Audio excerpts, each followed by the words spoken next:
Welcome to our first Mario Maker backlog stream in quite some time, since before I diverted myself to Tears of the Kingdom for the matter of several months back in May. We've got a lot to catch up on, but first we'll begin by acknowledging that it has been slightly over 8 years since the release of the original Mario Maker on Wii U back in 2015. Surely one of the least destructive things that have happened on the 11th of September.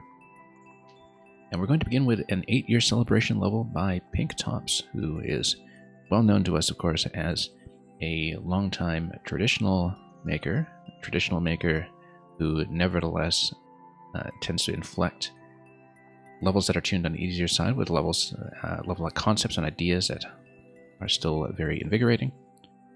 And give me a good birthstock, he says. This is going to be one bouncy birthday, where he says, "Happy birthday, Mario Makers." Let's see how many Lemmy balls we're going to be facing today in this Zero Death course. Actually, I had better remember to pin the level code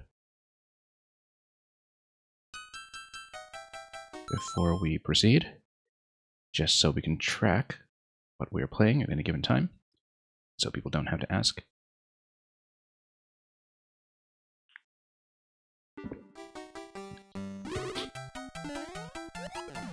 Alright, we are of course going to go for every pink coin.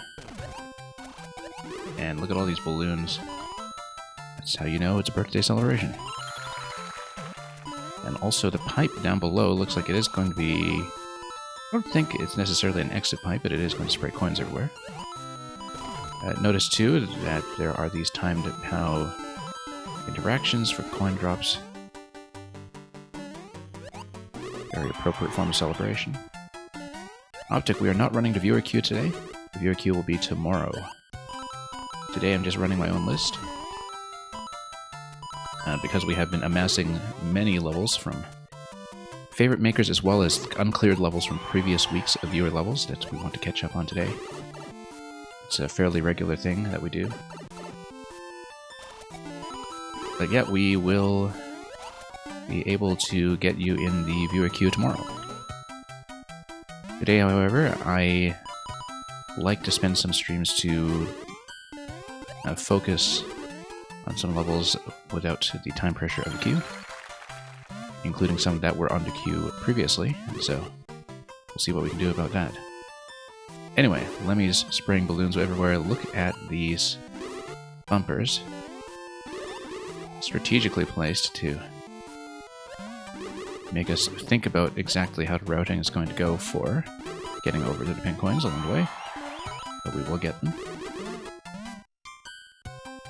And if we get over here, we can bump something, likely a 1-up, I would say, all the way up to stack. I mean, it is the 1-up, because it's right on top of the block, we can see it.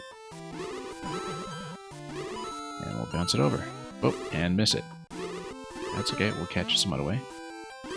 Not for any particular purpose, because we don't need a life, but we do want the accomplishment. Yeah, as you can see, this is tuned to be a Zero Death course, but it is still something that is pretty engaging moment to moment. There are some platformer games I've played that have this kind of difficulty tuning to them. One that we have featured back when we were playing a lot of indies about 2 years ago, when we were blitzing through a whole pile of them, was in Greece, G-R-I-S, which is for a virtually no-death platformer. Actually, it is a no-death platformer, something that is still giving you lots to do from moment to moment. And that's a particular kind of design that I think is underrated in the maker community. Very difficult to make good levels with a high clear rate that aren't just trivial, which give you things to do. You're currently working on part 3 of the Odyssey series. Yeah, good luck with that. I don't know which kingdom you're on right now. I think you said you were working on the Lake Kingdom last you spoke about it. Wooded and then Cloud. Yeah, Cloud Kingdom should be quick. I mean, just given that it's the Cloud Kingdom. Anyway, look at this rolling all the way over the slope. Giving us a little bit of a time challenge here to make our way over. And we still have this coin to go over here, which we will take. And something tells me that we'll need to bounce on top of the lower ball, so we'll go back and do that once we spawn it.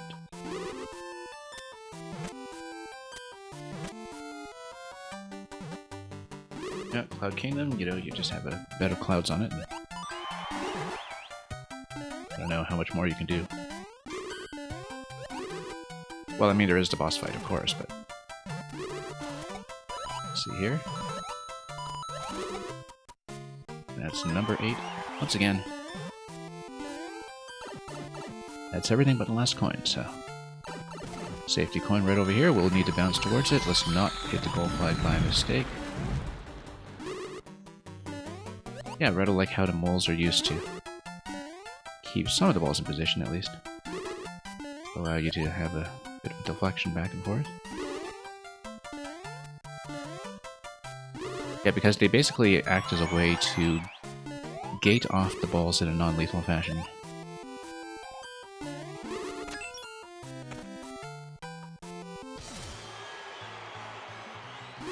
And also because they are bouncy and fancy. And then here we go. All the way through. To the 8th anniversary balloon, and a checkpoint here, which makes me wonder why we have to checkpoint in the bonus room. Maybe it's just in case people are stuck for time or something. Particularly if they have a lot of trouble getting off this ball at the end, and you don't want them to die to the clock over here if you're a maker who likes to be as gentle as Pink Tops does.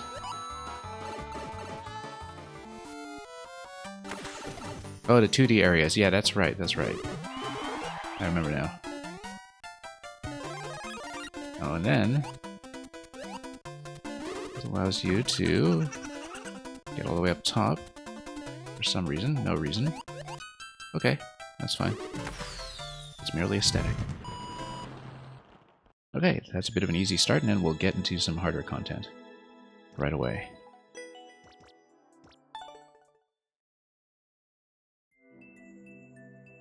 Next level on the list. Let's punch it in. Cloud Kingdom will be tough because of a 3D cube thingy. Yes, that's right. I do remember now that you mention it.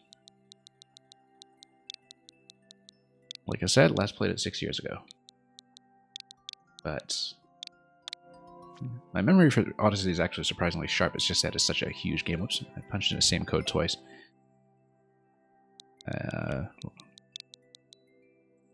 Go to the next one here.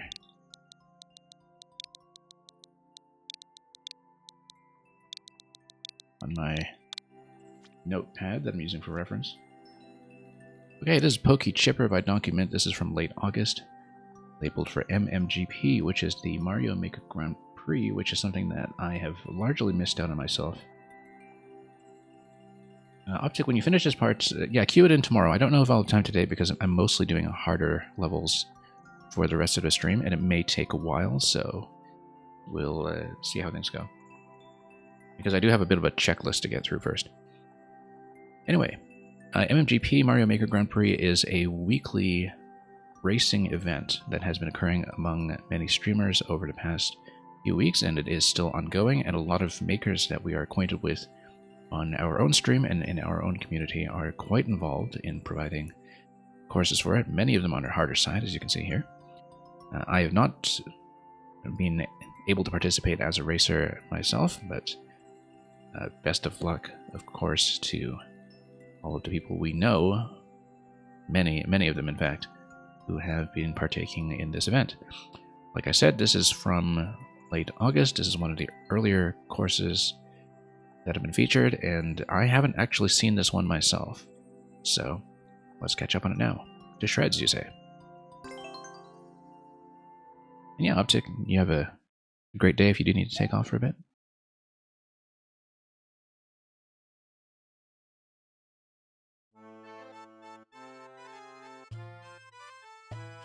Okay, hang on. So we have the reset door over here. Hang on, we're just whipping ourselves right away. This is what happens when we do everything the slow way. Okay, so Pokey Chipper is Pokey Chipper because you're supposed to project yourself forward and it gradually chips to Pokey up to an appropriate height. Likewise, you have to estimate when the height you need is, because then you get on top of the Pokey, then you get on top of the next bomb by kicking it back and forth, perhaps. We don't want to do that. That's a lock. But rather, not a lock because we had a reset door, but that is a forced reset.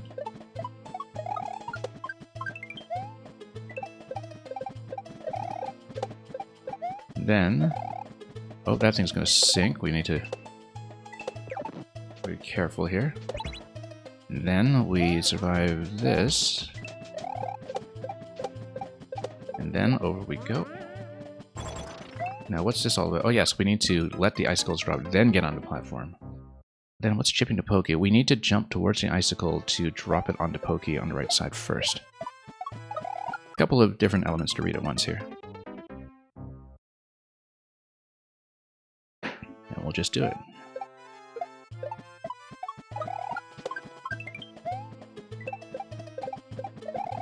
Yeah, the concept is very immediately intuitive, which is nice. Individual segments, you know, sometimes they have a couple of spots to train your eyes on at once, but once you see what's going on, it's pretty easy to see what the intended pathway is.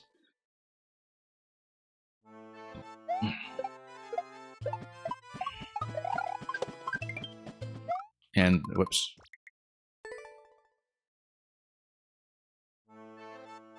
Yeah, having, whoops, 2 tiles in the middle for the Buzzy Shell to bounce around in makes for a fairly regular, predictable pattern of descent. Although there's just one column over here, so we do need to watch the column sometimes, taking too long to talk instead of play. And just have an intuitive sense of how quickly the Pokies are going to drop. Whoops. It's just a matter of working out the timings and making them feel relatively natural.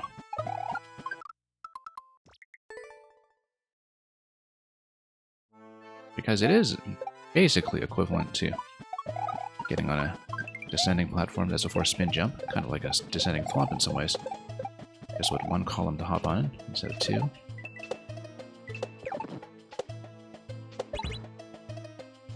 Okay, and then over here.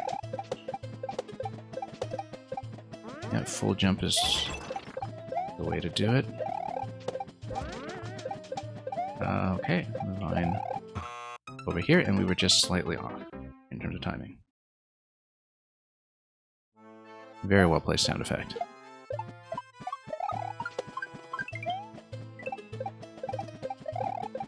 Nope. Let's start this one over.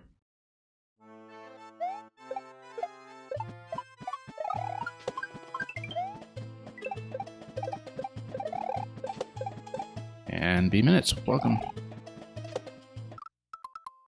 That was a looking at chat death right there. Good to get those out of our system. Oh, Persona has been going well, incidentally.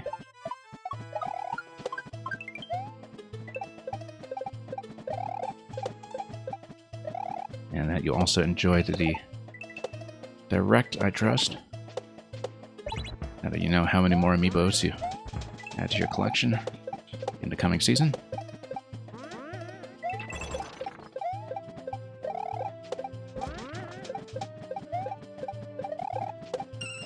Okay, good. And then... Alright, we have a chance to at least look at this. I think the Pokies are currently sitting on top of blue blocks. They're going to drop down onto Spinies. So they're going to descend. We're going to go left Pokey, right Pokey, hit the on-off switch again to land on the platform on the right. And it's going to be a lower jump than what we're doing here, in spite of the fact that one Pokey on the right is higher than the one on the left by 1 tile. You have an amiibo update. Yeah, go ahead. An amiibo update, you say?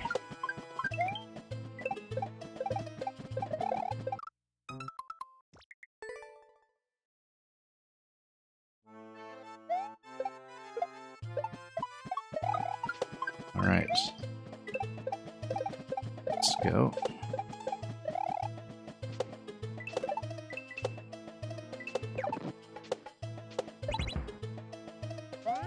Then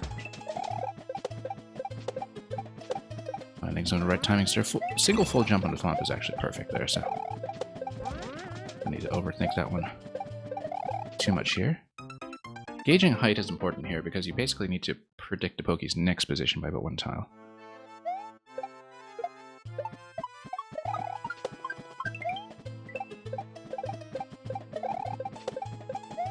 Nope, that's a spin. We knew that.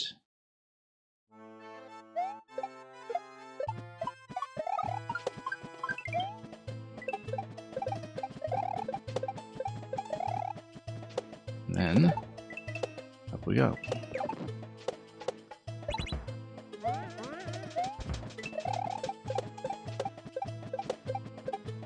That's feeling relatively predictable, at least. We are trying to lower that icicle, we're just overshooting slightly.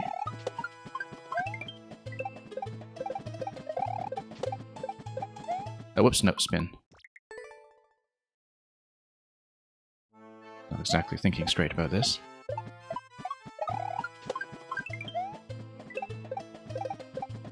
Oops, there we go.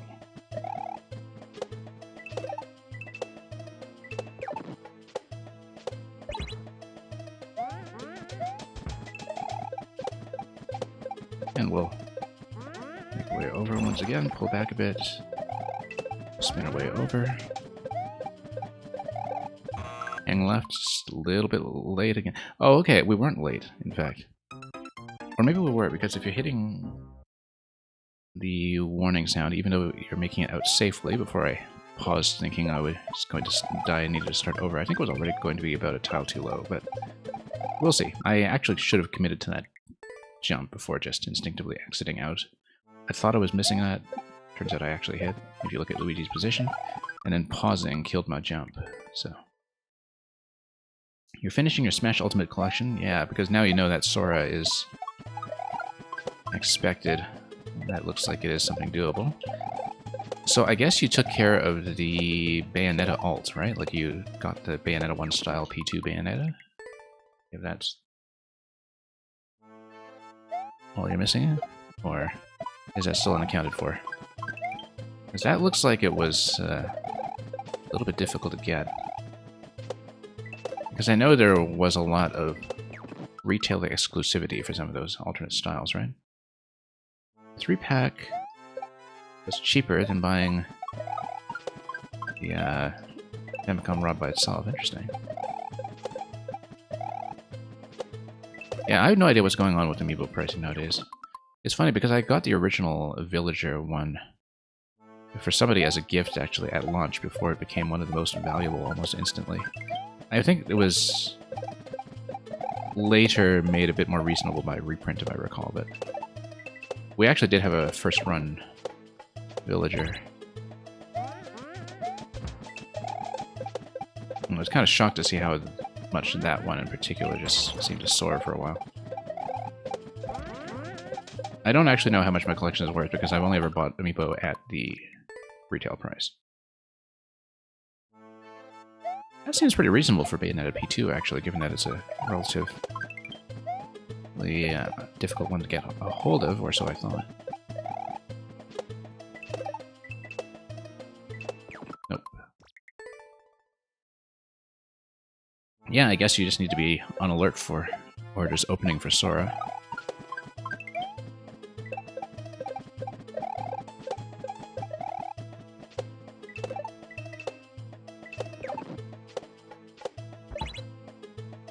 Okay.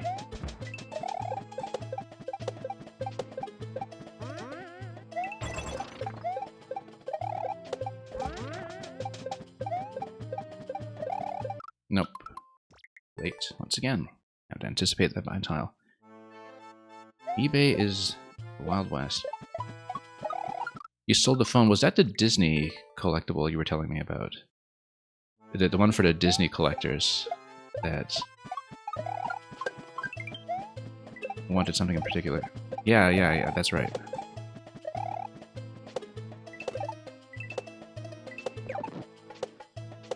Yeah, because I remember you telling me that you were scoping that out.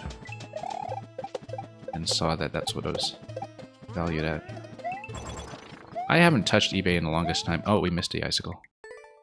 Yeah, Awesome Lamp, welcome. Awesome Lamp, I have not begun work on the no checkpoint collection of Kaizo yet. I feel like I probably need to retrain myself on the individual rooms, possibly off-stream first before I even attempt it. But it is in the back of my mind and in my notepad. The Disney thing has an extremely rare program on it. Yeah. Well, I guess that funds the amiibo, right? So, tit for tat as far as that goes.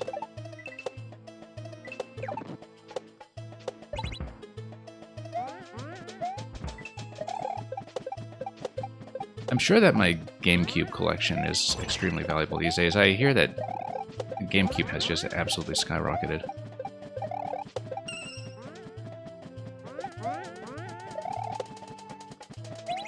And that would have been part of the impetus for 1000 Year Door receiving the full remake treatment, because of course it is one of the most coveted games at this point that has, up to this point, never been ported. I am overjoyed to see it return. Just overjoyed.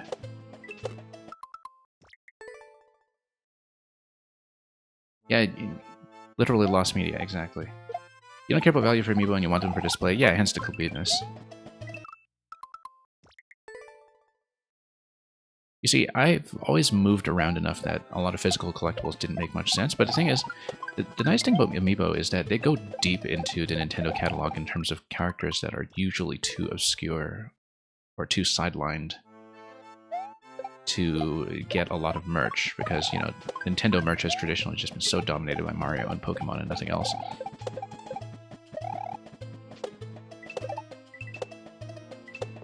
I was very tempted to grab the Noah and Mio 2-pack because Xenoblade 3 was wonderful. And I still need to play the DLC for that matter. But I have to keep things under control a bit here, because I know from experience that, you know, for me, amiibo just kind of sit there. I'm not one of those leave them in the box people. I actually do take them out for display and occasional scanning, but I set myself a rule very early on when amiibo were first announced, which is one per franchise.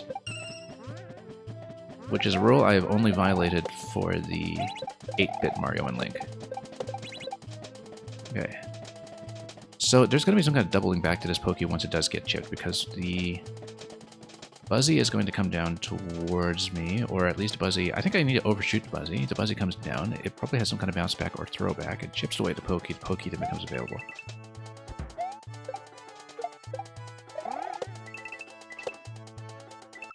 Yes, that's correct. It's just that I backed out a little bit. I read that correctly. It's just that I had a poor momentum correction as I was understanding that things were in fact going to go as planned.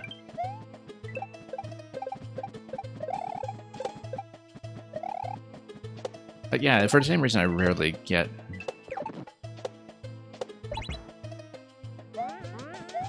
the special editions of games with the big boxes and art books and so on. Because I know mostly they're very nice items, but I have too many possessions and they'll just kind of sit around.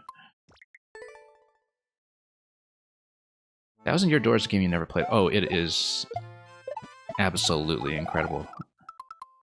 Particularly because you've been doing so many JRPGs, a lot of classic JRPGs for the first time. I think it was an immediately impactful game. I did play it originally on GameCube back in 2004 at launch, and it was around a time when I was actually catching up on JRPGs myself. You know, you've been going through a lot of the classics like Earthbound, Chrono Trigger, etc. I mean, I was playing those pretty much in the year or two before 1000 Year Door came out, and so, you know, you're basically following my route, delayed by about 20 years. And let me tell you, even by those standards of exploring the all-time JRPG classics one after another. Thousand Year Door was something very, very special.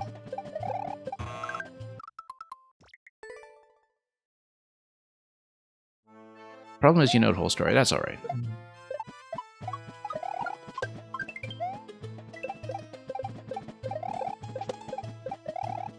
And as I've pointed out many times in the past, and as people have sort of started acknowledging again, that Paper Mario 1 and 2 were actually a surprisingly huge influence on Hollow Knight in terms of the upgrade and customization systems. And that's one of the things that's most copied about Hollow Knight now and other Metroid-style games, with the whole badge point system, basically. Your original rule for Amiibo was Smash only, and now you have about 130, yeah. Yeah, the Amiibo are amazing. They are... I mean, there's a Smash poses sort of completely on model. They have that kind of, you know, Sakurai polish to them, where it's very serious about authenticity to the original games.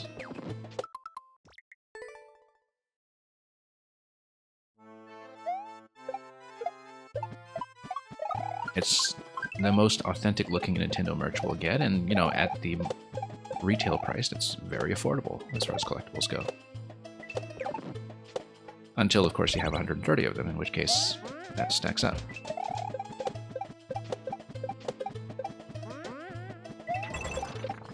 But yeah, sometimes with things like Amiibo Collection, I have to acknowledge to myself right at the start that completeness is not happening. Yeah, Bayo 1 is coming, assuming you get it without somebody stealing it, yeah.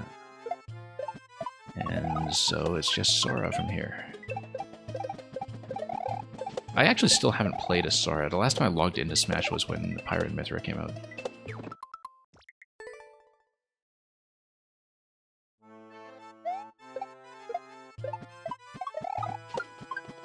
I spent a lot of time actually doing a lot of the single-player content in Smash, like all of the spirits and everything else, back when Ultimate came out, but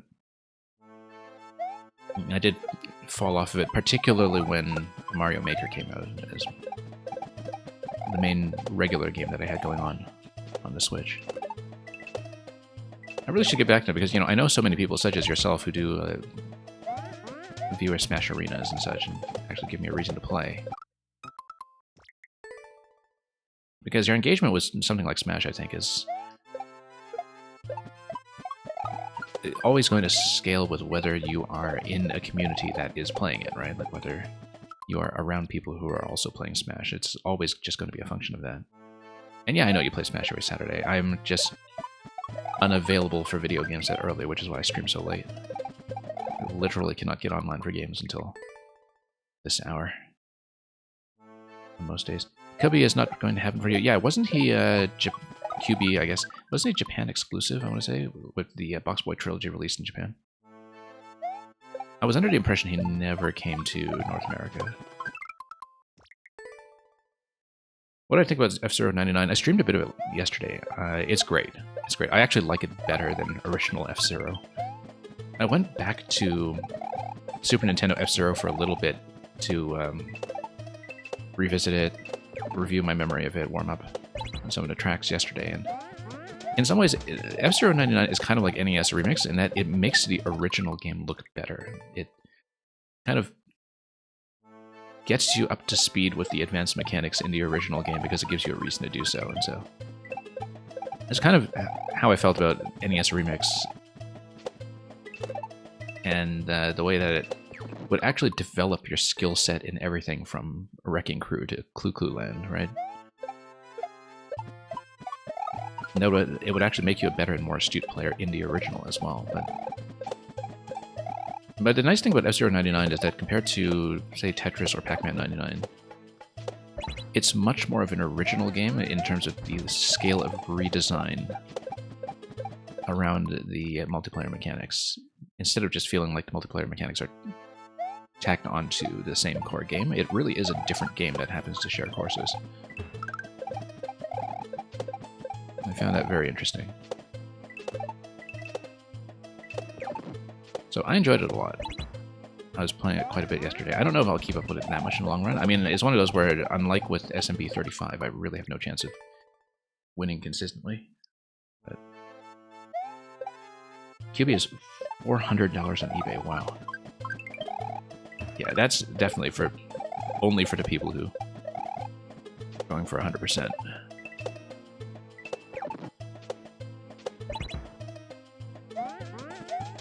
I visited the Nintendo store in New York back in 2019. I've been there more than once, and it's changed quite a bit since the previous time I was there, but one of the things they had on display was the complete Amiibo collection up to that point. And they, of course, announced in the Direct, too, that there's going to be the Nintendo Museum that they're now building in Kyoto because, you know, so many people go there anyway to take a selfie at headquarters and show that they've visited Nintendo, only to realize that they can't really get past the lobby. So it makes total sense for them to, you know, have a museum as a visitor center, and I'm sure there'll be many, many collectible obscurities there as well that are in the library and otherwise just sitting in a warehouse and in the archives. I've never been to Kyoto, so that will be a major priority for me when I do eventually have a chance. $400 eBay. Oh, you mean that would be the reserve price, and you just get a $200 offer? Yeah.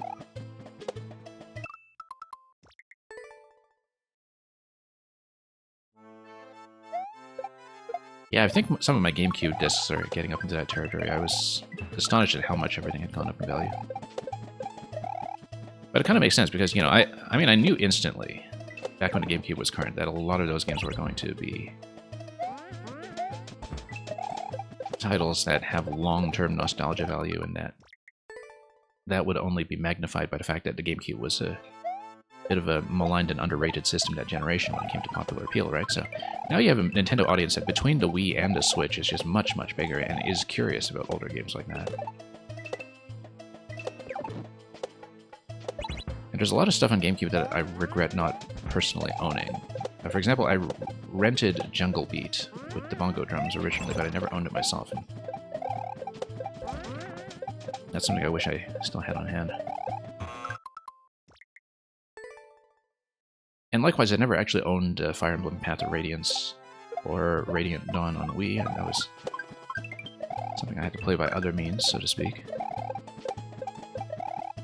And it was more that I was just beginning to get into Fire Emblem at the time, and the print run for Path of Radiance was so short that I think it was just completely gone within a few months of release, so it was impossible to get new, even within the year 2005, and I do recall that, because it was very much late life GameCube at that point when the Wii had been announced, and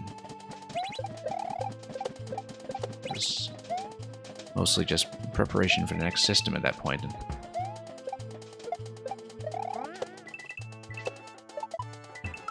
okay, checkpoint. Should you just do the 400? At that point, you definitely should keep it in a box. But oh, I don't know if, well, I mean, you know your budget and the value you place on having it. But the Box Boy games are wonderful, by the way. I actually do need to catch up on a Switch one, Box Boy plus Box Girl, at some point.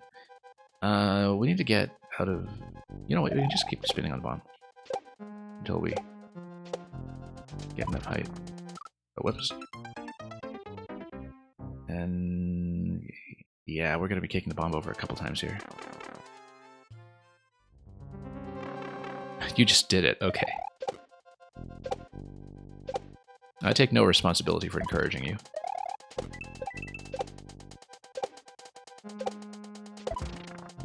That's okay. Money can be replenished. The print run for... Oh no, I started over. I backed out at checkpoint. Whoops. That's what happens when you've been hitting start over all stream and you just... That's okay, I can get back to it. It's not that hard, it's just... I've been playing this on autopilot for a little while, and that's the consequence.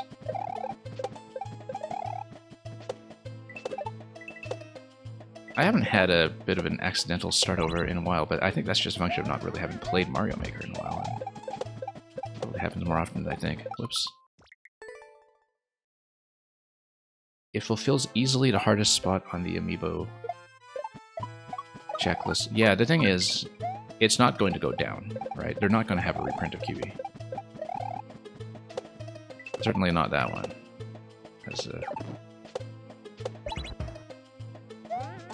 I mean, at this point, it's not even clear that Box Boy is going any further in the series. I was actually surprised that they had Box Boy plus Box Girl on Switch, because I totally expected there would be some kind of Switch port of the 3DS trilogy, but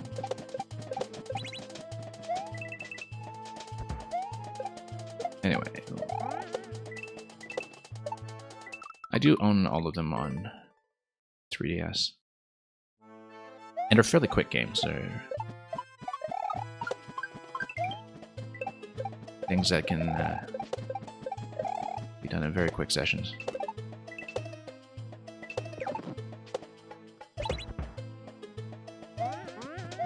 Very unique puzzle games that prize efficiency.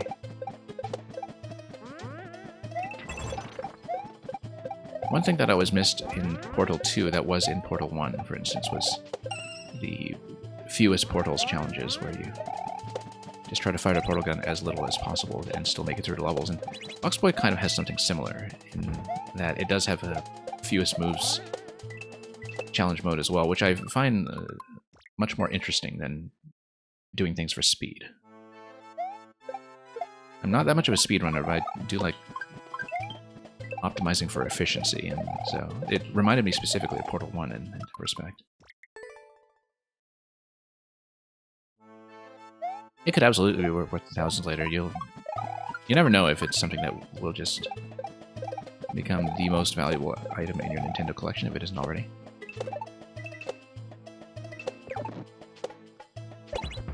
I mean, my Earthbound Super Nintendo card has absolutely retained its value in spite of the fact that Earthbound has been re-released so many times since. I actually wonder if the battery save on it has degraded by this point, because I haven't even checked in over a decade. But as I've told you before, the most valuable Nintendo item I own by far must be the Fire Emblem Fates all-in-one cartridge. And that was just the most obvious thing. And you know, I wasn't even buying it for the collection value so much. It's more that I was going to play Fire Emblem anyway, right? So, despite things like the digital vouchers coming back, and a lot of digital discounts being available for the first-party Nintendo titles, I found that I've actually been buying much more heavily physical than I used to in the earlier years of the Switch. In most cases, I am consistently buying cartridges now, and I think part of it was because I was a little spooked by the Wii U and 3DS eShop closure in terms of how early it felt. And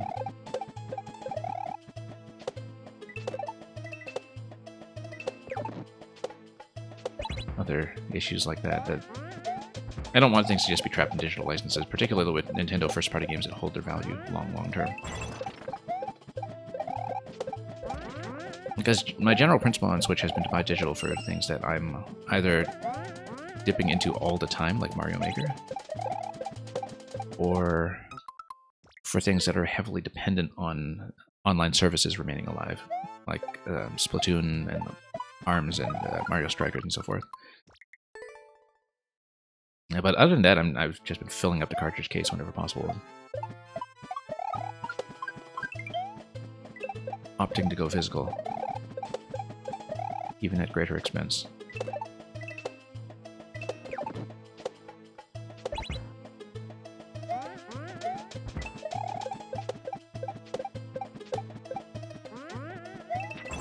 But yeah, as I was saying, you know, prior to the 1,000-year door announcement, I think disc prices were going toward the roof. I was surprised even at the prices for Pikmin, both on GameCube and for Wii. For Pikmin 1 and 2, they had just skyrocketed as well. And, you know, that's something that's not as heavily coveted as stuff like 1,000-Year Door or Smash Melee.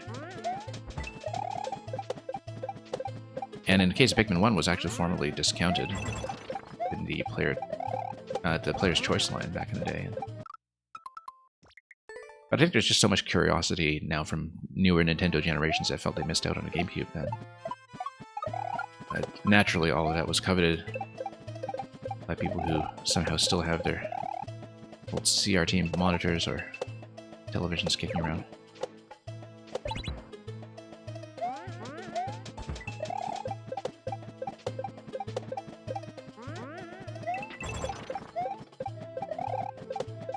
But yeah, I can't even remember the last time I touched eBay for anything video game related. Because, like I said, for a long time it was just moving around enough that it didn't make sense to be collecting too many things. But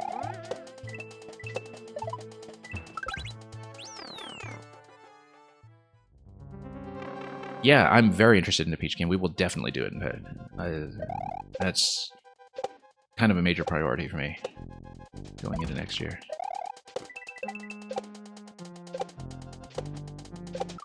Oh, okay, no, we need to get the Poké down to the line, because otherwise we just don't have enough headroom. And I think we need to do shorter spins on a bomb to get the Poké down before the bomb explodes. Okay, let's not do start over.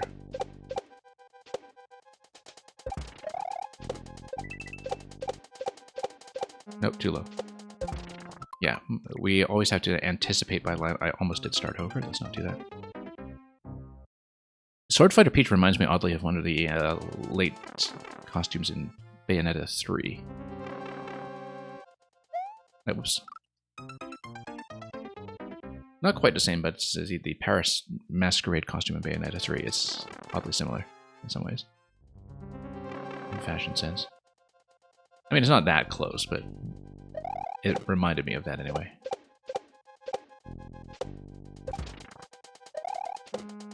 But yeah, after seeing all of the Peach costumes in Odyssey, I think it was clear what had to be done. So you have to hit the on-off switch and still have the Poké alive long enough to give you the additional bounce. And so yeah, definitely need to do short bounces over there. We should just count the bounces we want. Nope. That was one too many. Let's not start over.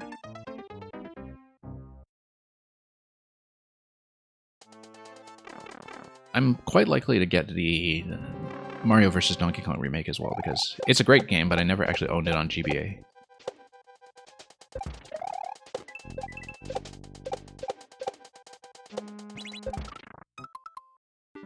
But yeah, it was kind of an open question as to... I think in general, during the Switch generation, Nintendo has been very astute about targeting remakes that I would actually want.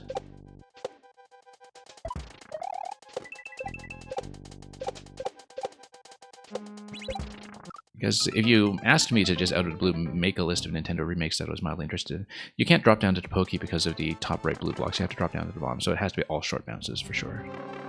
3 bounces on the right side.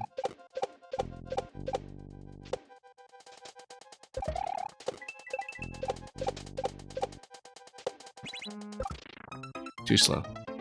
One too many jumps, I think, still. Yeah, it'd be nice if you write !AI, you can just type a message and the bot will respond to you. We've had it running here for a while.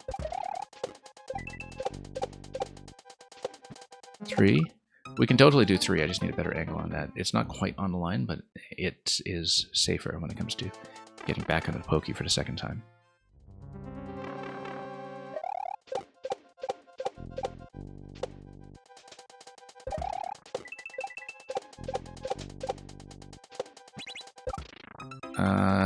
Bad angle there. You can't go for the Poké, you have to go for the bomb, like I keep telling myself. But if you asked me to make a list of remakes that I was interested in, it would look something like Link's Awakening, Advance Wars 2, which we got in the form of the 1+2,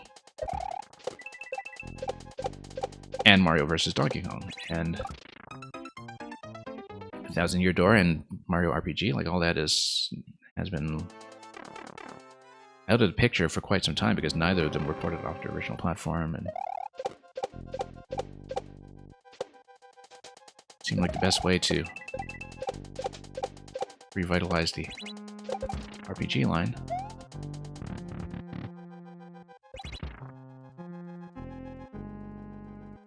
We need to get into this slide animation. That will lower the Pokey below the ceiling and send it over to the right side, and we bounce back towards it.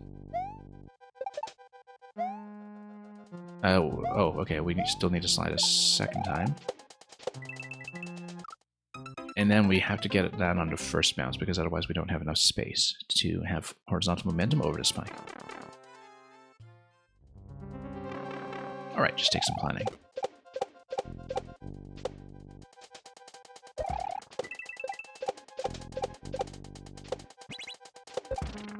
There we go. Yeah, we needed actually a shorter bounce going from left to right instead of a full bounce. That was a very important adjustment to make here. Okay. I really like this, by the way that it stops the slide in position on a conveyor and lets you readjust. Whoops. Slowed down a bit on the end of that slide. That was a mistake. But yeah, that one-way panel, excellent one-way panel.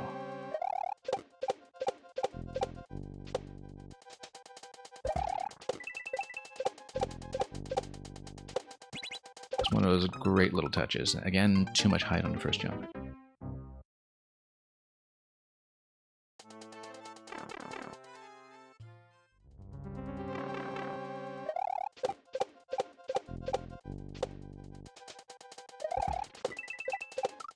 Whoops, too much.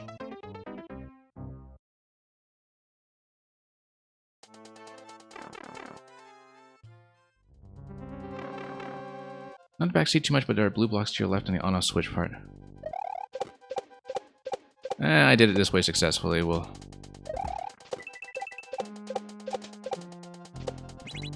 I'm not sure if that would reach, actually. Would it? I guess it would.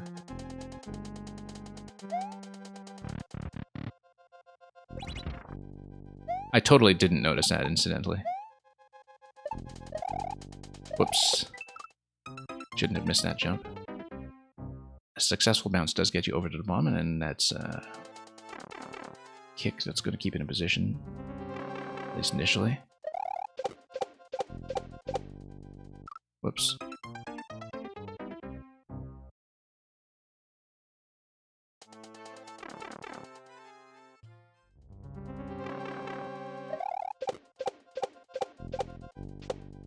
Yeah, I mean, as soon as I saw that it was just doable my own way, I think I just wanted to make it work, and we're just used to it now, so.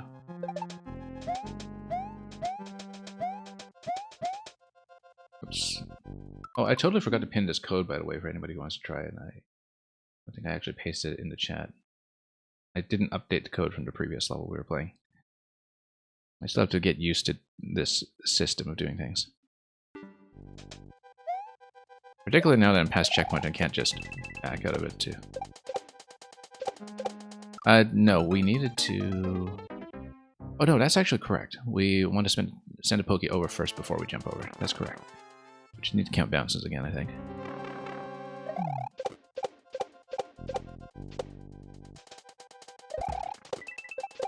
Oops. No, let's not start over.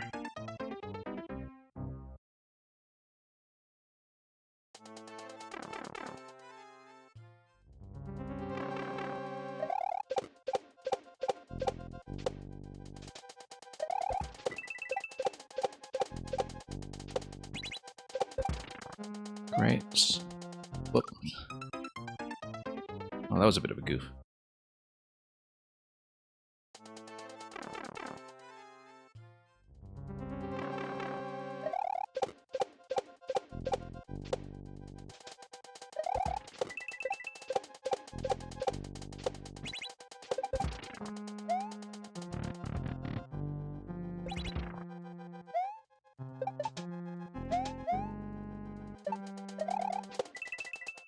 Okay, no, we actually do need a full jump there to get all the way to the one-way panel that traps the bomb in position. Then we do short bounces until the Pokey is sent over it, and then we go over right away. But we do need to react to that quite well.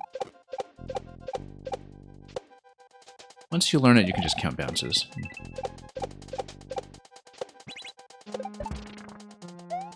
There we go.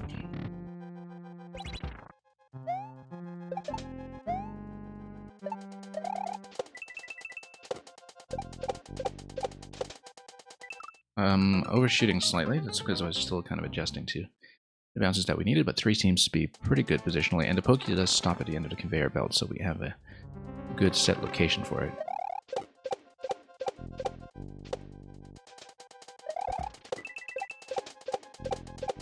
Oops, too low.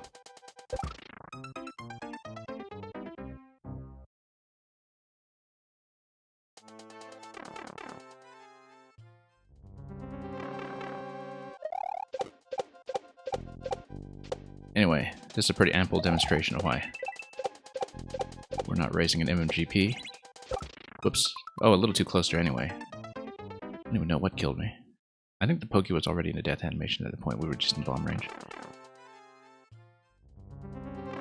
We probably should do the safe method you suggested, but oh well. We're used to this now.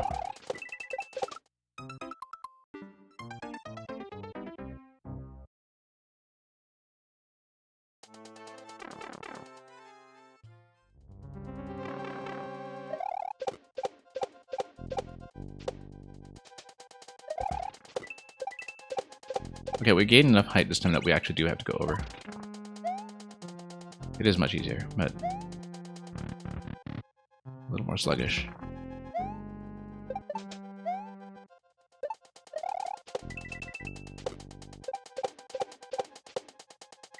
There we go. Just needed to aim. Oh, we're short on time on this guy, I think. Yeah, we were a little bit slow.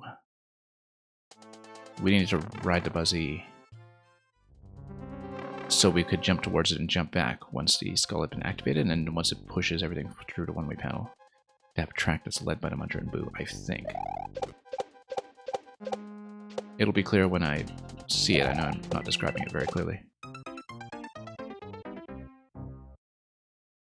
Yeah, when you go too low, the angle is a bit too shallow, and that doesn't quite work either.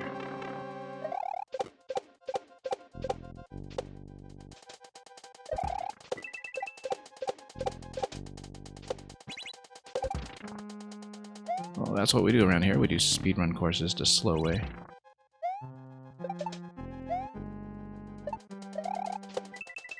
Whoops.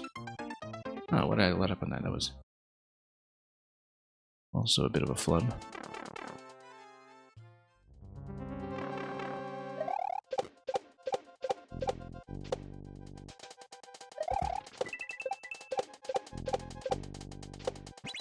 Whoop. Didn't expect to kind of get stuck on the right side block there. We hit the on-off switch a bit far on the right. Red Dude, I'm not taking codes today because I'm kind of getting through a backlog of harder levels and levels that I didn't finish in my previous queue. But I do run viewer levels at the same time tomorrow. So I'd be very happy to take your code then, if you're available. But we do not have the open queue today now. But thanks for asking.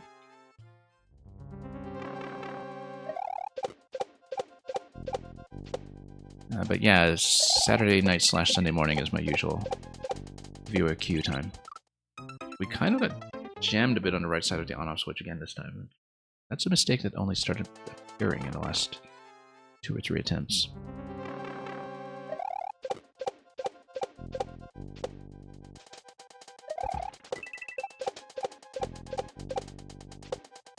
Nope, too low. Too many bounces. I did count that and realized that early.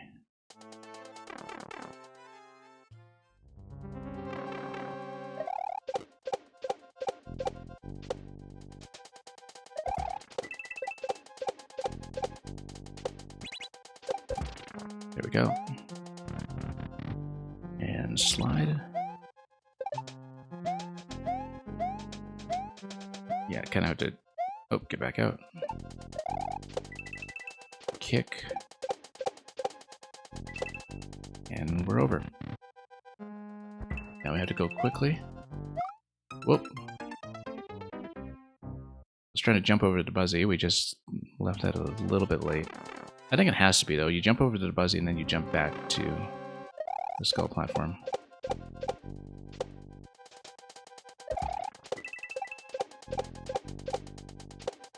We haven't read that properly yet, so we'll just have to go back and do it until it makes sense. Whoops, again letting up a bit early. I don't know why I have a habit of doing that, but I think I wasn't quite trusting the, whoops, let's not start over, descent trajectory over there. Was causing a bit of a problem. And Redox, welcome. Hope you've been well.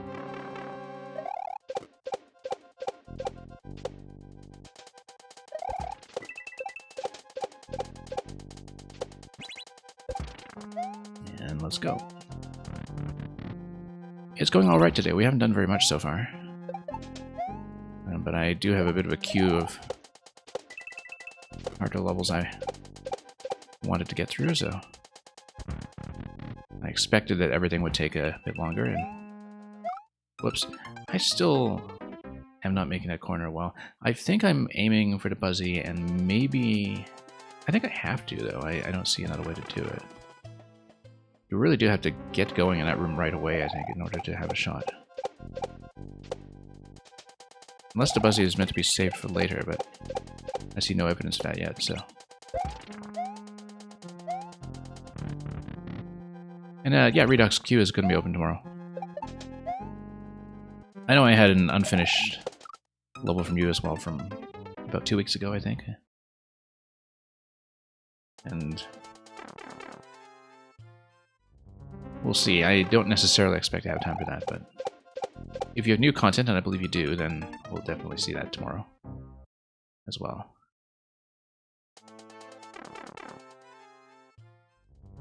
Yeah, this is my first real catch-up stream since before Zelda came out, so we've got quite a lot of ground to cover. I do want to take my time with it.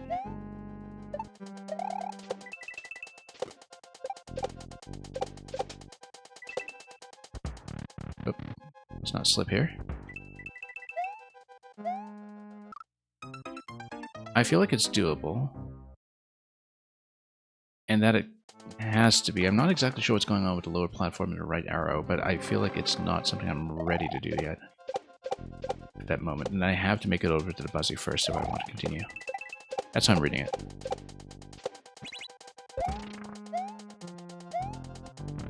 It might not be correct, but we'll have to see.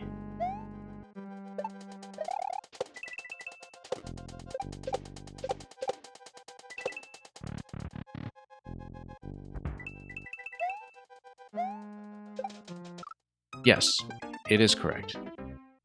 You jump off of that, then you deflect the shell down below. The shell probably bounces back, then you spin on the shell to get back onto the skull on the left side of the muncher. I think that has to be it. Actually, no, you have to do a high bounce to drop the shell. Once you drop the shell, we have to see whether we're going to the skull or whether we're going to the platform. But at some point, the shell does need to go to the right.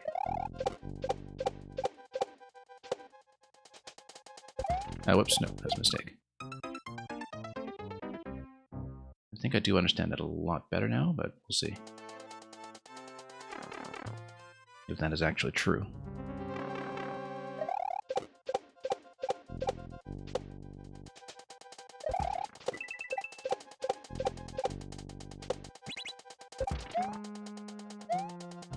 Developed a bit of a habit of doing the easy method in that one now, but whatever works in any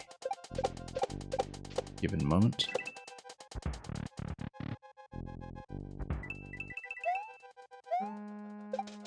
Bounce it high, and then we need to do that quickly enough to spin jump off of the spike top before it goes that far. So just a bit slow under read, but might need to resequence that slightly too in terms of when we send a shell over, but we'll see it.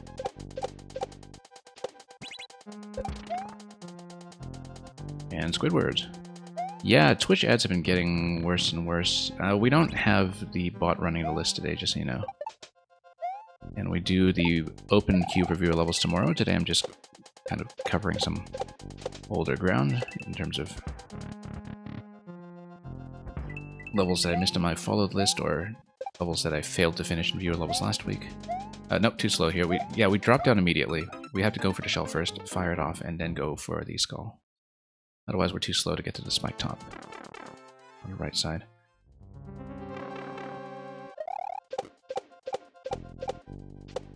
Yeah, the thing about being a smaller streamer is that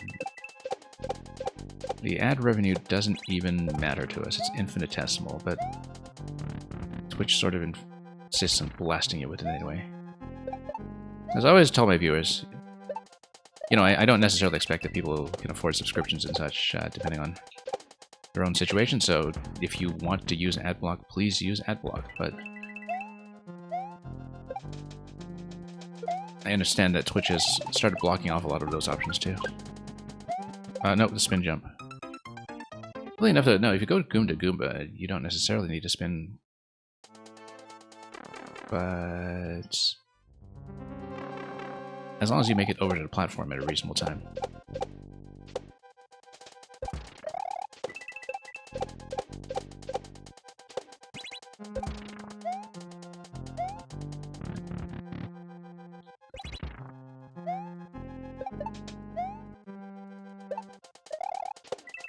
Okay.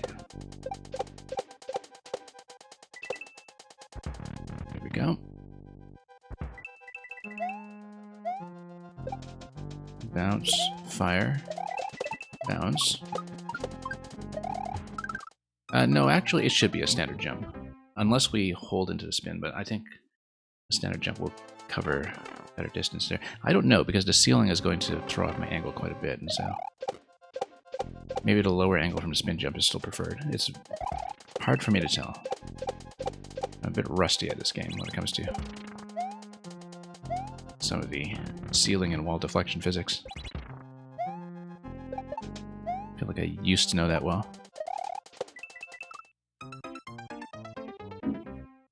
Pretty much a core part of this platforming skill set, though, is to just understand when walls and ceilings are going to be your friend, and when they are not.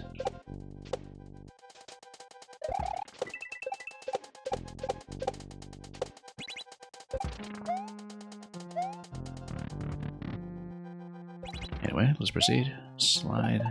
I'm glad you do have time to read each obstacle as you go, though. For the most part, apart from this bit here where you have to go immediately, which I guess is the expectation from all those coins. Whoops, once again, just ramming into the corner.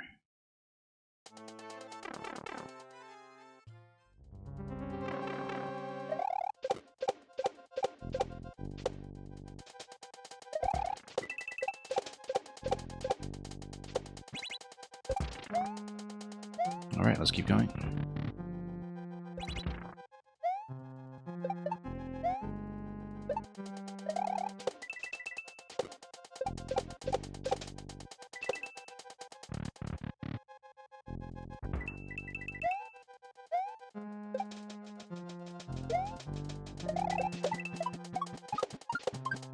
Two bounces, spin, spin.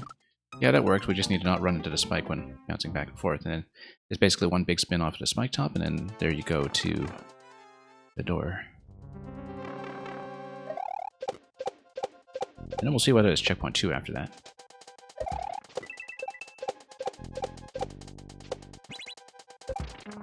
It is a document level after all, and I do find if length in its levels to be extremely agreeable. You got a concept, you just have to run with it, you know?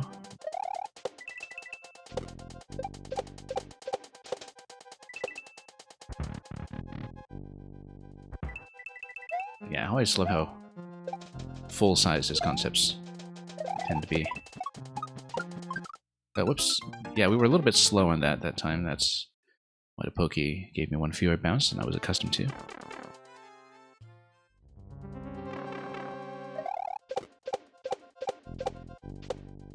But we'll make something of it.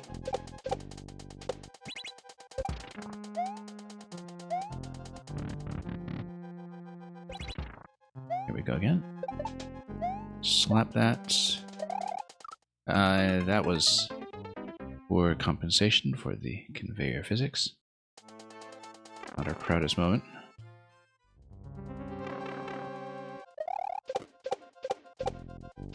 Up we go.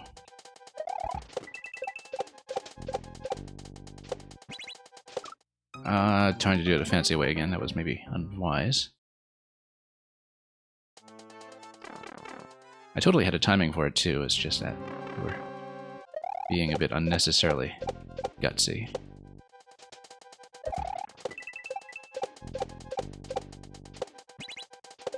There we go.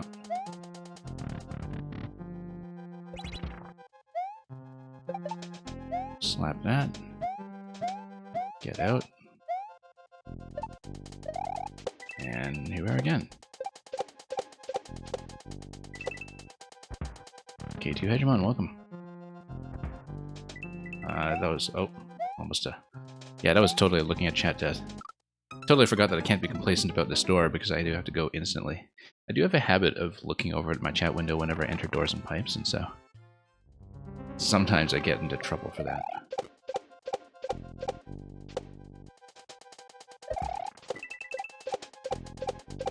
You stream a video game long enough, you start to recognize that there is such a thing as a streamer death.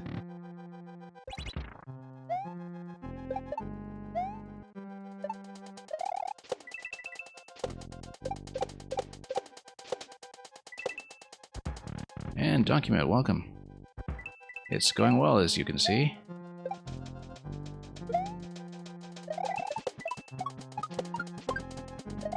Playing some decent content here by some maker that you might have heard of.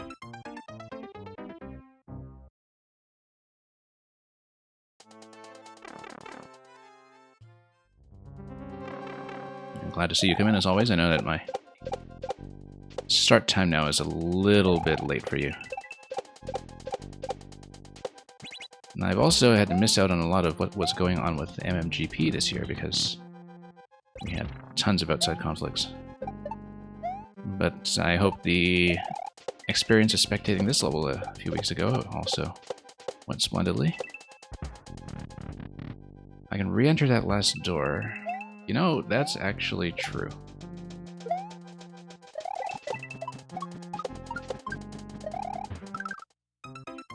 That's how you know I'm getting a bit rusty at this game, is that I've been missing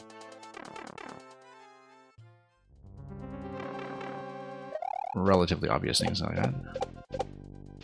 Whoops.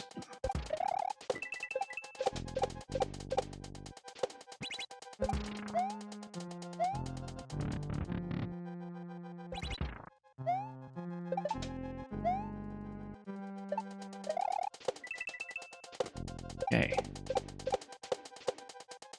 This one's fairly generous. You always try to make parts resettable. Yeah, I know that about you. I just wasn't really even thinking about that.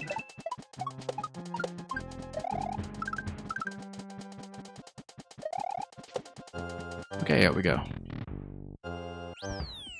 Checkpoint 2. And that's quick. That's a bit low. But we are under some time pressure here, and I just misjudged the height.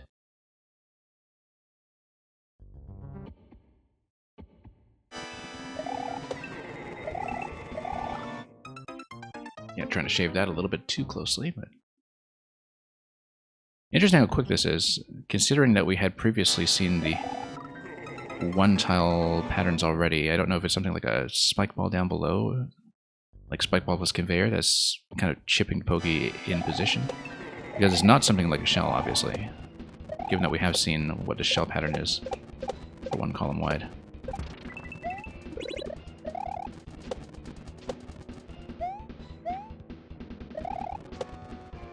Okay. We probably should have waited for that to come down completely first. Now that shows how fast lava kills Pokey. Oh yeah, that's right, it's in lava. Imagine that, we just... You know what throws me off about it, and I know I have seen it in somebody else's level before. The reason I didn't even think about the lava is because of that big change from Maker 1 to Maker 2, where... generally enemies lose collision as soon as they touch lava now. And I think it was actually Luca who had a course that exploited how that isn't the case with Pokies, because Pokies just have their alive or dead box segment by segment, right? I think it was Luca. I don't remember who it was who showed that to me, but or who made a level that was all about that. And so I didn't even think about the Pokies dying in lava as they obviously would. Yeah, you know exactly the level, yeah.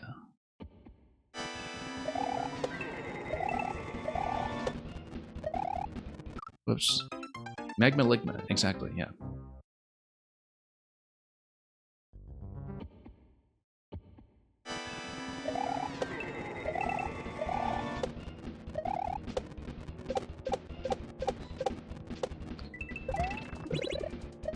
Okay, yeah. Off to a great start, you say? I hope so.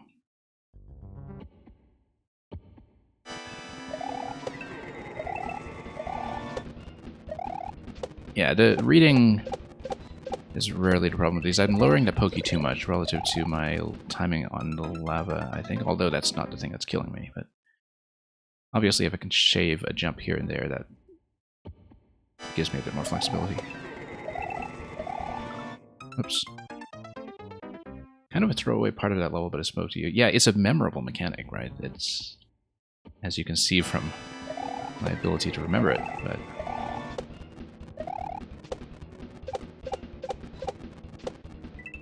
because I remember seeing that and thinking, wow, has got to be a level. I'm glad to see you capitalize on that.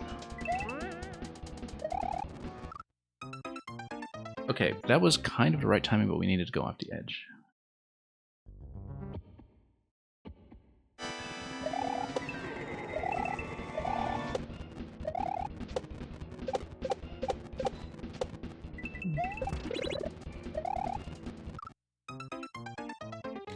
Yeah, still kind of underestimating the drop.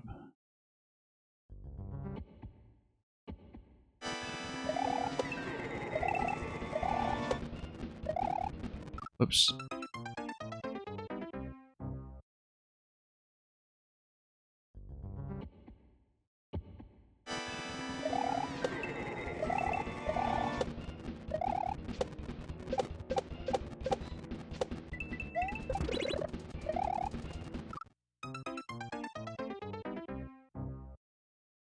Well, we'll fix that eventually. I'm trying to adjust down to that column, but of course I don't want to kill too much forward momentum.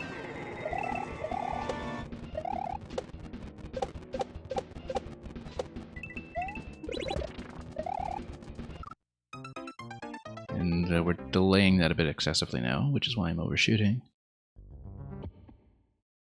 That's alright, just need to work on our aim. Oops. Muscle memory can fail me. Yeah, exactly. You have to time your jump based on the Pokies hitting lava, which can vary depending on how soon you get there. Yeah.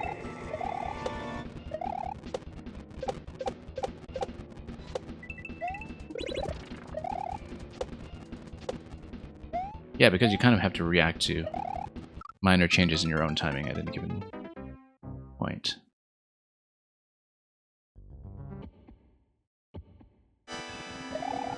I mean, I'm a pretty reactive player to begin with, so for me it's mostly just failing to compensate for the rate that they're sinking in terms of visually knowing where to aim. Oops. But yeah, if you look at that big drop with the Poke there, that's definitely a case of lava coming up sooner than I expect. Because there's the initial rate of the drop from up above, and then the rate of their drop once they're in the lava, right? And those are two different things, and there's a bit of a change of pace in the middle. That's very slight, but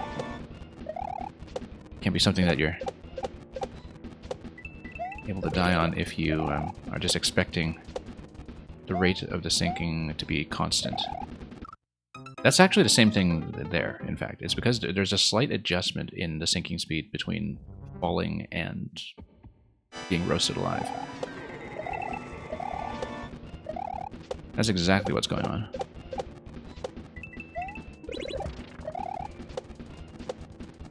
So, Best thing to do is just to go early.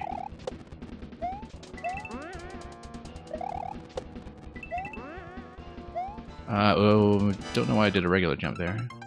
I think I just saw that claw and I was wondering what that claw was going to do.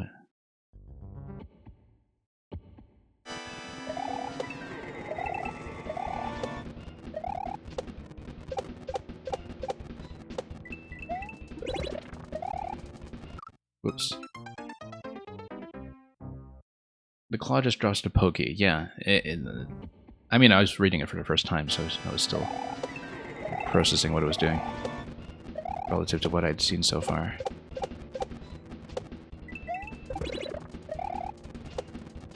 Yeah, shallower jumps here just go a bit faster, and things might work at a bit smoother. Whoops, went a bit low there. Cutting too many corners.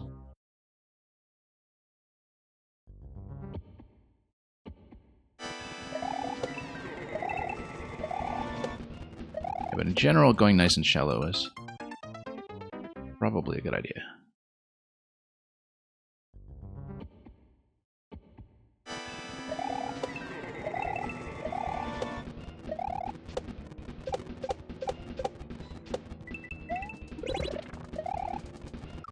Once again, same kind of issue that we had earlier.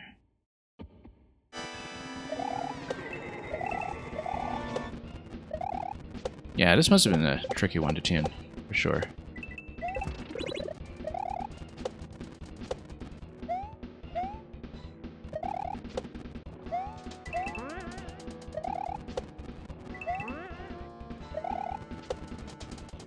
Okay. I was reading that second coin and wondering, what's going on there? I guess I'm just supposed to bounce over the shell the second time. Whoops. But again, that was more of an initial read death, where I saw the shell bounce and I just kind of hesitated for a moment to process what was happening. Whoops, nope, that's bad.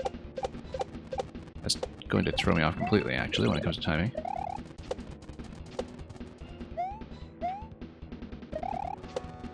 We'll make up for lost time slightly here.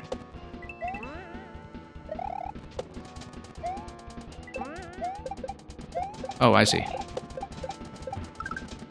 Okay, no, that was correct. We just reacted poorly because, yeah, given the placement of the second coin, it is the pokey. The reason I didn't read that correctly is because, of course, the pokey is higher than that coin by one tile initially until it gets chipped by one, right? So I didn't think about that pokey on the right coming over because of that height disparity. When in retrospect, it should have been obvious, just given the mechanic of the level. Just Boop, it is not viewer levels today. It will be viewer levels same time tomorrow. Today is kind of a backlog and overflow day, where I take a bit longer so I can work on some harder levels. The open queue will be tomorrow. And yeah, catch you then. You just take it piece by piece. I suppose so.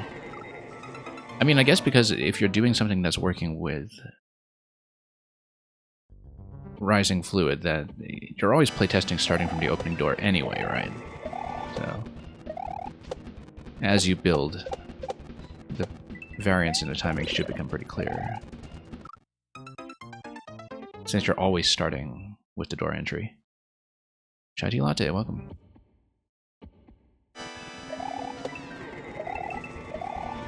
Oops.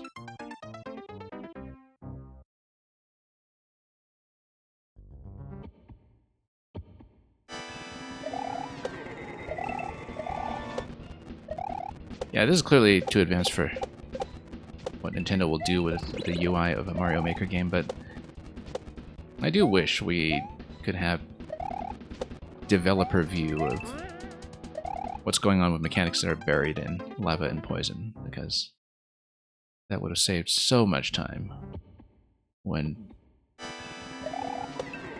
debugging spike balls in fluid or other such things.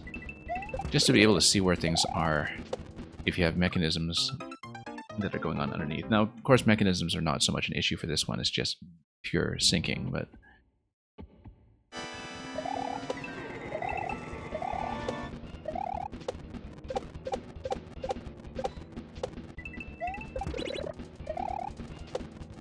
It's one of those instances where accessibility of the Maker UI makes it lean to a fault.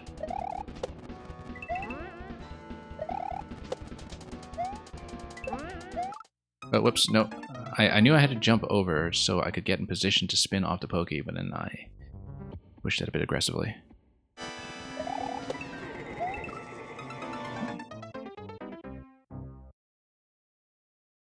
You know, a suggestion here seems to be to just jump over this guy. But that's a bit fast, so maybe not.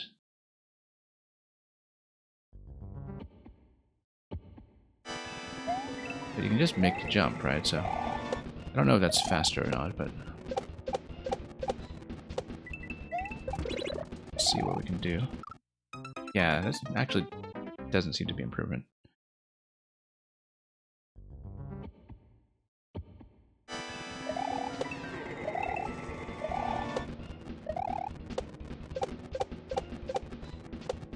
Thank you for the raid, F. Belmont. I'll shout out your stream in just a moment when I have a bit of a reprieve from my current pattern.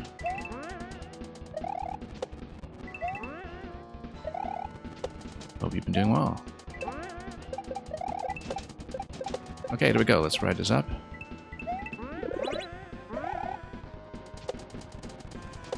Surprisingly manageable. Well, looks like the raid gave us some extra encouragement here.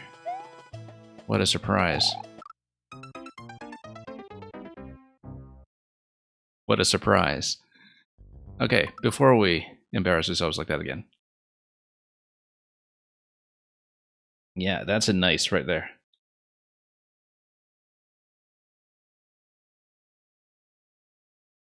Oh, Crash Team Rumble has been going well.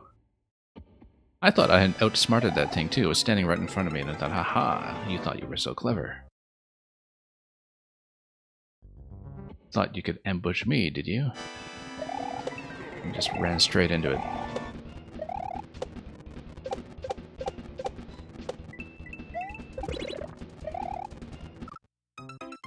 That was a great sequence near the ending, though. That felt pretty clean as soon as I got on the blue skull platform on the right side.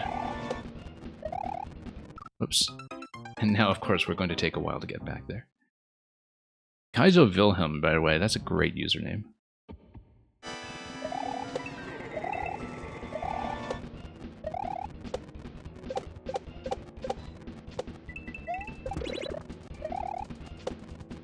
Whoops.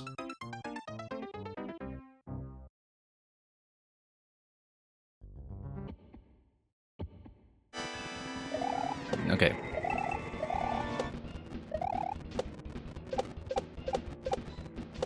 Now I just want to order a Kaizo bun.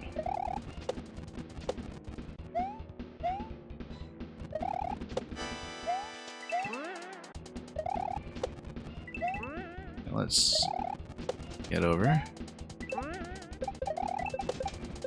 Whoops, there we go. Surprisingly manageable because it gives you enough time to course correct on your way down. Alright. We're not in a rush, we're not doing the GP, let's take it slowly and hit the gate for 5 points. Ah, this is Gilmore, okay, I see. You couldn't get into your other account, that's understandable. That's still a great username. Alright. Glad to have you by for this one, document. Let's play another. We've got a bit of a list to get through.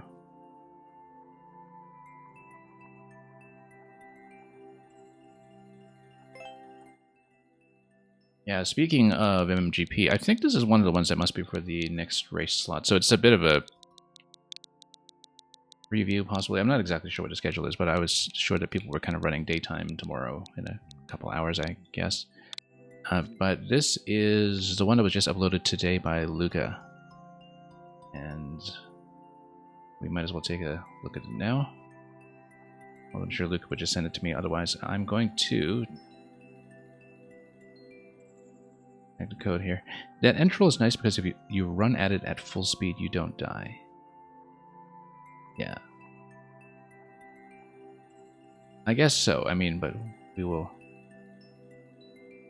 take it slowly. This, unsurprisingly, is cool. Oh yeah, Luca just consistently delivers. But we'll see what this is. I have no idea. So, Angry Rocks challenge you for a race. Unsurprisingly, Bang Bang 69 with the record.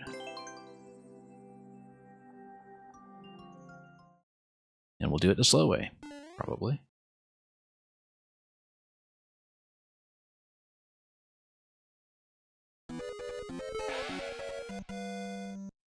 You lower the thwomp and take damage on it, and you go through. Yeah, we're not... Oh, I see. Okay.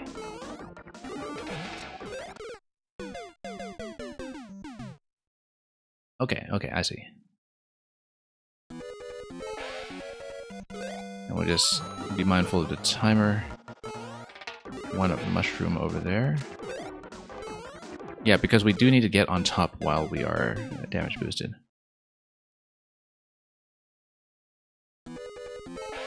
On its surface, this is such a simple idea. Why haven't we seen this?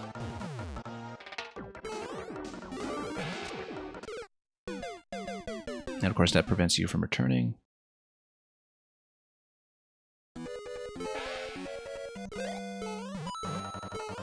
Yeah, we'll miss the one up over there. Gotta keep a race mentality, exactly. There's a fast flow at play here. Yeah. Not gonna stop by and stare at everything as we go. No, I can see that partly the question block there is acting as a target. That, yeah, we need to just keep the jumps nice and crisp. Get on top of the thwomp to get out of it right away, and then...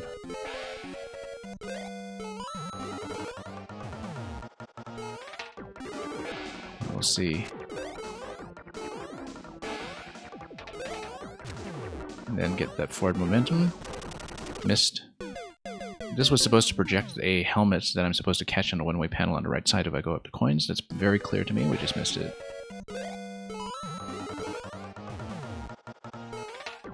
Let's also try not to slide in SMB1. That's rather silly. Took a bit long there, huh? I guess we do need to really take advantage of that forward momentum with Thwomp and also not gain too much height there. Yeah, because otherwise we get slowed down too much. We definitely can't afford to slam into the wall. And the arrow gives us a fair bit of guidance.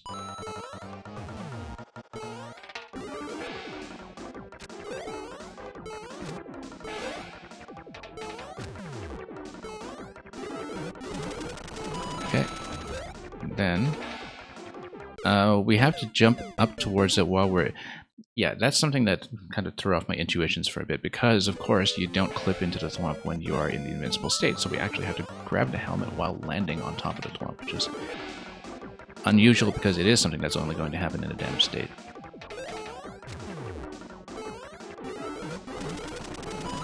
It's immediately clear what you're supposed to do, but...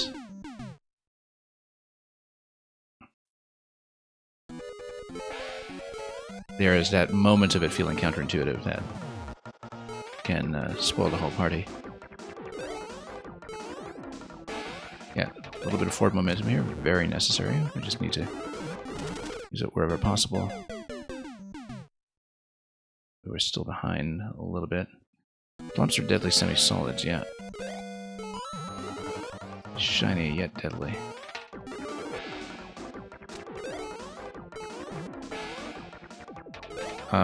Okay, no, that's not fine. Okay, I was about to get on the thwomp and then just salvage that, but I'm sure we would have run into timer issues anyway.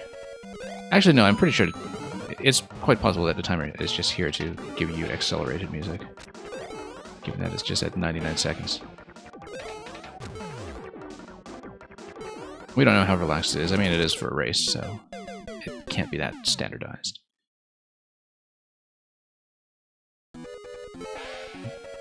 You never know. But yeah, it's not going to be a tight timer, I would imagine. It's just for music.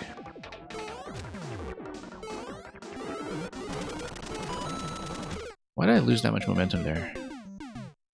Was I previously using the thwomp? I didn't think I was. Because I need to get back on the thwomp, right? I thought I just made it with a jump previously. I am running low by a tile currently. So, yeah, I think I'm cutting too much momentum upon the landing. If we just have full momentum upon the landing after hitting the question block accurately to launch the shell, we're okay. It's that I'm losing speed when I'm hitting the block and hesitating on the landing. So we'll try to fix that.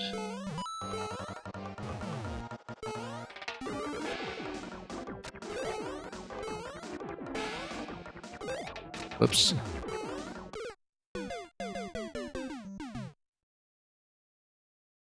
We'll just fix some landings as we go.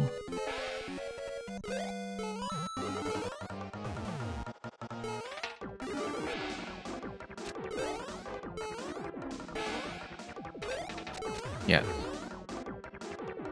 That was not great, but land on the thwomp and take it through. Yeah, great.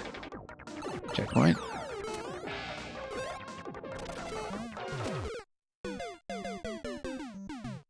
Now that's interesting.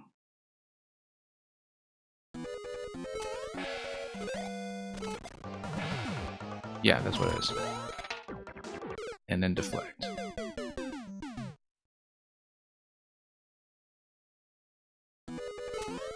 One of those situations where, you know, at first I wasn't sure what was going to happen,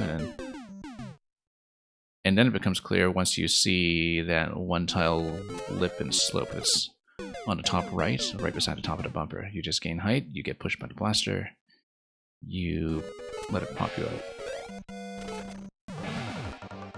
Wow, that was a big bounce.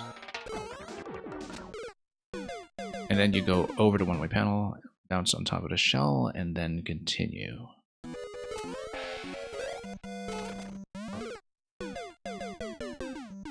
And of course the checkpoint, incidentally, is how you know it's not a tight timer, it's just a music timer.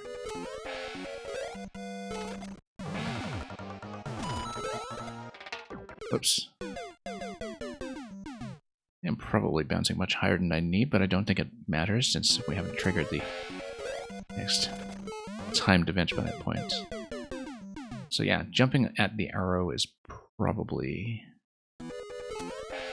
recommended. But going straight up with a push. And just tucking against the blaster so we can make it up to the correct tile. No, we need to do just a bit of a short kick here, and then use the thwomp to jump after that to catch up with shell.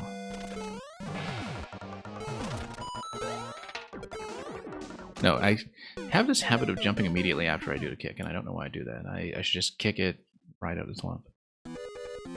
Hopefully the upside down spiny takes some time to figure out, yeah.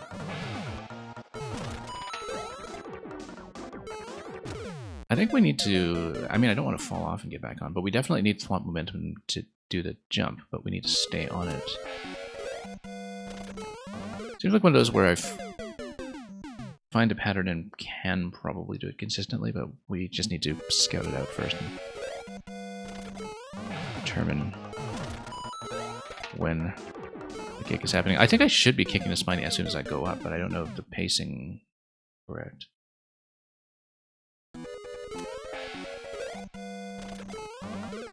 Oops.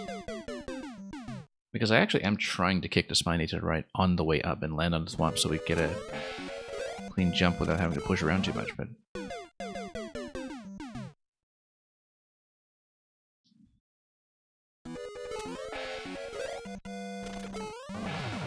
Okay. That really does send you up. There we go. Land. Run. And then I knew what was supposed to happen there, we just missed, because we didn't account for the thwomp's continued forward motion after hitting the brick in terms of how fast it was going to be. It's just standard thwomp speed, it shouldn't be too tricky to spot, but we still got thrown off a little bit.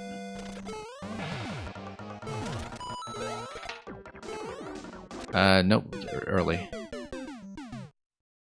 Should actually go closer to the last arrow.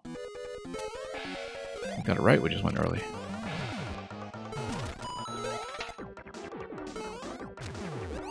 Yeah, there's a temptation when you have invincibility frames to just try to go right away. And you have to resist that temptation. And, whoops, late.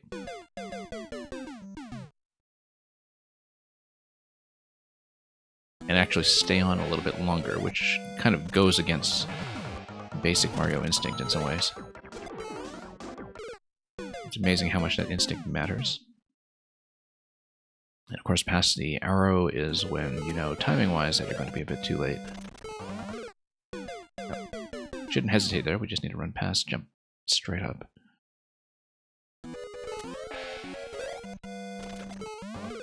Whoops.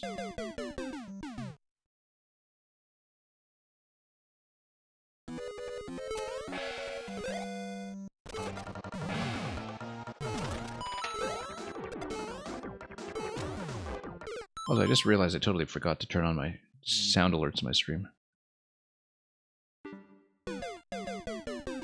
Fix that quickly.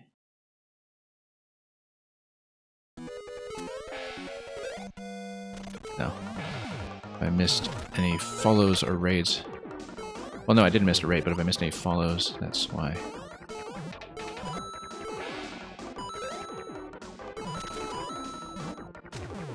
Okay.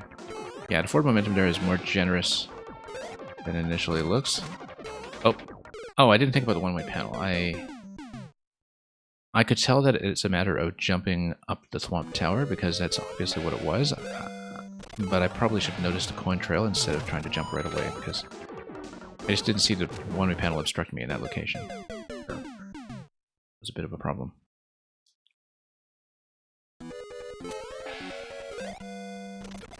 Whoops, nope. Bonking it from below, not smart. We do need to go nice and high. Despite all the failures here, I am actually kind of impressed it works as well as it does.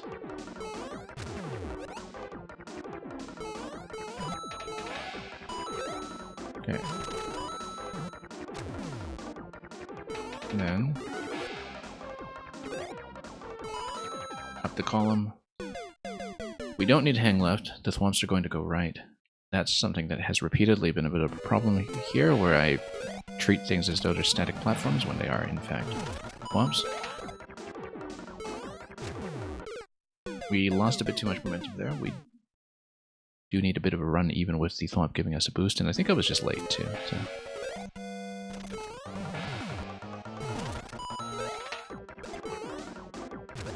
That works, too.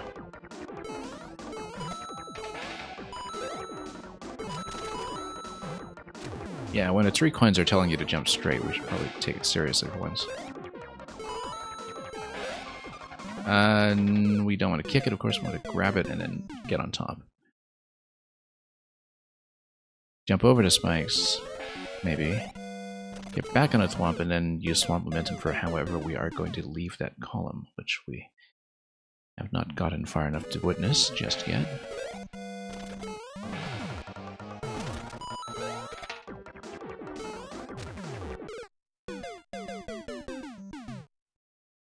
But we'll steadily make it over.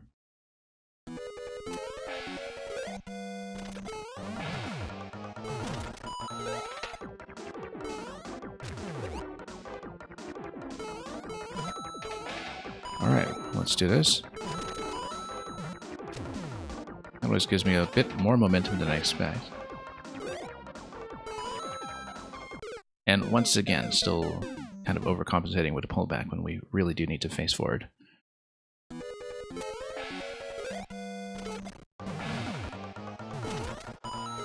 I feel like that particular blaster bounce could be a level concept in its own right, and probably is.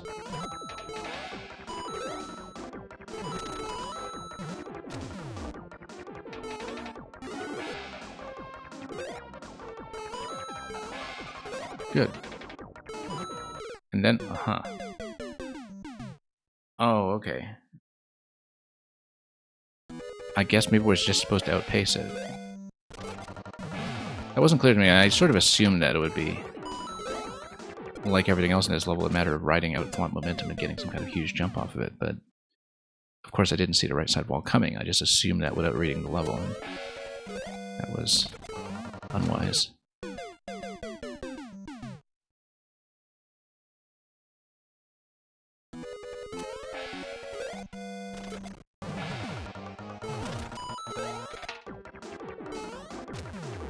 Okay, that was clean.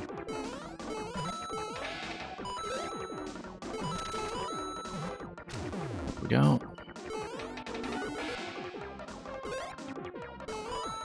Nope. Once again, still hanging too far to the left. Extra typo, welcome back. Hope tournaments have been going well for you lately. After all of the activity back in July. I have to catch up on a lot of your analysis, actually, of the championship run. For those who don't know, Extra Typo won the North American Scrabble Championship this summer. I had to keep in my head which championship was which in terms of who won what, because very easy to make mistakes like that when speaking on stream.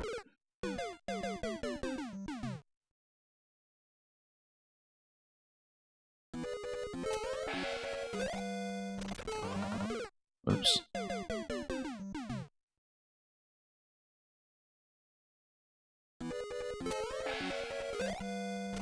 Okay, up we go. Whoops. Not so much. But yeah, we were off for a pretty big chunk of the summer due to a whole bunch of conflicts, which was also why I couldn't do tournament travel. But things are settling down a bit. We're streaming again.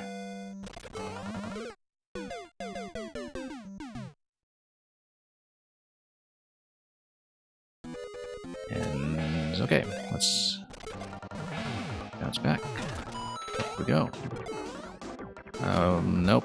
Once again, just a bit of a goof for missing the shell on the way up, which we really should be hitting. Extra typo, am I relocated? Yes, I am.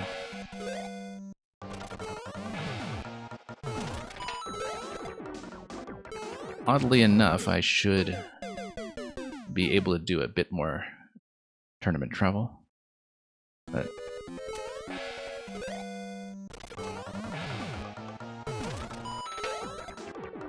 we'll see how that pans out.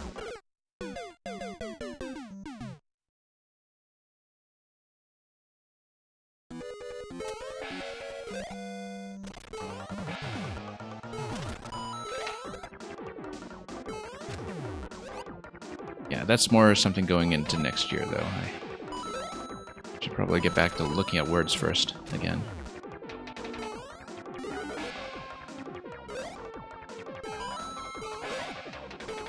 I was almost proud of myself in a roundabout way. That's the last time I played TWL over the board. I had my first instance of playing a Collins 2. And having that kind of reverse lexical confusion of having played Collins for long enough that I'm starting to make mistakes with 2s and 3s. Back in the old book. Or the smaller book. I'd actually gone that long without that happening to me in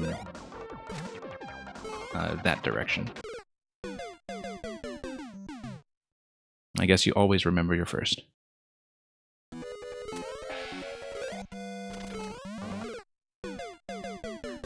But I actually am looking at playing a TWL event in a couple of weeks, so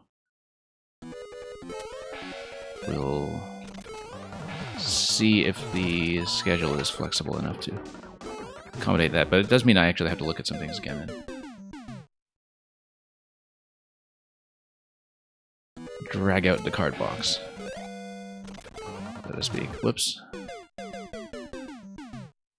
Because it has been a much longer while than I expected. Yeah, I really enjoyed watching what I could of the summer championship events, so it was just game after game of instructive mistakes and brilliancies together. It is a hilarious thing that we tend to remember so many times that we had forgotten and yet continue to create those memories, yes. I had to kind of map that out in my head for a moment. Whoops.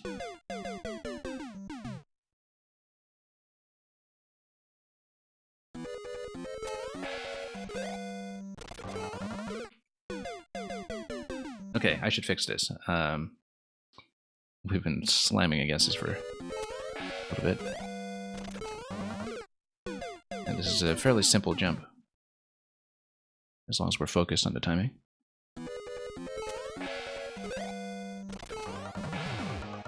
Gives you a nice high bounce. You knock this to the right, jump up, and yeah, we're just going late on that one now because I was going early previously and slamming into the one-way panel, and now we're overcompensating, so we just need to fix it. Yeah, go straight up, pop that, and go at the arrow, which, again, I feel like I lost a pocket of timing that we'd figured out.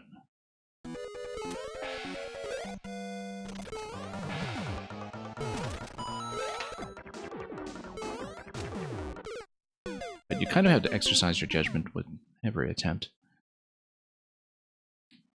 So we do get slightly outpaced by the shell, so I'm guessing that I am actually going late. It's better to go early and have some room for adjustment. Yeah, just like that. It's much cleaner. Now we can actually play.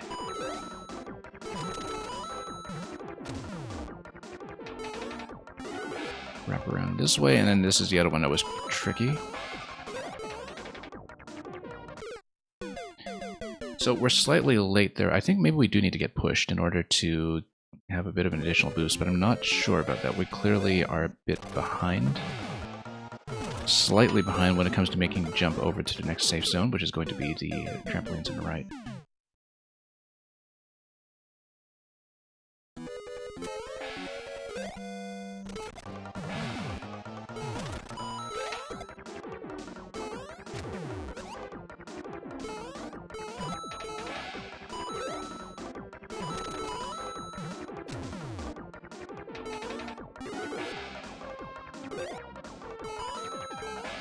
Okay.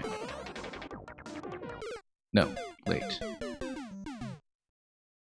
Interestingly enough, that background doodad column gives you a bit of an indication as to how soon you should be going, but pretty much as soon as I leave the one-way panel, I should go. And I don't know if it's that I should get a push from the flop column, but it seems like I'd have to hang back excessively to do that, and I don't think it would actually give me what I want. Because getting ahead of it, you know, there's no reason to slow down and just to try to get a push, as far as I understand it.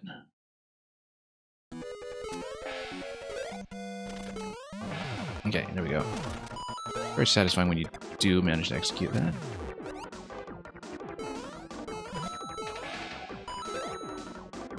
Cool. That's up here.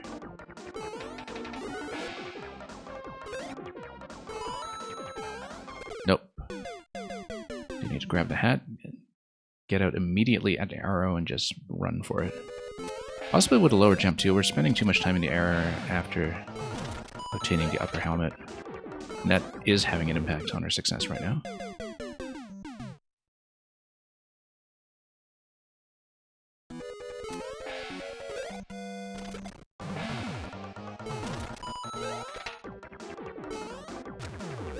Okay, there we go. Just barely made it.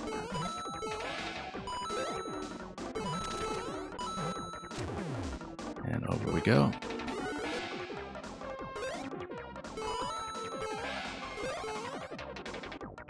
There we are. Well, except we actually do want the thwomps to retract slightly, get on top of them, and have just enough space to make that column out. I didn't realize that. I thought it was too far behind. And it is because the timing works out for you to land on top of them as they're coming back. It gives you just enough room to get into the pipe for the exit. But I was seeing that for the first time, so we didn't have time to understand it yet. Maybe I shouldn't be hitting the shell that early. At least if I let the thwomp travel a bit further before I hit it, then maybe it lines up better, because the shell is outpacing me by quite a bit now. Oops, wrong way. That doesn't work at all.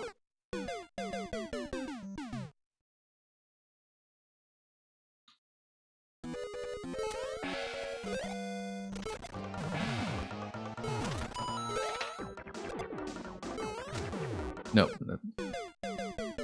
Too much of an adjustment there as I thought I was going to spill over the side. But at least we've seen the ending of the segment now, and roughly know what to expect. We just need to navigate it successfully.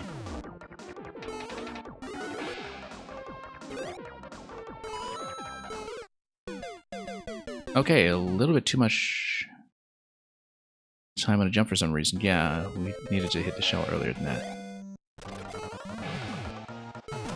Didn't realize that it was running so late on the invincibility frames in that segment, but there we are.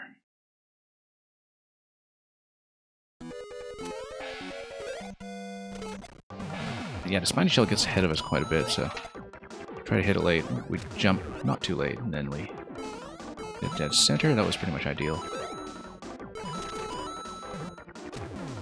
Make it over, and then... Oh, whoops, no, yeah. Once again, thrown off by the one-way panel when we should go for the coins.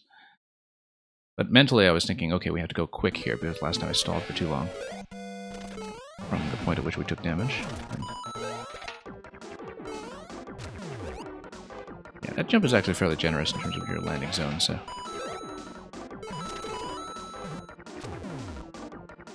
Shouldn't stress out about it too much. Land here. Yeah, no, I see what's going on there. I'm landing too far to the left after picking up the shell, and I'm getting to the swamps too late. So that needs adjustment.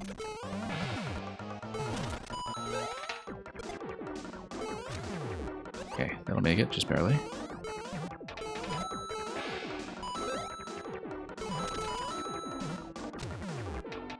That felt like I was right on the edge, but yeah, rightward momentum. Go immediately. Now we're in good shape. Much better shape. And much better shape until, of course, we missed that. So you grab the helmet, you let the thwomps go back about a tile or two, and then that still makes it. But that's clearly the adjustment we needed to make after obtaining the shell in that position, was to just have rightward momentum without landing too far on the left. In this location here. Goes right straight away.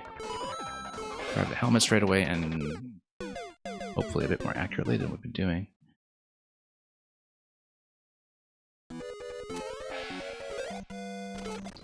I mean, it is going to peel off instantly anyway, right? So maybe...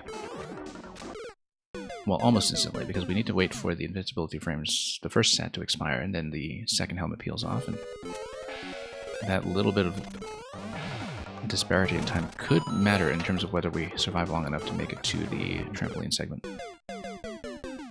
on the final jump. So we'll try to get that done.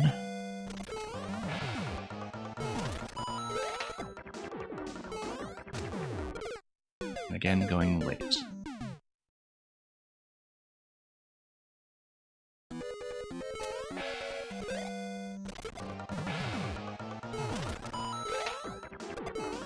Nope. Have I played Trackmania? I actually haven't. I've seen a couple of other streamers dip into it, but I have not tried it out for myself.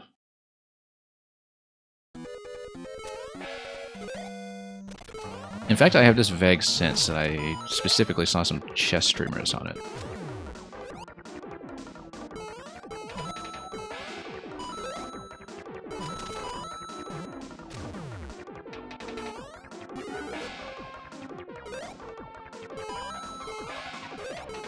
Okay, there we go.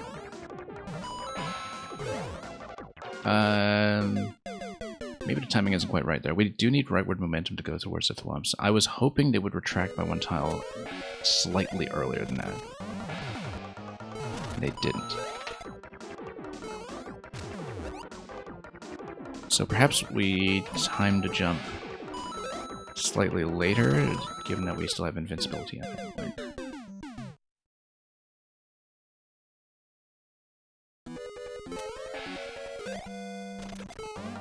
Oops.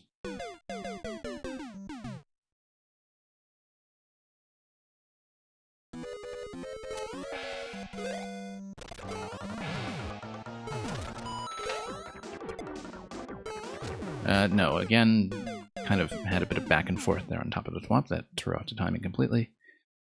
We will have to fix that.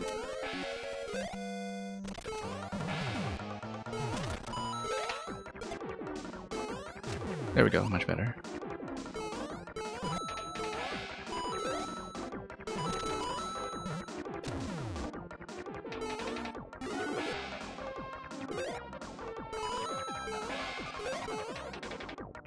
And yeah, the forward momentum matters quite a bit. There we go.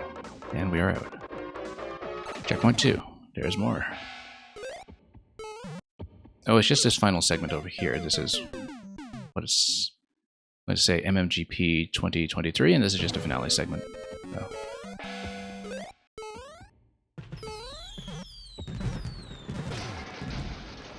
And then we're over, yeah. There we go.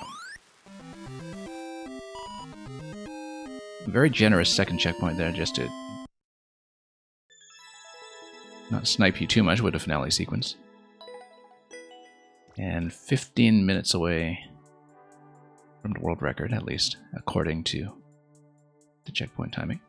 So, that was Sailing Stones. And Luca, hope you enjoyed that. I suppose because it was just uploaded that this is actually going to be one of the race levels that is incoming for tomorrow/later today. So hopefully that's an enjoyable spectator experience when it does come up. So thank you so much for all the GGs. We're going to dial in something else. This is going to be one of the leftovers from last week. I spent about an hour on it and got about 80% through it, so we still have lots to learn. Probably lots to recover. But basically my hands were getting sore playing this next one, so we'll go back and do it fresh today. And yeah, this is Pipeline by Exec Runs. The clear rate has noticeably dropped since we last looked at it from not only myself, but probably some other attempts as well. Just going to pin the code quickly. And so yeah, this could take a while because it is a tricky one, and like I said, we only learned about 80% of it, and there are a few muscle memory traps that we need to deal with. But we will try to get it done today.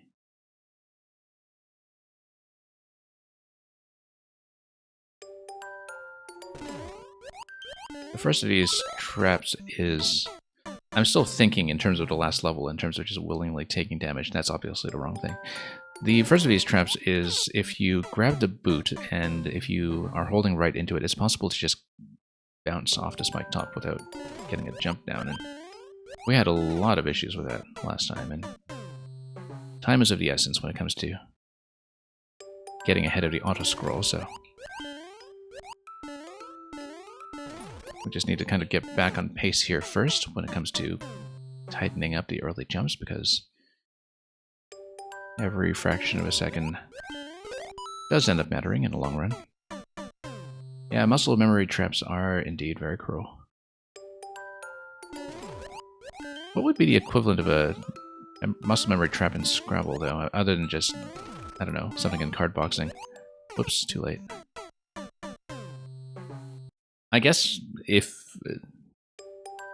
it's something involving the way you draw the tiles or hit the clock or something, you know, something that is part of the physical element of playing the game. Where people get tricked out about the way they draw from the bag sometimes, I think, and lead to tracking errors, overdraw errors, that kind of thing. Oops.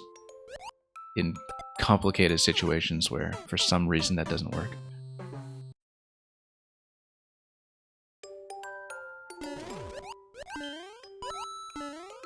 Oops.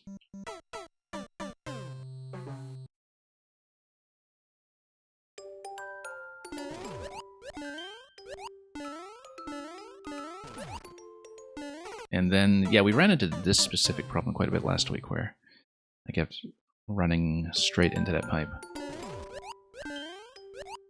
I looked at this a week ago, and so I'm kind of recovering my memory of what we had in fact learned, and then we'll hopefully manage to progress past that point. Yeah, you fire the shell, you jump into second blooper, you get on the shell, then you continue past that point. So this is part of the relearning phase right now. When you're low in time in the end game and your instinct is to write down opponents' plays, yeah. Yeah. Oh yeah.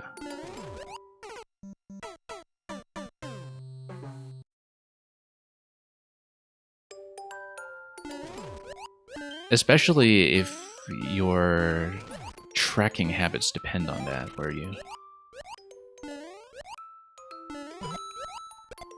have that as part of your tracking routine for accuracy's sake, and have this tendency to just want to keep the pattern because you don't want to throw off the thing that you know works for your workflow on the paper.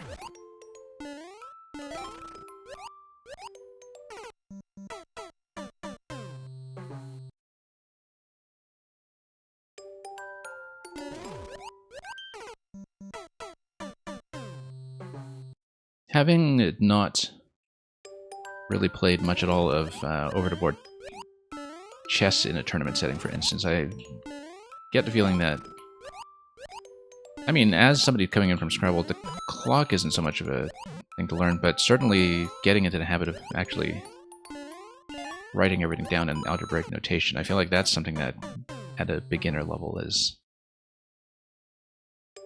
a routine to pick up that you don't often get told about if you're in this very online-centric environment. How many different death noises are there? I don't know that I've counted. There were actually far more in Mario Maker 1. In Mario Maker 1, there were sometimes special effects that would trigger with low probability, like effects where Mario is just tumbling down an endless flight of stairs or something. But in order to give people quick and efficient resets, it took out a lot of that fluff in this game, but at the expense of losing some of that flavor. So Maker 2 is a bit leaner about that when it comes to death effects. But in Mario Maker 1 there were quite a few, because in general that game had a bit more of a toy box feel to it.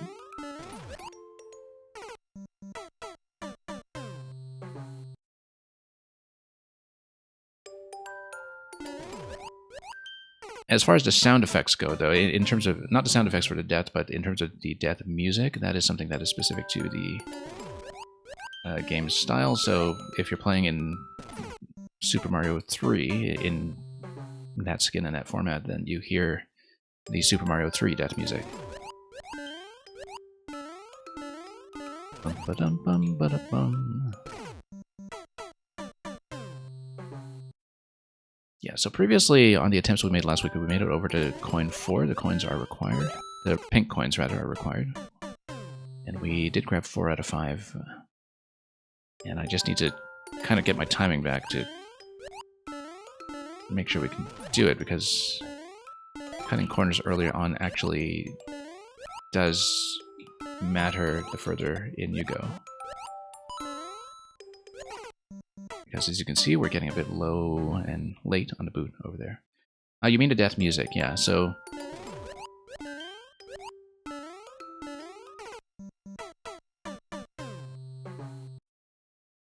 yeah, it would be for each of the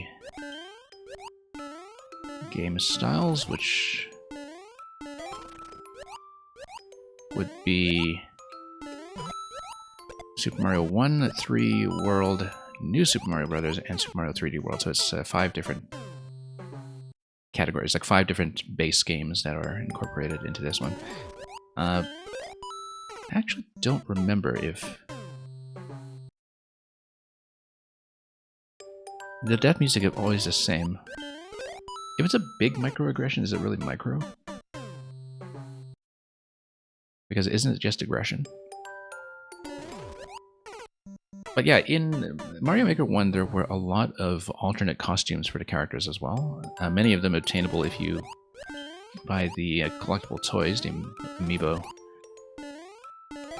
Where, for example, you would have a toy of a character in a different amiibo, sorry, in a different Nintendo game, and you could basically incorporate that as a costume, and it would bring in a lot of these sound effects from the associated game. So, oh yeah, and in this game there are the additional effects that are for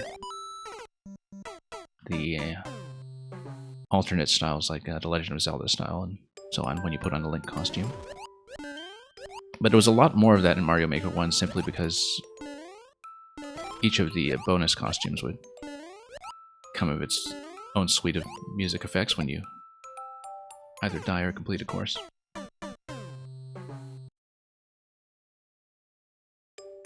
So basically there used to be more.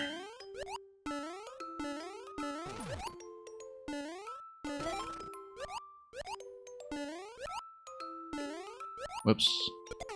Yeah, we do have to hit that block to raise the shell.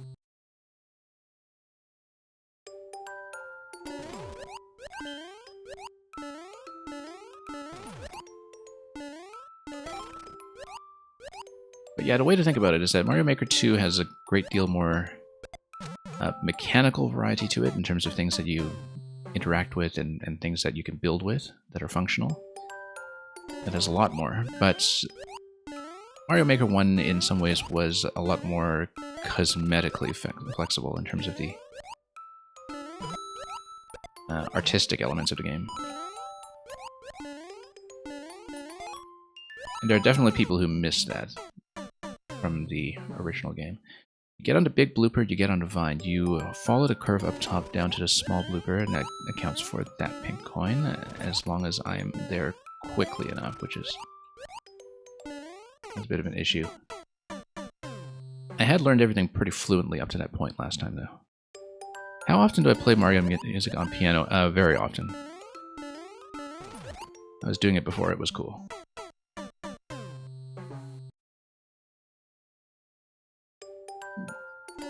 Brought it into a student concert once, I think, when I was working with a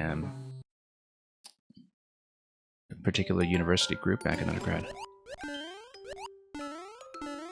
It's a much bigger field. Video game music is much bigger now as a scene, though, given that you do now have a good number of people doing it professionally. Whoops.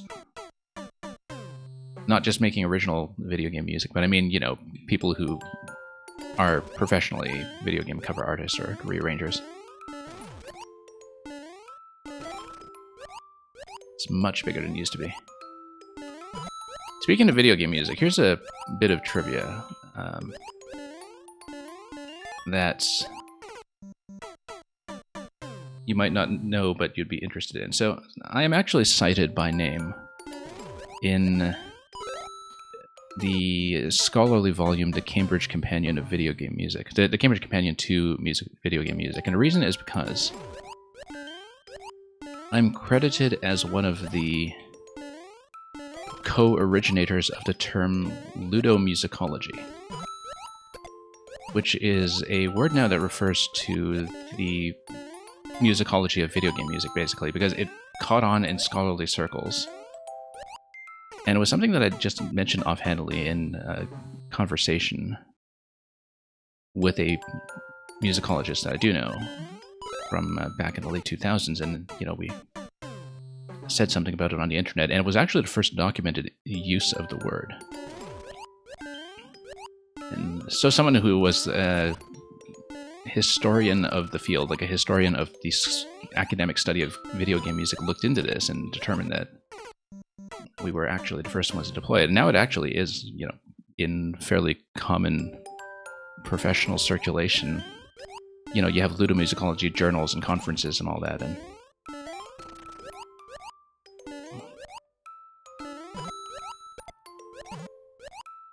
the funny thing is, I actually did meet somebody else unrelatedly who was a scholar of video game music who was working on her PhD at a time a few years ago.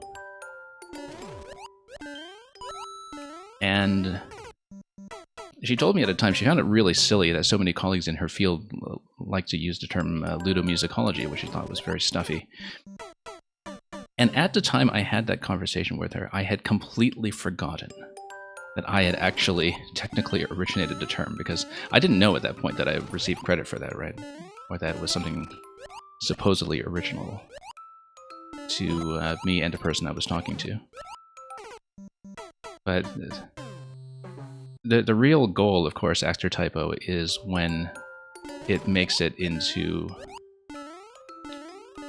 one of the long lists, so you can, eventually wrap it as an extension around music or something for a really spectacular play, right? Because doesn't that fit under 15 letters? I can't count when I'm... Music, ology, lido... Yeah, 14 letters, and it's totally possible to extend into it if you kind of build into it, right? It's a bit too long to be something like the astrobiology extension from a couple years back, but...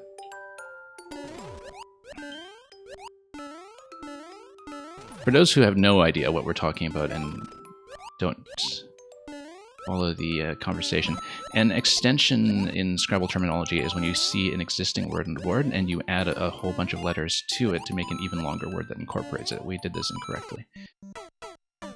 So one of the more famous instances from a couple of years ago was when the word ology was on a board, O-L-O-G-Y, and that just refers to, general categories of the study of things. And someone actually did have the perfect set of letters to play astrobi in front of it to make astrobiology for a ton of points. Oops. So that's just one of those great off-the-shelf examples.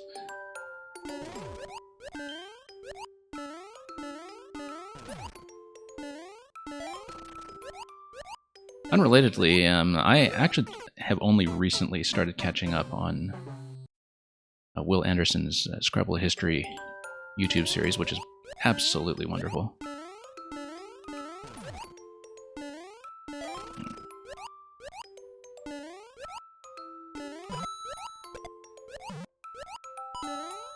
So, for others kind of lurking in the stream here who are new to this, Will is he was also one of the pioneering Scrabble streamers and general Scrabble ambassador in all respects. One of the guys who really does some of the most public outreach about the game, and who is a champion in his own right. And he recently had a series of YouTube videos that hit the YouTube algorithm and started bringing in a lot of attention. And they were about legendary moments in the game's competitive history, which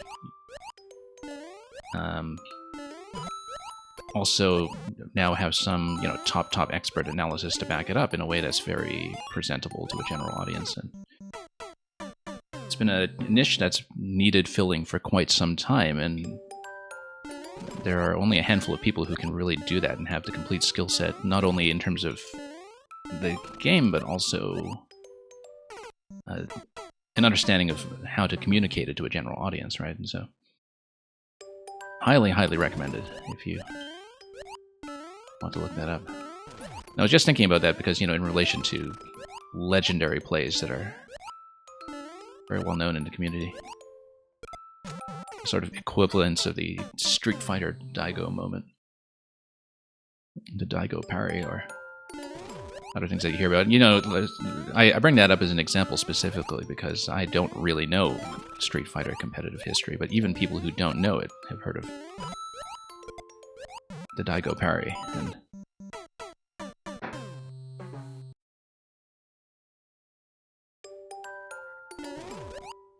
whoops.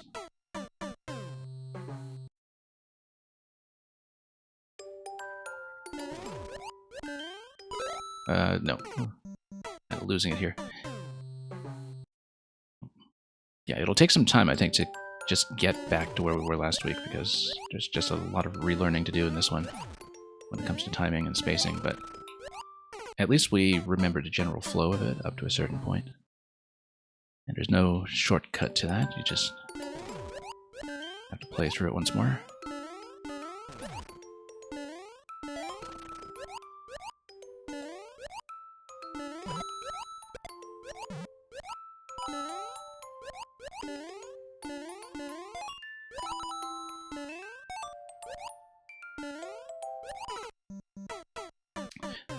No, I did that wrong. You bounce on a squid, you land on a boot, you jump out of the boot, grab the next coin. I do remember that now. We just needed to see that again for the first time this week.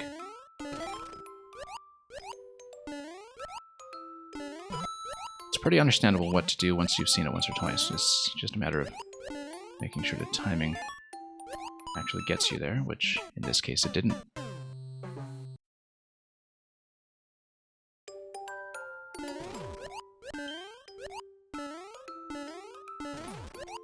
So yeah, I think there must be 7 different death music tracks at least then, now that I think about it, because it would be for the 5 base styles plus the Super Mario 2 mushroom and the Link Master Sword power-up that gives you the Legend of Zelda sound effects. But I'm probably missing something. Whoops.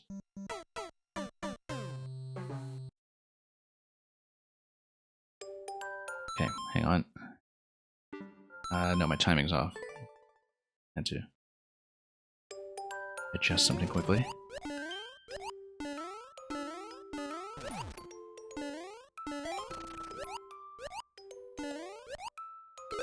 Whoops.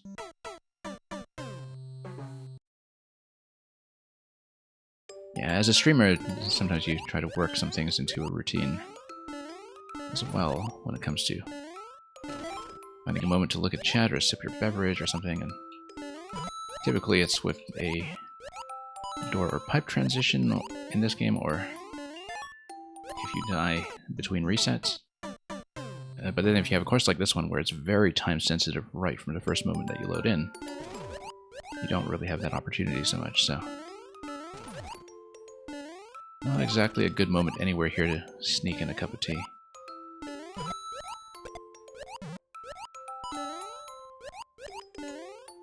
Okay. Slightly behind here, but I think it's, yeah. Hesitated a bit upon acquiring the boot there. That was easily fixable. Whoops.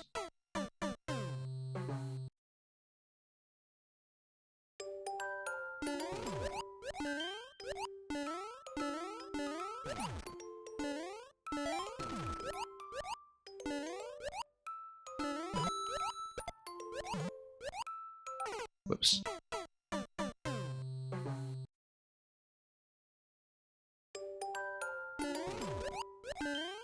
And then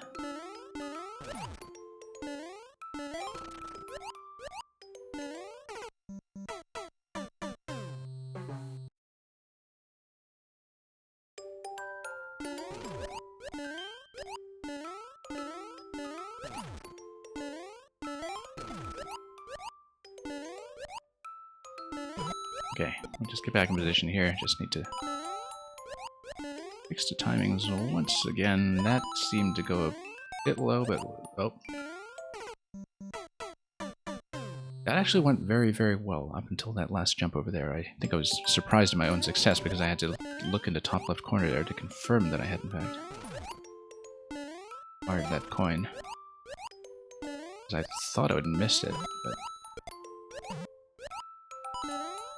that's right, just need to build up the patterns again. And not bonk our head on that pipe. On that decoration.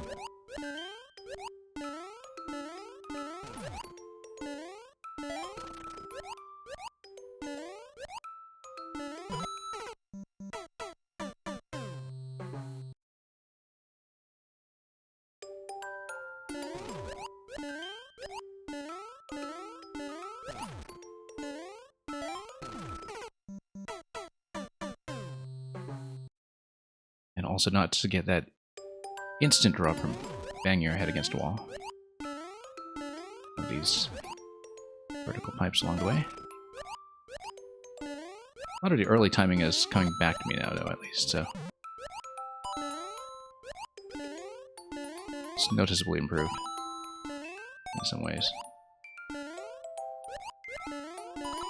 Okay, getting back here. Nope, didn't get off the vine successfully. We were, again, a little bit late relative to the auto-scroll boundary. We did manage to get up to the coin at least, which is a new record for today, but we need to do that faster so there's enough time to get back down to the squid on the left side before the screen boundary catches up to it. Bounce back to the right from that point.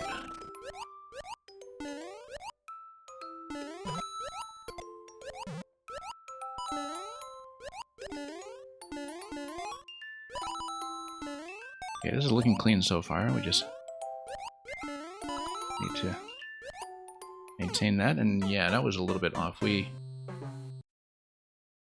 might be late getting off the vine just because the squid, again, is loopers a little too far to the left.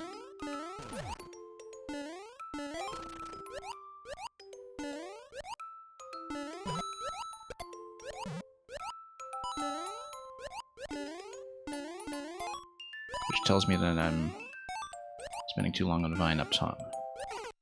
Oops. Well, that was an interesting deflection.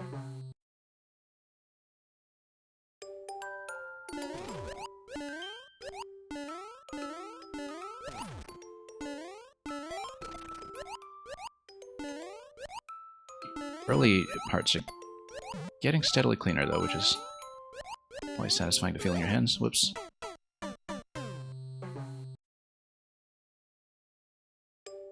Because it did take me a while to learn some of the early stuff last week, and so we're reasonably caught up. The way that does make this look pretty tractable today within the amount of time we have available.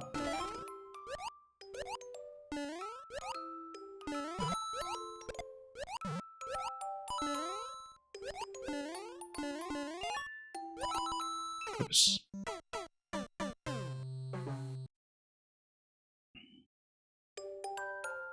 Yeah, a lot of it is just doing everything quickly enough. And cutting all the right corners. But not too much.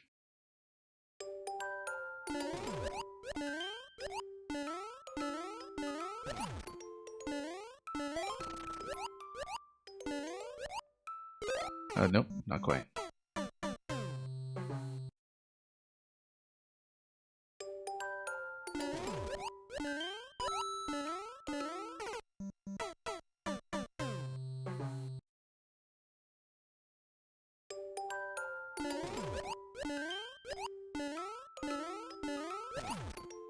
Down we go.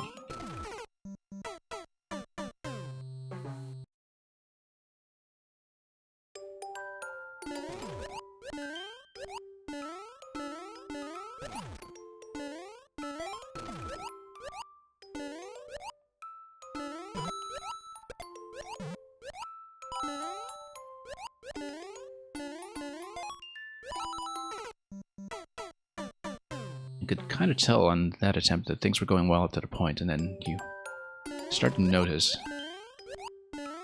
little ways in which you're falling behind, so a lot of tiny optimizations matter quite a bit, including perhaps hitting that block accurately for once.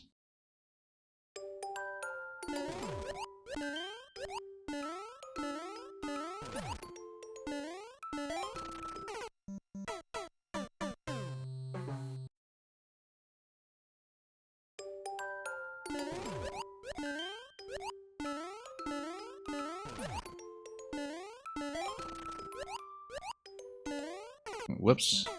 That was a bit of a wild jump off the vine there.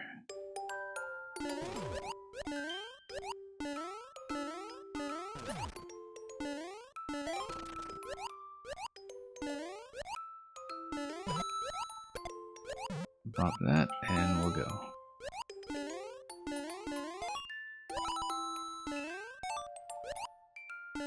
Too much height there. I could tell I was falling behind. Once again, once you get up to the small boot that we were about to land on, then the concern does become the auto-scroll boundary. I'm already telling behind at this attempt, but we'll see if we can catch up. Yeah, thank you, Extra Typo. Good night to you as well, and hope to catch you around some more. So, whoops.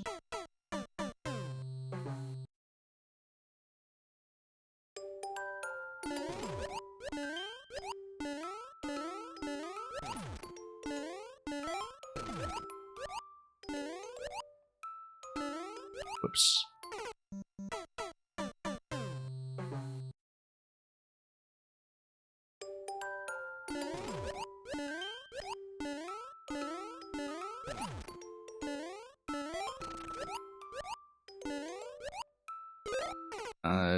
Not so much. That's okay, just need to get the pattern back in order. So we've gone up to coin 3 so far. I had gone up to coin 4 last time.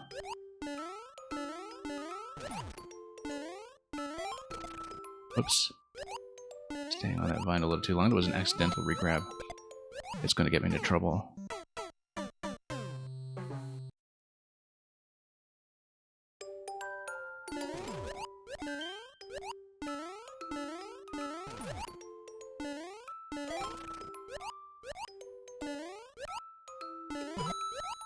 Bit of a close shave against a plant there. That could have gone a lot worse.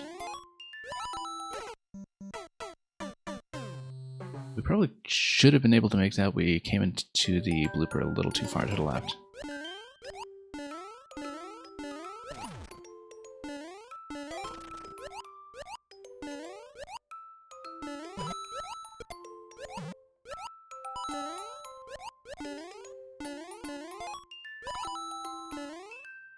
Nope, miss. That's okay, we'll keep on practicing, or not. Bit thrown off by the miss, I guess, but... Yeah, we have to remember that we do miss the coins. It is still worthwhile to learn the later jumps on the same attempt if we can, instead of just bailing out.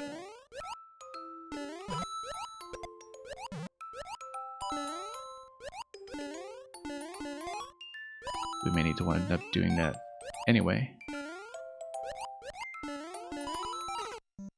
Staying on the boot a little bit too long. Again, a bit of hesitation there as we were riding it over to confirm that we were, in fact, in it. But that's because the jump with the small boot that you pick up in that position does feel a little bit claustrophobic. So, felt like I needed to go down a bit first, but timing was not on our side.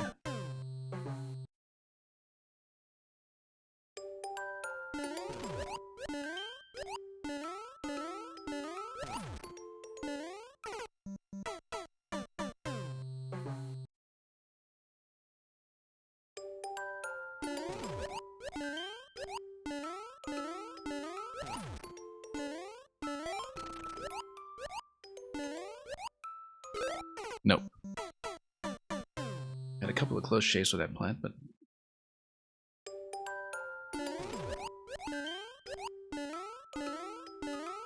had to be a little bit cautious about it.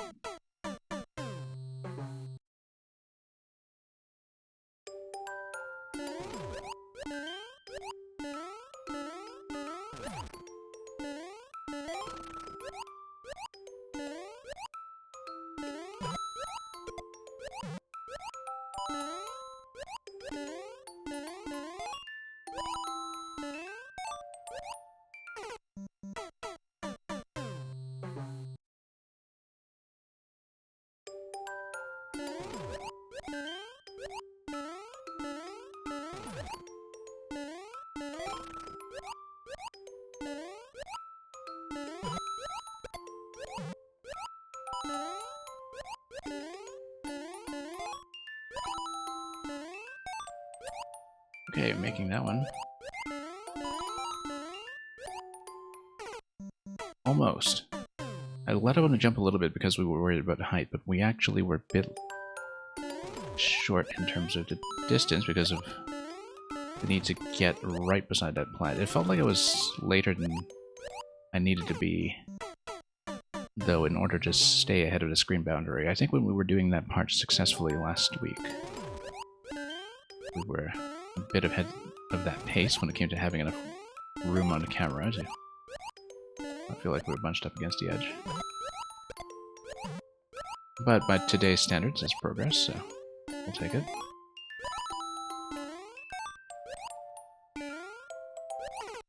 Whoops. Once again, just trying to pull back a bit on that jump, and that didn't go well. It looked as though there was a one-way panel protecting us from that much on the side, but I may have been just reading that. Whoops. Clinging to the vine a bit long there, too.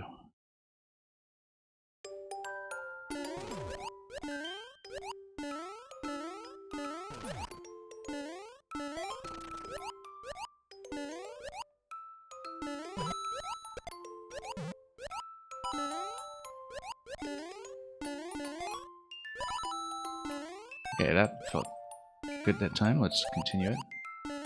Nope.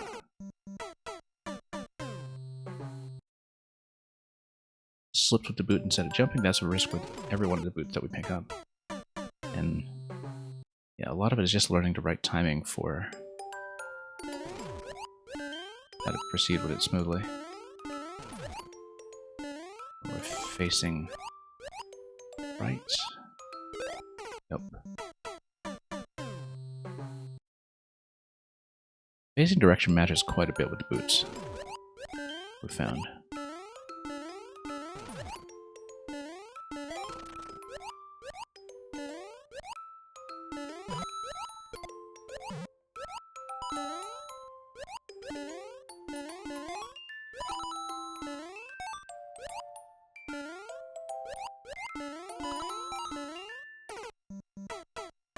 Getting a little bit late. It's kind of tricky to cling onto that vine and get off of it quickly. We tend to have a lot of issues with staying on a vine too long or grabbing it by mistake.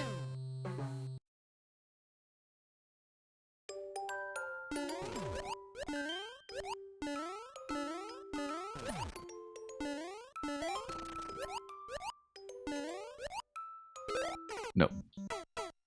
Once again, getting thrown off by the boot bounce.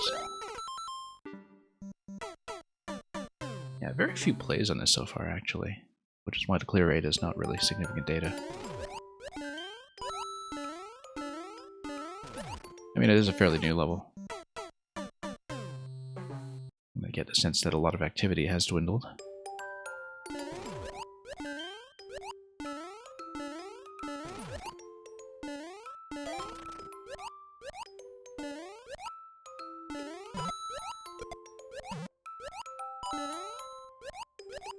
Whoops. Again, with the side bounce instead of the jump. You have to break a lot of habits sometimes to deal with things like that with any precision.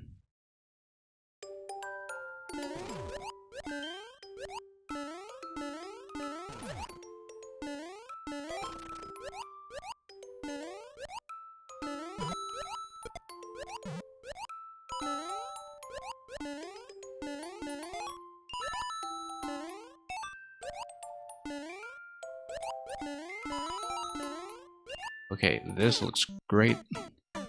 That was excellent, in fact, getting up to coin 4 there, getting in a position. Until, of course, we just had a bad angle around a piranha. Everything up to that point was the best attempt we've had yet. At least today. In fact, it seemed a lot cleaner than any attempt we made up to coin 4 last time as well. A lot of the timing just worked out, and it's the kind of thing that makes this whole course look pretty doable. We haven't really studied yet the path to coin 5. We saw it peeking through the corner of the screen, so we were quite close to it, and quite close to the finish, but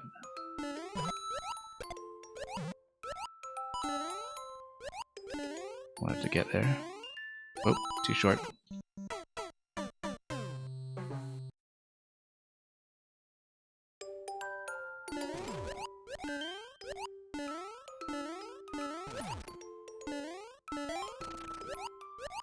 As long as we get back there consistently enough to properly learn how to get in and out of coin 5, we're potentially in pretty good shape. Whoops. Because in some ways we have already gotten back to where we were last week.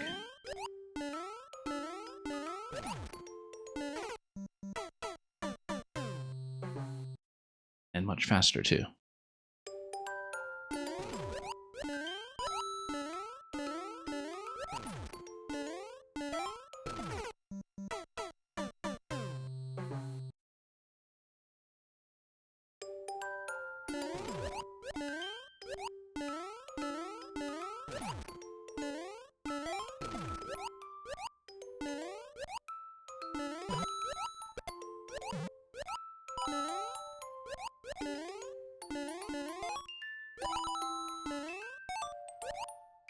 I just need to leave this immediately. Timing's not quite as crisp. We were a little bit behind than I could tell just because of the screen position once again, but we're most of the way there. I could tell where we were slipping slightly.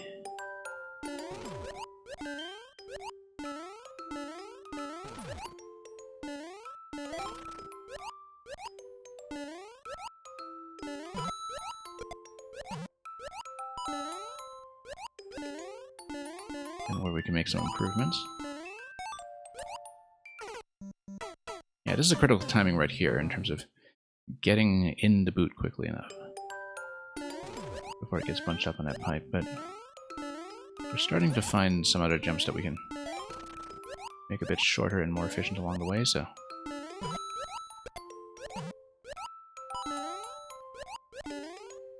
and every jump up to that point does matter quite a bit in terms of just shaving everything down to the minimal airtime.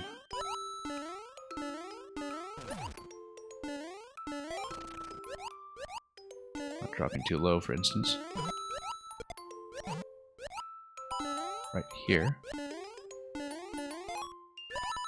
And here.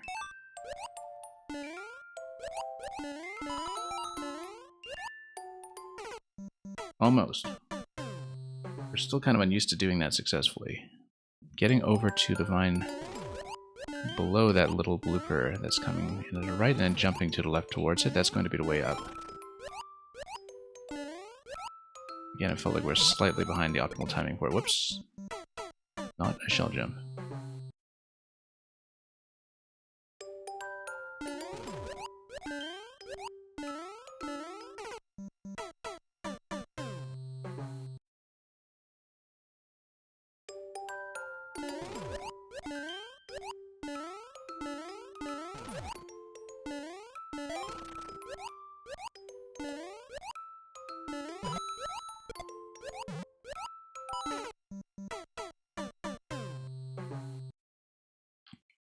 Yeah, those piranhas placed on the right side of pipes, they are quite a constraint to deal with.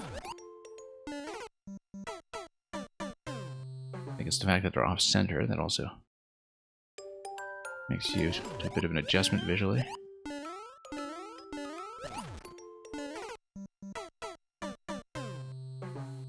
In terms of your sense of when it is safe to wrap around them.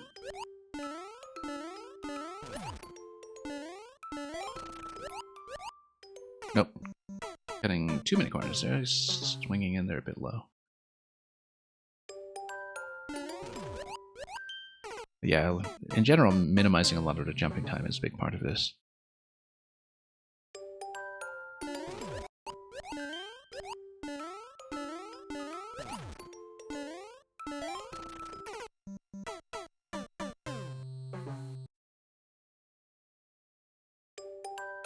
But we'll gradually get it together. We've progressed well enough today that it does look pretty doable. We just need to put in the time to shake out the inconsistencies.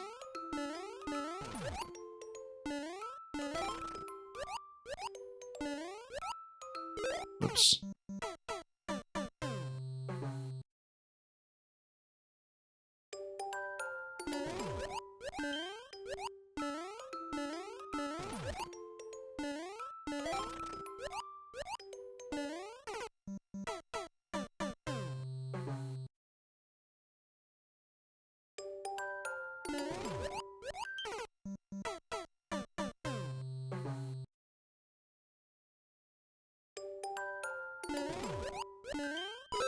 Nope.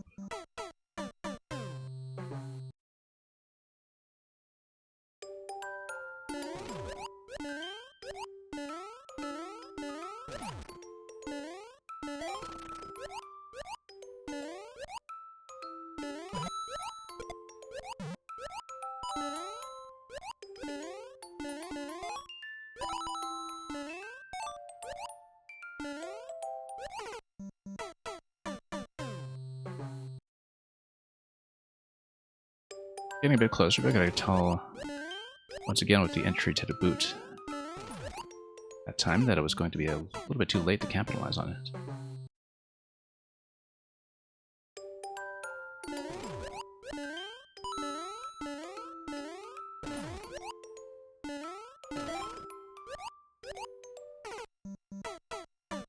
Yeah, that's also a little behind pace, but usually we have much more room on the looper on the right side.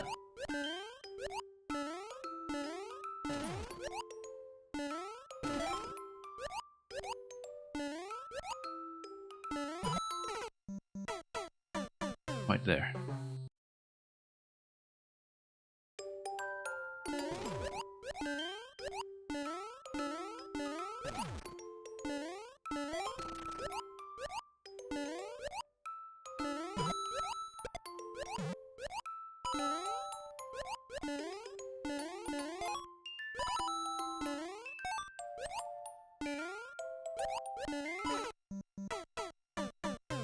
Rushing that a little bit because we usually can tell that we're a bit behind in pace, so we're taking the boot late enough that it's getting bunched up along the left side pipe. So, we'll be able to adjust a little bit. A little bit behind there as well, I think. But we'll make it. Slightly.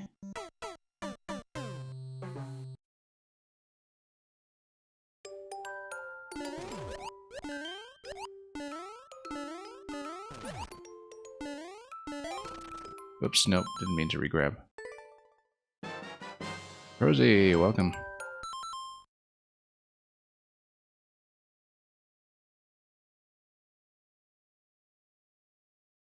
Toxic with a Q, indeed. Oh, Galaxy 2 has been going well. I don't know if you've been playing ROM hacks as usual in Galaxy 2, but do let me know if you've been modding it with anything particularly interesting. Or just doing it straight up in classic fashion. Whoops. So yeah, welcome everybody.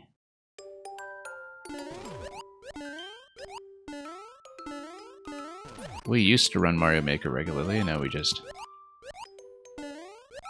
make a big mess of it out of a bit of lack of practice after months and months playing nothing but Zelda and Pikmin for the most part.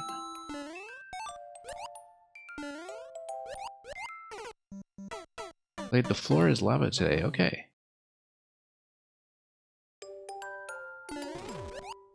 Where everything is melty molten. Melty Molten Galaxy 2.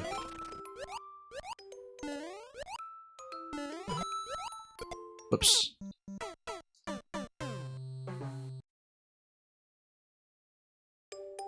Yeah, just doing a bit of a catch-up today. We haven't done one of these backlog streams in quite some time, since May, actually, right before I got into Zelda.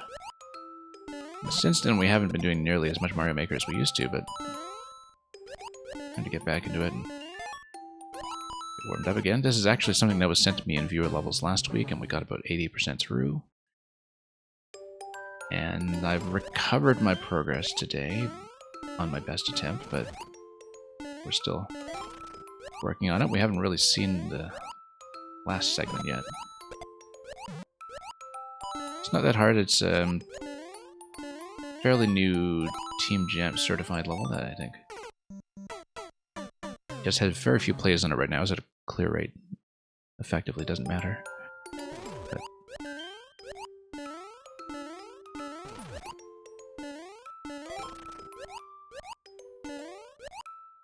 whoops.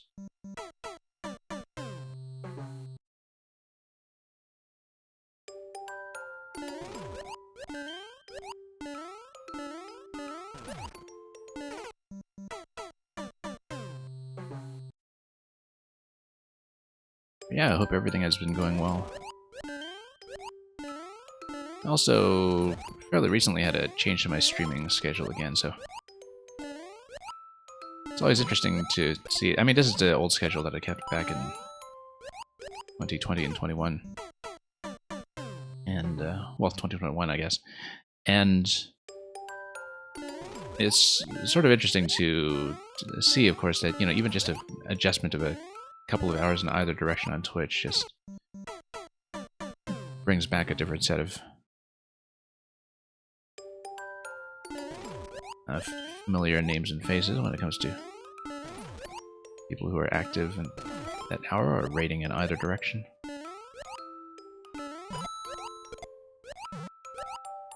But of course, schedule change is always a little rough on keeping a player base, so.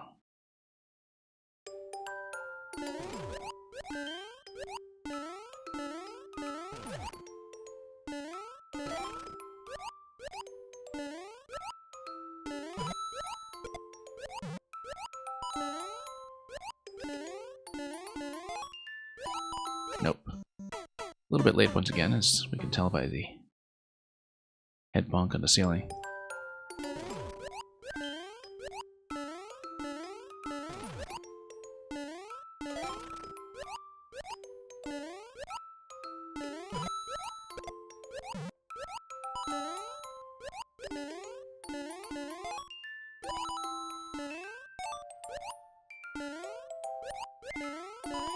Okay, better than usual, but we came in a little bit low for the Vine Cling, because usually I know that I'm under quite a bit of time pressure to get off the Vine, and so I've been shaving that a bit close.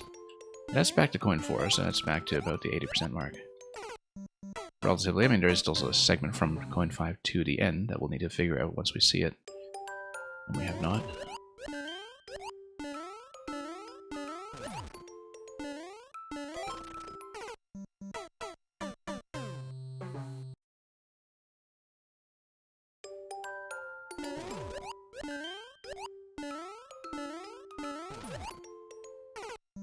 Not quite there yet.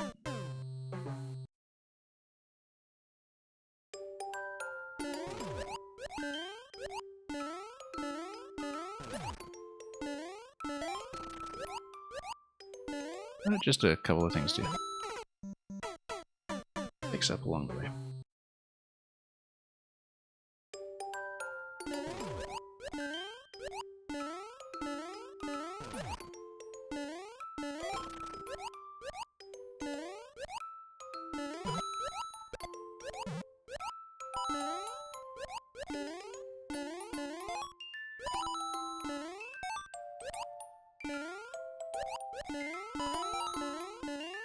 Yeah, once again, jumping off that vine is a massive problem. You do need to hang left, but I do have a tendency to have a bit of a left up diagonal, just because it's directly after Divine Climb.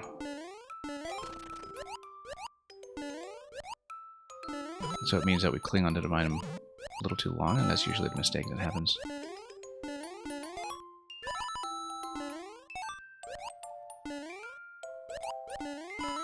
Nope. Yeah, that's a bit sensitive to timing. We know what to do afterwards. Jump on the line on the right side and then get onto blooper and get up the next column, but executing it cleanly after coin 4 has not really happened at this juncture.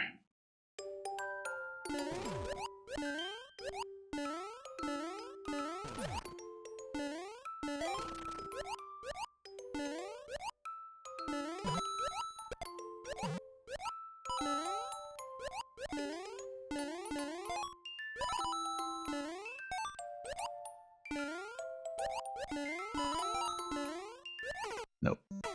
Kind of a bad adjustment. Again, the jump off Divine just isn't feeling comfortable yet. I just feel like I'm on there a little too long, and that we aren't really aiming correctly to get down to the blooper with the correct momentum to send me back to the right.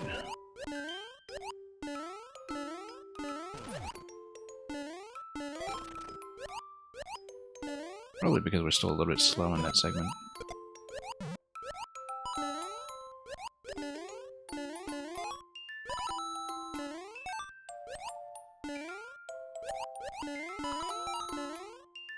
Nope. Almost there, we just haven't really had a comfortable landing there yet. Because even when we do get down to the pipe, we have trouble getting back out.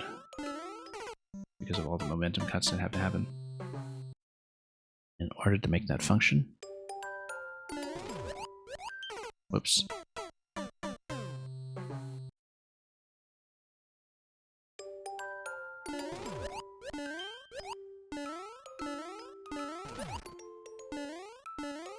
Nope, missed it. That's okay, we'll train it anyway. This won't be the attempt, but we need to see some of the later timings.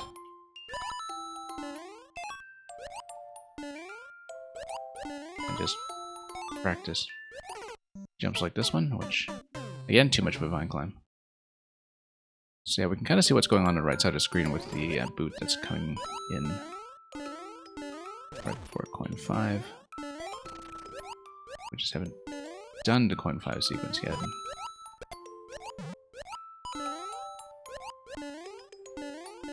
It is something you need to see firsthand to understand. Missed a coin, that's okay, we'll keep going. Yeah, dropping off immediately like that is actually much better, I think, if you can get around a piranha plant. I think that's the way to do it, in fact. We have to drop immediately. Because that sort of resolves the timing issue against a blooper. It's not clear to me that that's the case. I always have this tendency to jump off the vine, and maybe that's the real problem here, is that if the timing is correct, we should fall out of it with room to spare when it comes to going over the piranha below.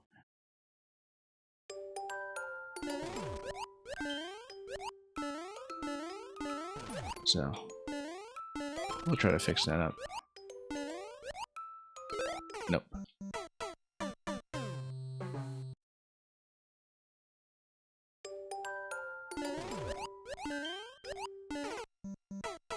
Oh, we'll get back there eventually.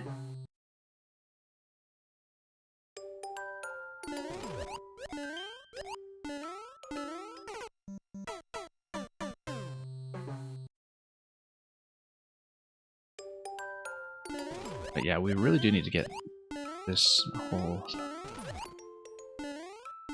bit up to coin 4 a little more consistent. We have done it successfully enough to make it look feasible, but everything up to that point needs cleanup before we can progress properly. Because we've matched our progress from last time often enough, but not exceeded it.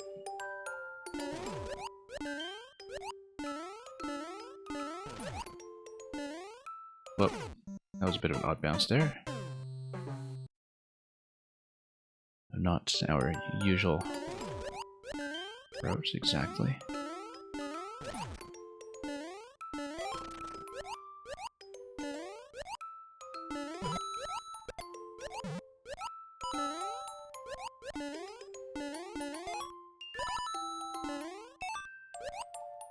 Yeah, a bit too much airtime there, but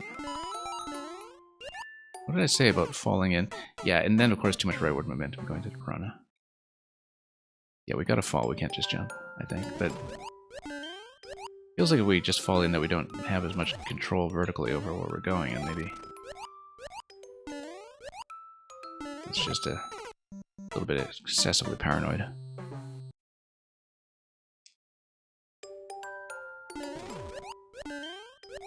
But yeah, we'll probably have to blow a few attempts on trying just a straight drop off of the vine and figuring out what the pattern and timing should be for that, and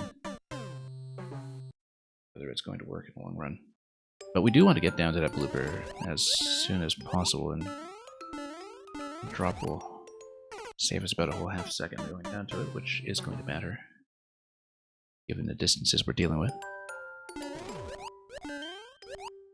And the speed at which things are scrolling in at a fixed timing.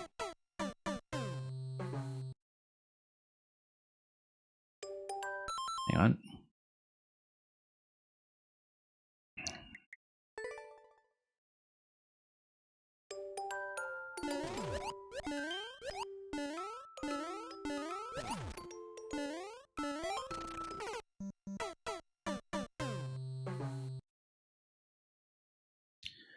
Well, we're learning it. Steadily. Yeah, trying to make some excessive savings here up front. No.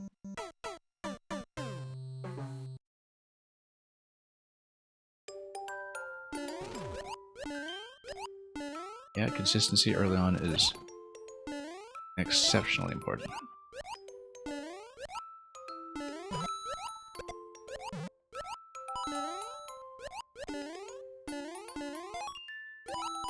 Nope.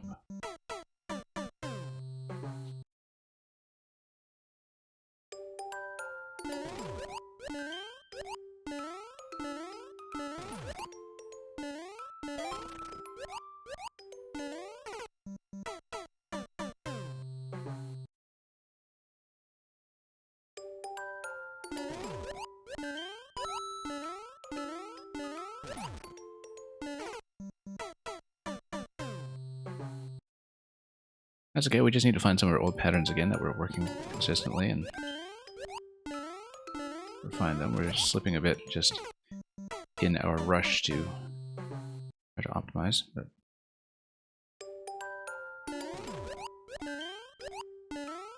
yeah, it'll come back, I'm sure. That seems a bit late. You can usually tell by the blooper positioning whether I'm ahead or behind my intended pace, but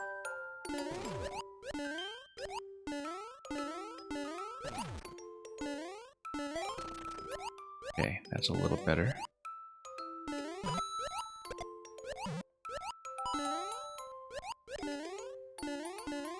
Grab that, go. And Optic, welcome. Or rather, I'll say welcome to you when you're no longer looking at the intrusive pre-roll ad. Those really have become excessive lately on everybody's channel.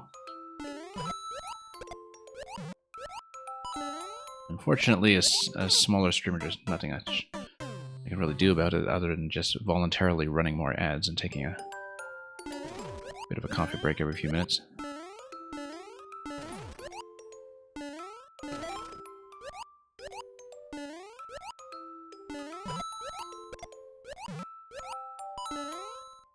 Yeah, as I always tell people, if you either can't afford a sub or don't want to sub, just go ahead and use adblock. I really don't mind. But I understand a lot of adblocking solutions no longer work as well as they used to.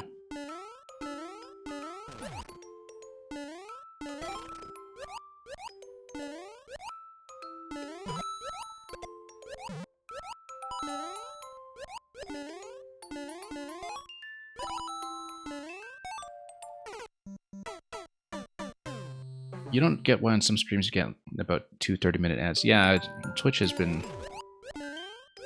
very aggressive about that, because basically the thing about Twitch is that they run a certain number of ads per hour, including the ads that you see when you load into a stream. That is based on how much the streamer themselves are voluntarily running ads. Basically,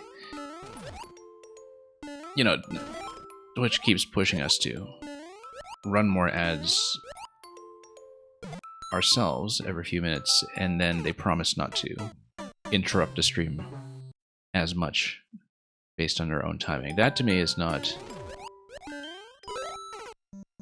really a particularly good trade,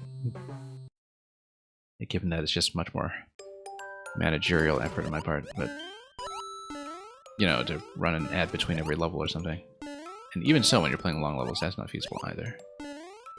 So.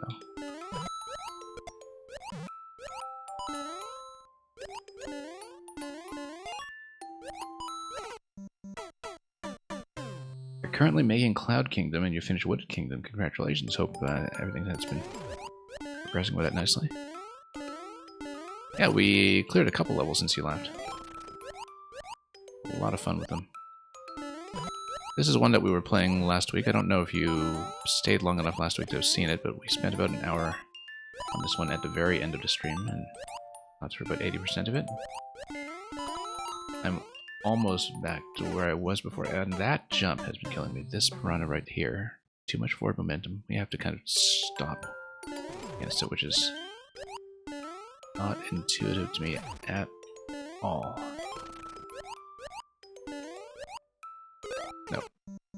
Once again, too much bouncing. I wanted to fall off directly, and the positioning just didn't work for that. No. One of the roughest things about playing into boot is knowing when it's just going to bounce around with your directional movement. Same kind of challenges a lot of edge or corner detection when you're making tight jumps.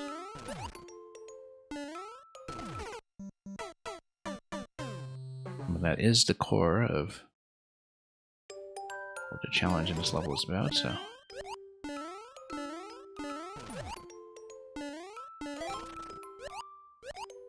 kind of thing that only really matters in a situation like this where timings are so critical.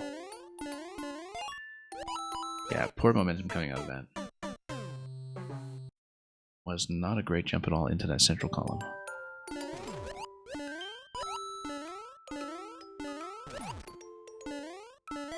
Yeah, that felt a lot smoother, somewhat.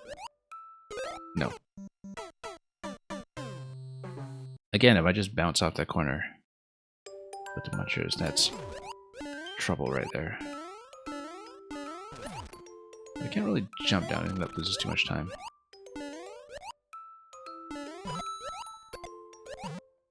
Nope, wow, that was an embarrassing overshot.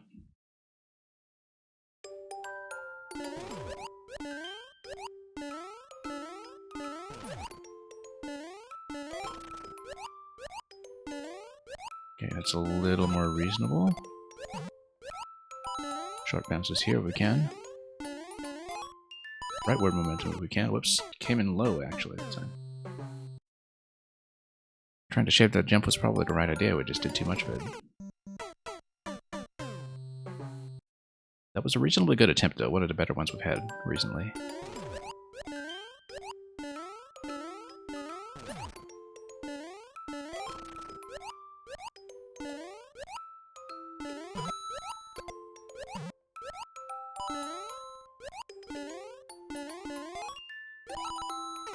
Not quite enough of a bounce, no.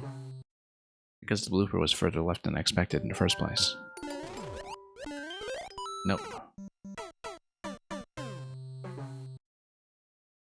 But yeah, we'll keep at it. I knew this would take time, so... given the difficulties we had with it last week.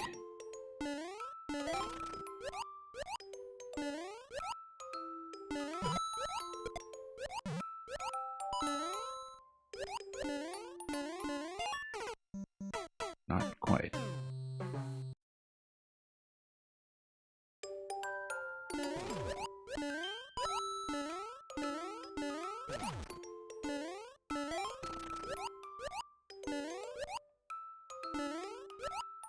Nope, that's a miss.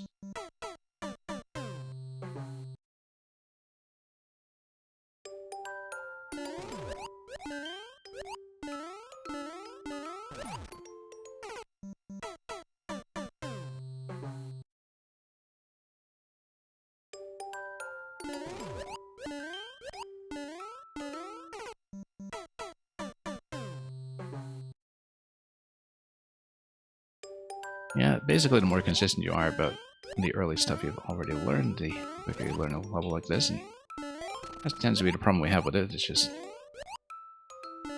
too much inconsistency sometimes with things like the boot bouncing to really properly get the later setups. I knew I didn't have enough momentum that time.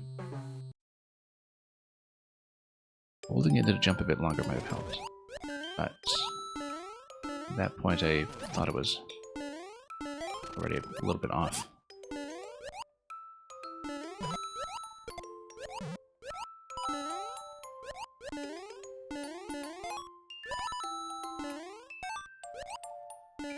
Okay, better than usual.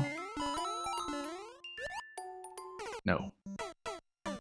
Yeah, getting out of that vine is still a massive problem.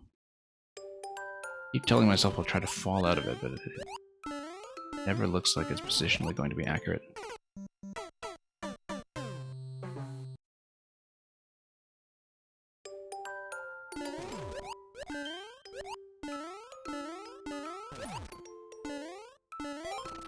Whoops, no, too much of a cling.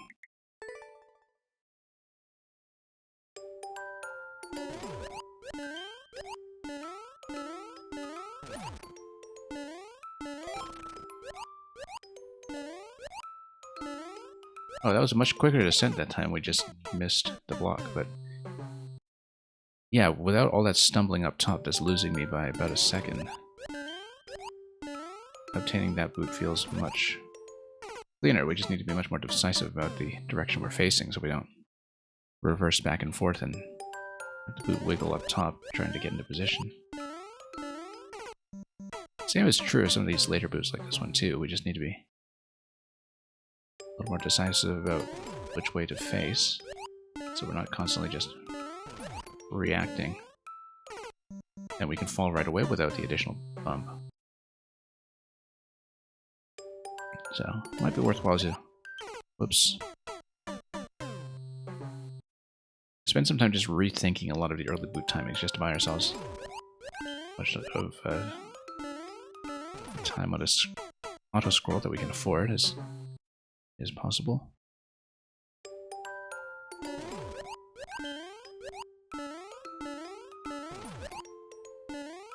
Yeah, sliding right off there, that's a lot better in some ways. Much less stumbling. Whoops, faced the wrong way. We're still adjusting. We're still making changes. Cleaner. Not so clean.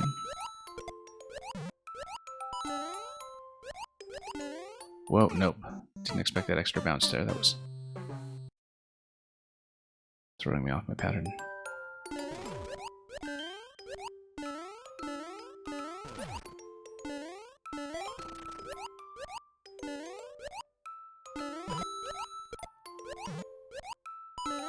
Yeah, we're cleaner about obtaining the boots in the first place. That solves so many issues.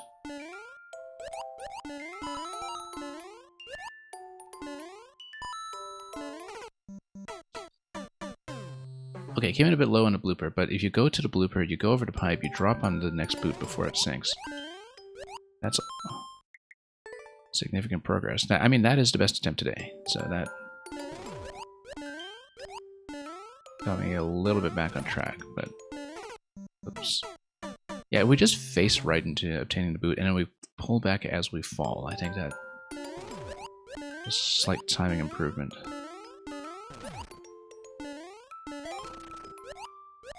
Very marginal, but probably enough to matter. Because we previously bounced around far too much. Whoops. That felt late.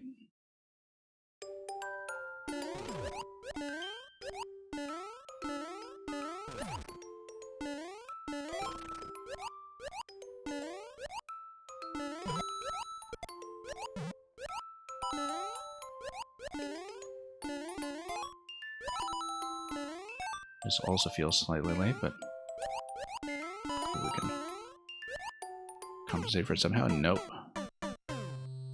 Yeah, that was too late. We just didn't have a good bounce on the looper on the left. And weren't about to get one.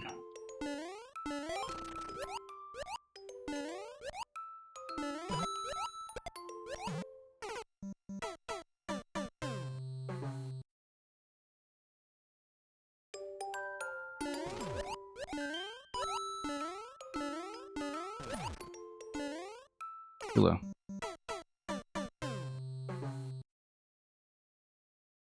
Okay, so the minor adjustment we've been making with obtaining the boots, while not completely successful yet, has been a slight timing improvement, I think.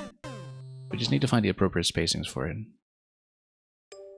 We're cutting out as many of the excessive boot bounces as possible. That is an improvement that does feed into the rest of the level just because of how this is structured, so... Oh, nope, that was an accidental cling once again. Can't cling on again and again like we've been doing.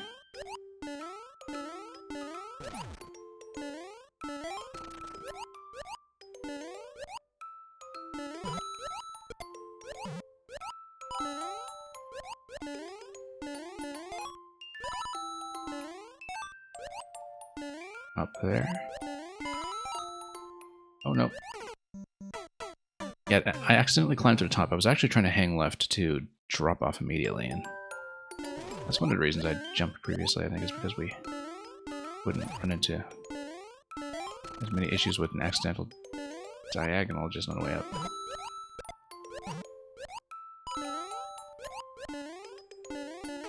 No. A bit aggressive there, considering how good the timing was up to that point. We were doing very well.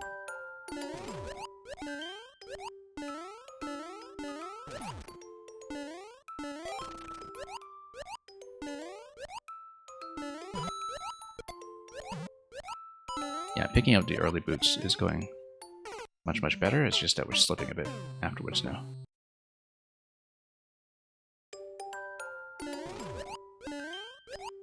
That's a small focus improvement early on that is paying dividends. Whoops.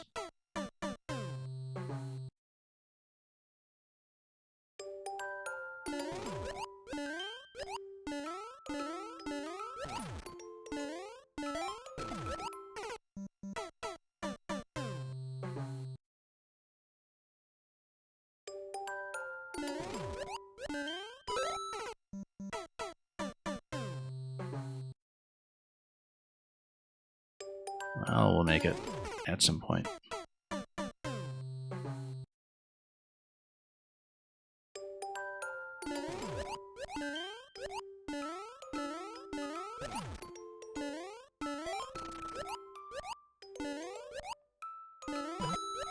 Yeah, if we grab both of those boots cleanly, okay, a little bit ahead there with the shell. But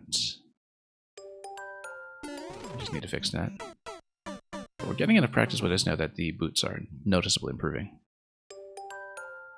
Consistently get a better timing.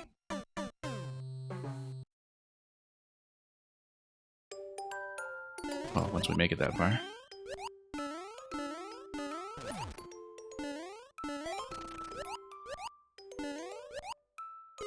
No, that was a bad one. In general, I try to face right into the boot landing, and then we bounce off and pull back.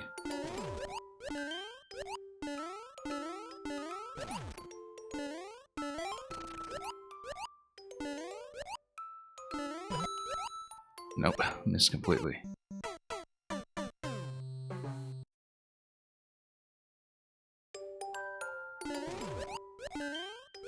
Yeah, well, in some sense, I'm kind of retraining a lot of my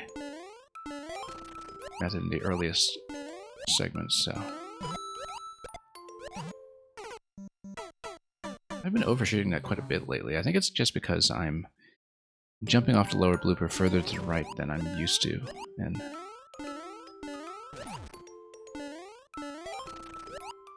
because we're actually ahead of our previous pace by quite a bit. I do need to compensate for that accordingly.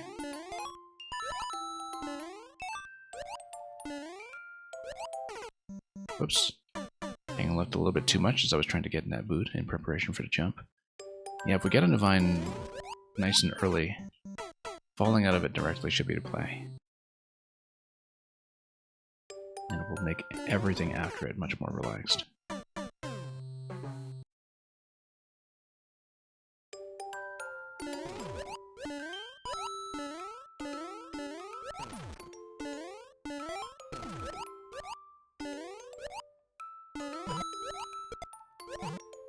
Nope. Yeah, consistently going over note just because I'm learning the new timing. We previously didn't have that problem simply because we were there much slower.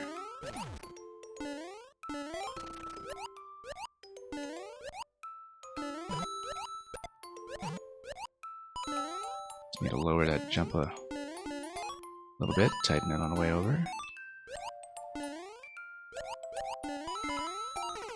Oh, whoops. I was preparing to do the vine drop and we just didn't successfully cling onto the vine at all, or it dropped off the bottom rather. That vine is a tough one. So many things just throw you off on the way out.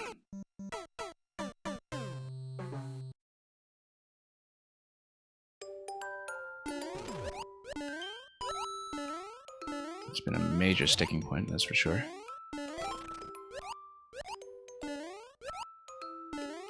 Yes.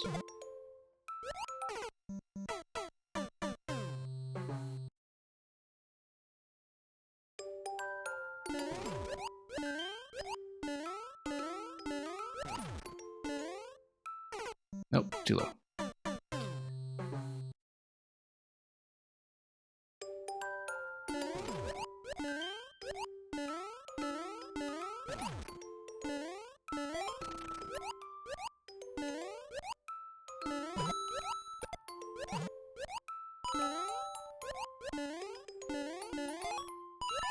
Okay, pretty good. Tight position there, but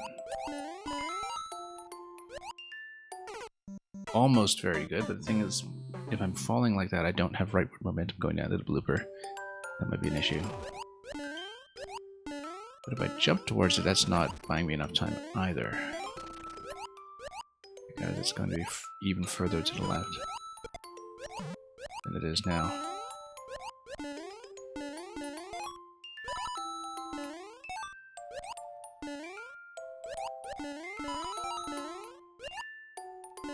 Oh, good, finally. Except...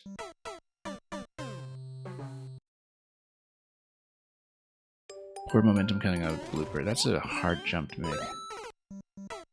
We haven't done it successfully yet simply because we've never really been able to practice that, and so...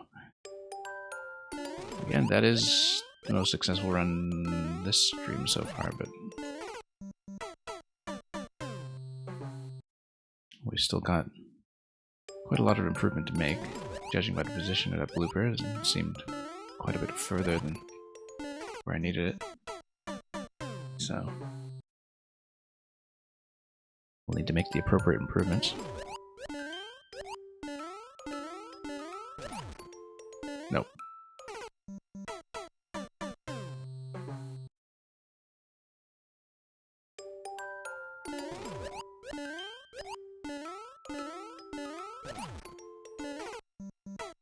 Also no.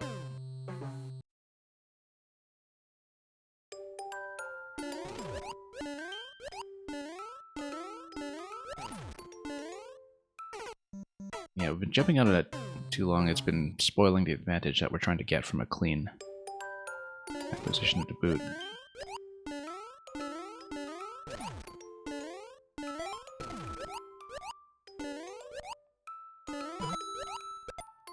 That third boot has been getting much better, though.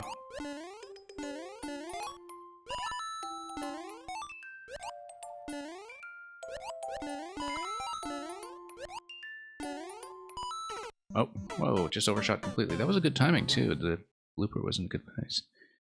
Did I try F-099? Yes, I did yesterday. I played it yesterday on stream for about 3 hours. Enjoyed it a lot, actually. I like it better than single-player F-Zero itself.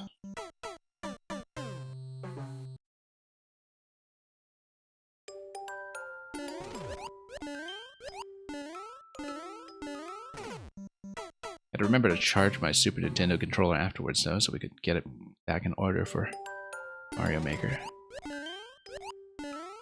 Because, of course, I have been playing on the Super Nintendo pad since we have it anyway. Whoops, too long on that boot. Yeah, I did not do that well. The best finish that I had was 3rd place. And we had a couple of situations where I was, say, in 2nd or 3rd position and tried to bum rush the finish line on the final lap and ended up crashing out when we were peaking at about 2nd place or so, right at the end. Wasted a lot of Grand Prix tickets on that. On situations where I'm just trying to secure a bit of extra greedy advantage, I absolutely do not need to advance. But you know, it's the kind of game that encourages you to inflict that on yourself, and so that just speaks to the excellence of its design.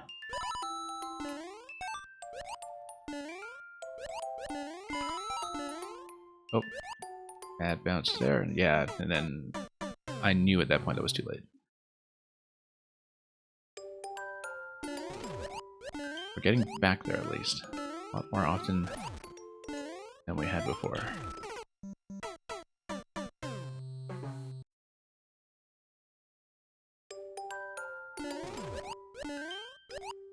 Well, between F-Zero and levels like this one, D-pad's getting a workout, that's for sure.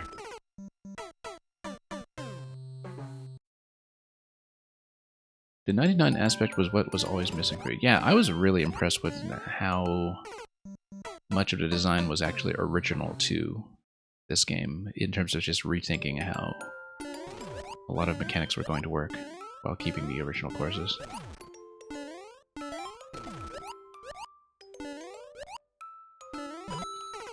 Because I think for the longest time, one of the reasons that was cited for F-Zero's absence over the past almost 20 years was that they were trying to find a way to make it relevant that wasn't just Mario Kart or wasn't just F-Zero in Mario Kart, which has already happened twice.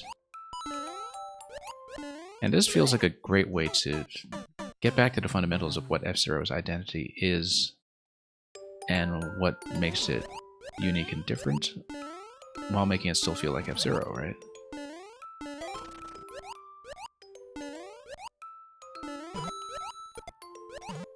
Where it gives it something unique and distinctive to do, but it's still very authentic to the spirit of what the game seemed to be going for originally in the first place.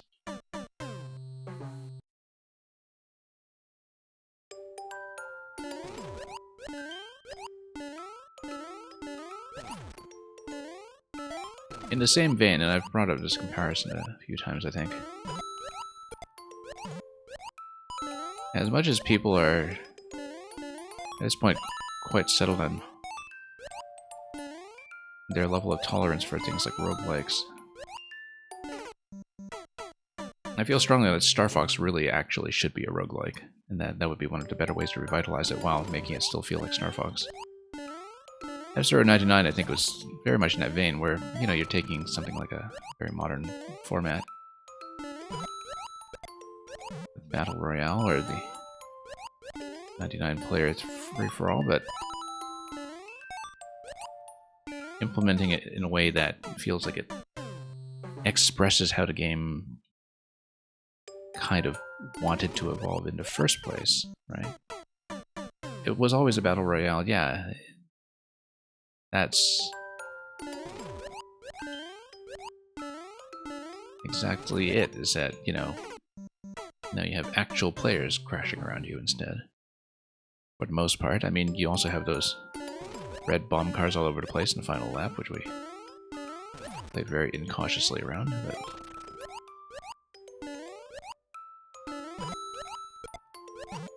Yeah, I understand they're still figuring out managing the player population and event timings, because it's pretty typical for these games to be a flash in a pan and then the player base drop out over time, but I wonder if I am supposed to approach that blooper from the right. I would have to face left to right into it to get the jump down properly. Might be a bit slow getting there. I was in the middle of making some kind of point.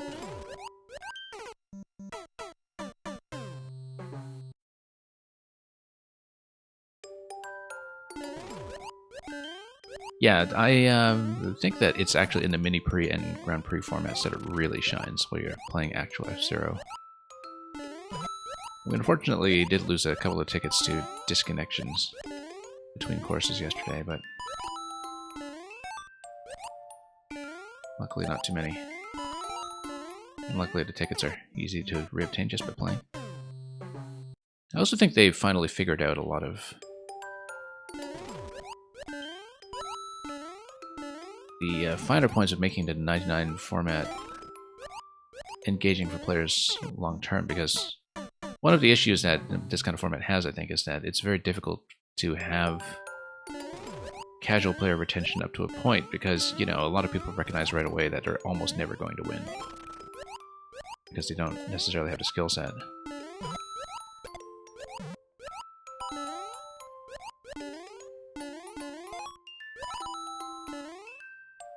I've played exactly 2 Battle Royale style games where I had a reasonable chance of winning a good chunk of the time. One of them was SMB 35. The other one was the word game Battle Royale, which we did stream briefly here while it was hot.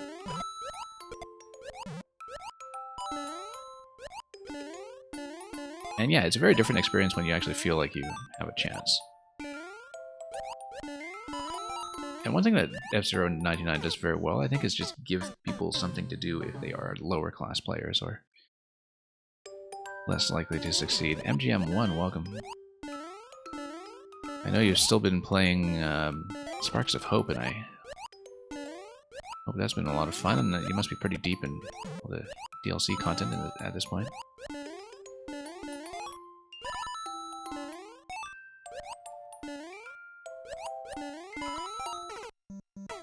Right now I'm just revisiting a level that we bailed on last week, and we have recovered our progress for the most part, but I haven't really gone beyond that. We've gotten back to the same sticking points.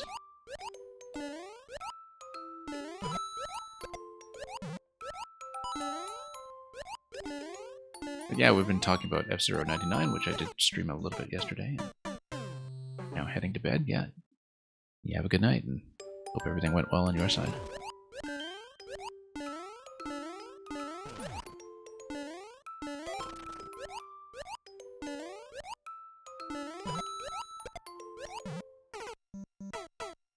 Yeah, thanks for dropping by to say hello.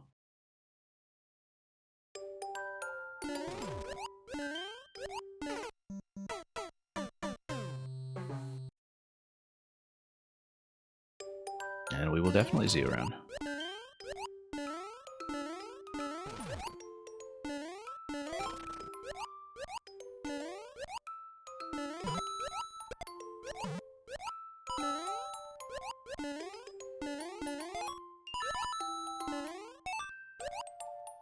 Okay, this is feeling a little bit better. Yeah, you're supposed to go left for sure. I think that's why the coins are on the left of the vine. That if you're fast enough, you go left. And then you don't need to worry about jump adjustment. But we're too slow to do that, clearly. Because the blooper's already in our way by the time we land on the vine, so we're slightly too slow by maybe half a second. But yeah, because if you try to approach the blooper from the right, it's too far over to the left, and you don't get the left-right momentum that you need to get over the jump. So everything needs to be faster slightly, and it's one of those levels where, you know, if you're a little too slow at the beginning, it doesn't kill you right away, it lets you continue to play and practice, but to a certain extent, if you lose too much time on the auto-scroll early on, you are already dead and don't realize it. Because opportunities to catch up on a pace are pretty limited.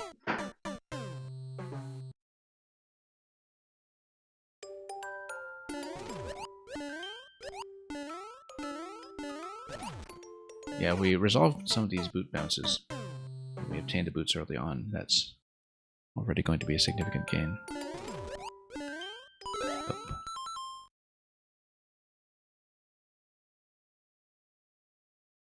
Yeah, we're still on this. We'll just have to learn it. I was hoping to do it today. I think we still can. It's within my skill level. It just takes a bit more consistency to get to where we're wiping out just after coin 4.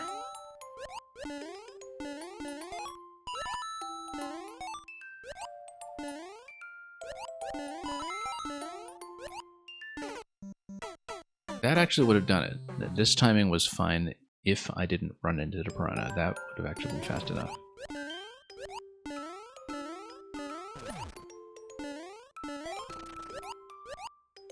Oops. Yeah, those two low bloopers and spike tops that surrounded piranha, that's my first timing check, really. That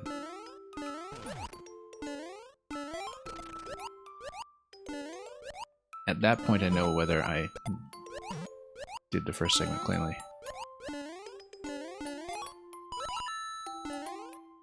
No, missed, but that's okay, we'll learn it anyway. We'll go for it and we'll just try to do that because yeah, even missing that coin slightly, that would have been the appropriate timing if we'd gained enough height. I now understand why the coin indications are where they are. Because it is giving you a hint about the required momentum.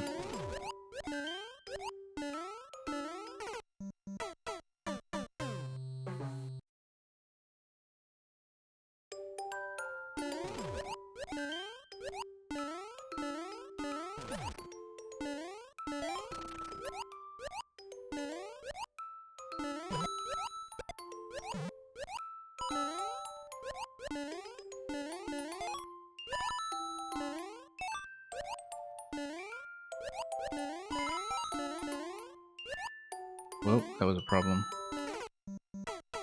Spent too long on the vine once again. We had some trouble getting off. Everything up to the vine at coin 4 was pretty solid that time. That one mistake was enough to cost us everything else, so...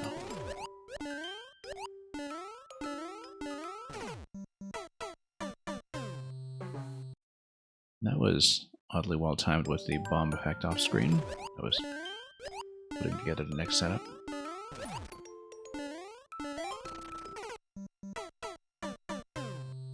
We are taking some deaths early on again, partly because we are trying to shave some time in certain spots. And it isn't always working out when it comes to the length of the button presses.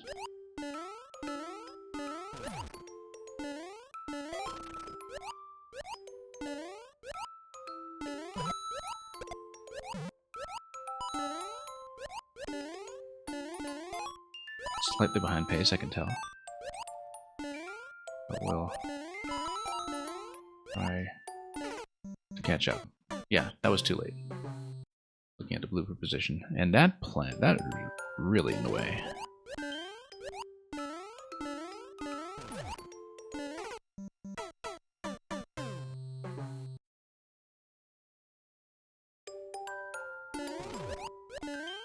Yeah, you have to do a lot of mid-air jump adjustments to make this work.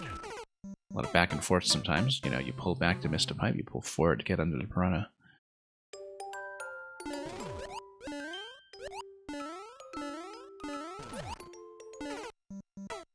And just going a bit early that time. But those are the little corner cutting maneuvers that are required. Make a success out of this.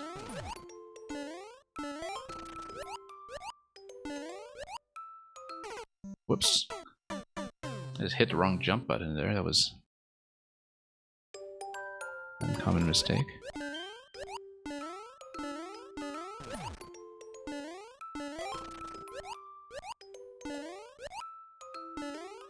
Nope, too far to the left.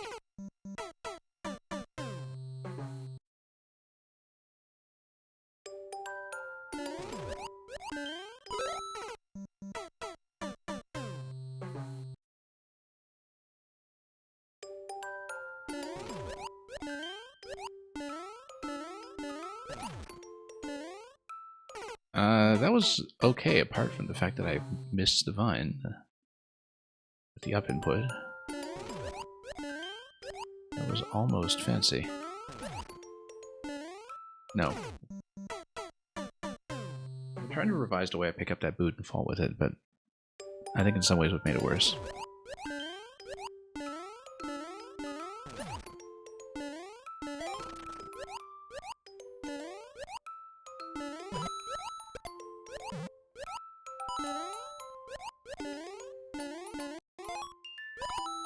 Yeah, hitting the right side of the blooper makes a big difference.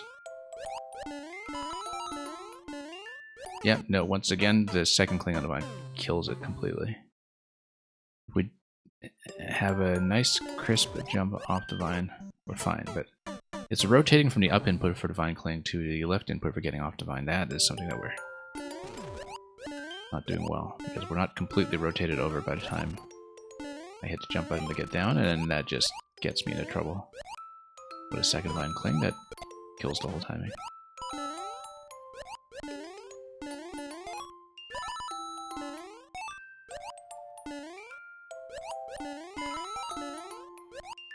better. So we missed the cling. And that seemed like it was going to be a little bit late again when it comes to having enough room to get on the blooper. I've only really been able to get it there quickly enough once, and that was when I accidentally missed one coin, which gave me about a half second of extra time to work with. So we do have a lot of improvement to do before we can even see coin 5 on the other side. And that'll take a few attempts to learn as well, so we need to learn how to get back there consistently.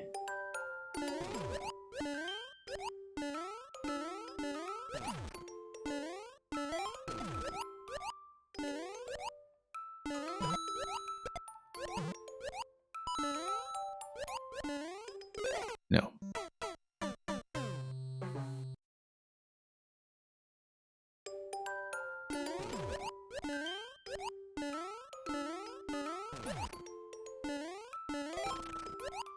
Yeah, don't want to go too low.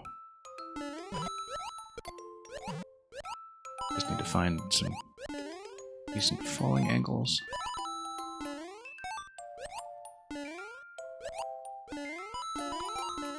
Nope, once again, with Divine Clay. Absolutely dreadful.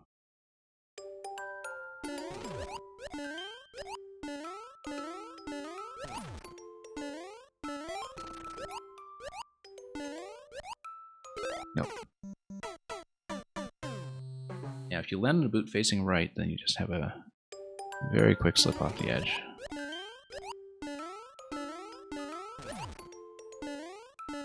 A lot of little finesse that matters quite a bit in this level. It becomes very impactful. Nope, slips off. Yeah, some things have to be quite precise.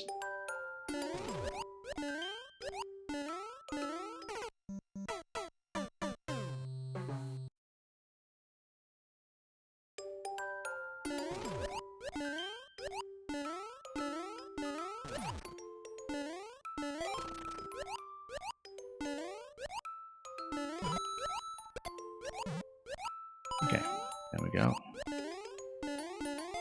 No, too far over. I could tell, even on the way up, that the positioning was going to be off. Sometimes you just know that disaster is pending. Nope.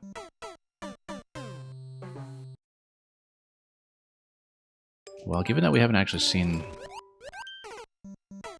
how to get up to coin 5 yet, apart from figuring out the tricky timing requirement to get ahead of that lower blooper.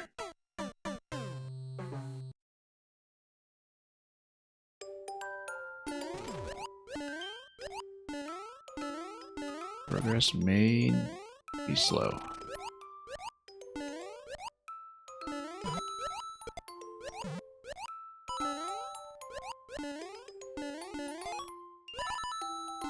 Okay, close shave there, but we made it.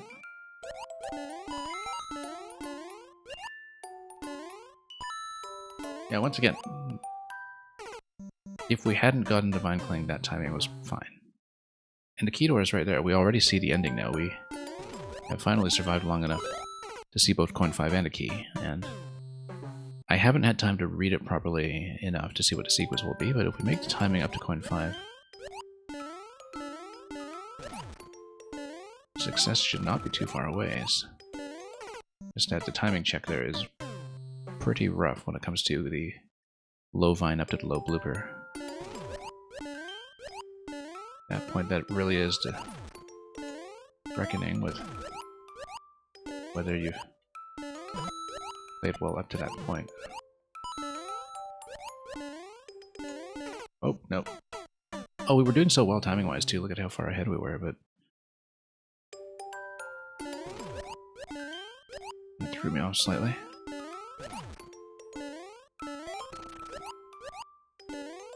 No.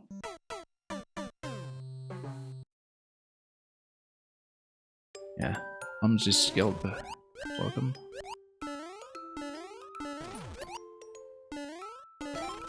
Hope you're doing alright.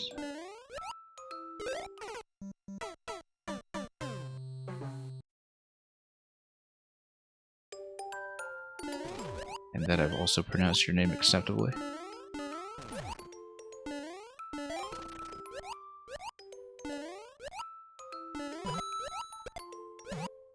Nope, late on that. Quite late on that. Hadn't had the shell just sail right off under me like that quite so soon before, so I think our throw timing was just a little worse than usual.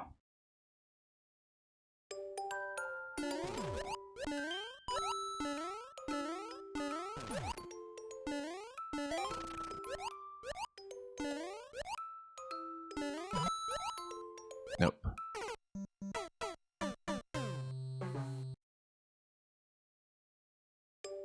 And Jaslyn Book, welcome. We're not running the queue today. Viewer level queue will be open tomorrow.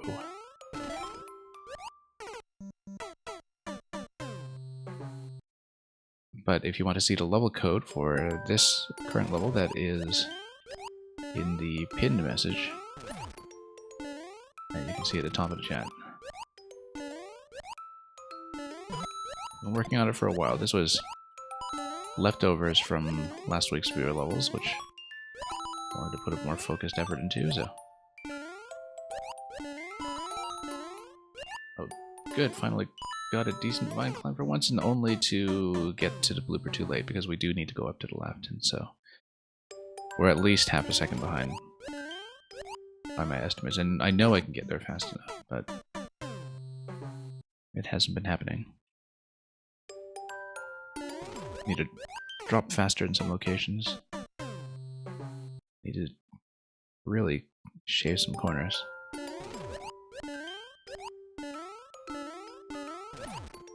Cut a lot of the airtime on some of the drops and bounces.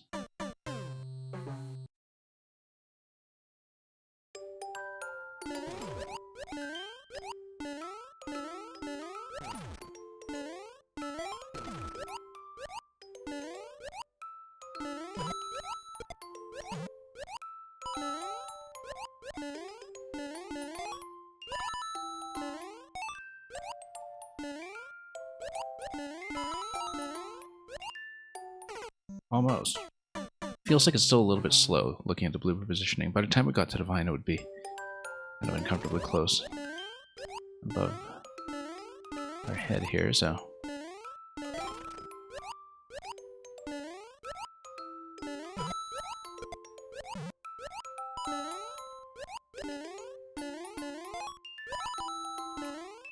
Okay, some of this is improving. Nope. A little bit better in terms of timing, but of course we need to not flub a landing like that by pulling back too hard.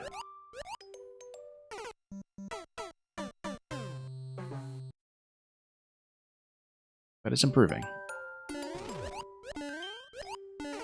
And there aren't really that many jumps left after that point. There might be some timing trickery that we need to be aware of to get up to the key door from Coin 5.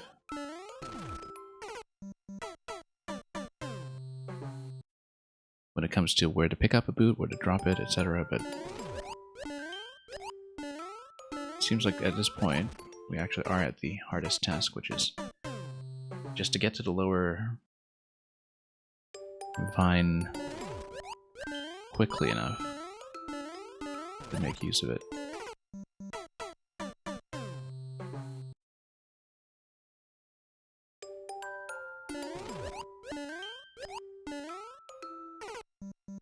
Starting to slip a little bit when it comes to just basic things like the vine climbs, though, so.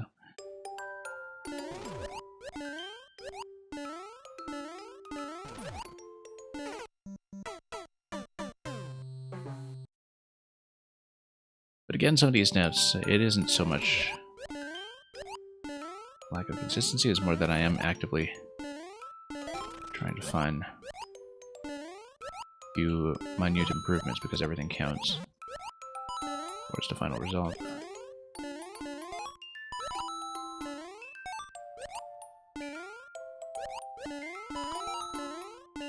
Nope, once again. With that second vine cling. I was hanging left there too, and I think we just did a bad diagonal. Jumping off of vines is, in general, not my forte. That's going to be something to remember as well as we try to get from vine to blooper in that bottom right corner.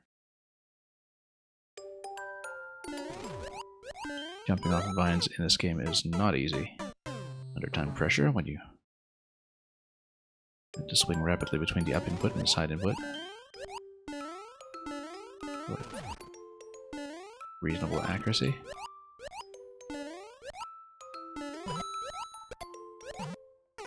Nope. Although that's again a sign that I'm actually doing decently in terms of timing.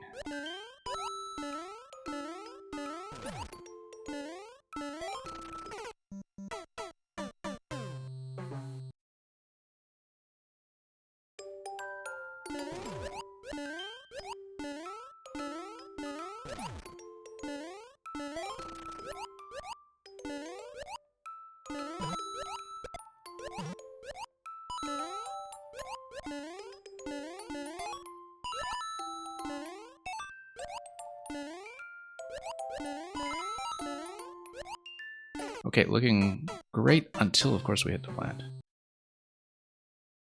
Because I do have to stall just to get over that plant. And sometimes that kills the timing. I mean, you either get killed by the angle or you get killed by the timing. And so we just haven't found a pocket that works.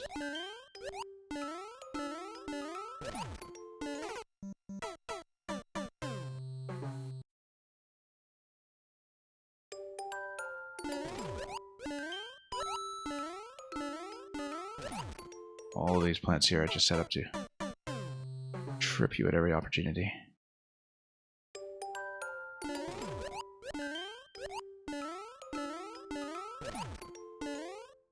Yep.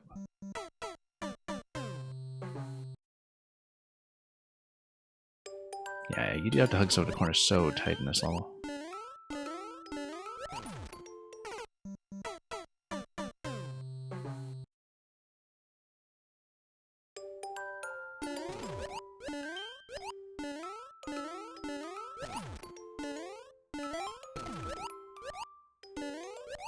It feels like we're slightly ahead here, so let's watch out for the shell position. Got it. Okay. Missed. That's okay, let's continue so we can practice.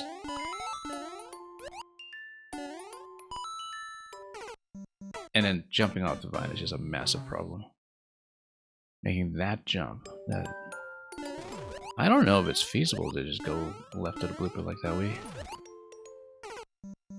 are clearly being signaled to do so, but to cling onto the vine and to sort of jump backwards, gain enough height while doing so, that's gonna be rough.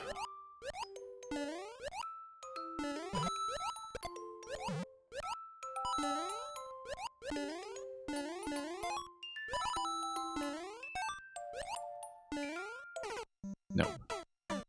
Again, trying to cut some corners, and the corners were having none of it.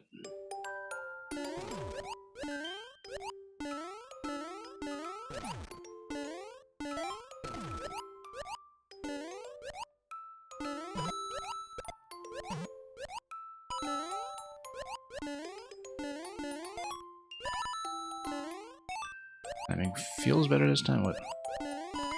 We'll see. That's actually the case. And again, just getting crowded out by the spike top before we can actually make the jump. Getting totally crowded out by it.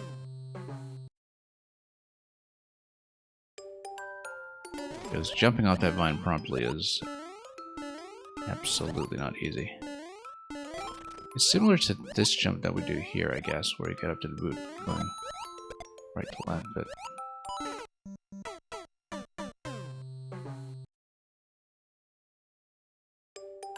it's very immediate back and forth.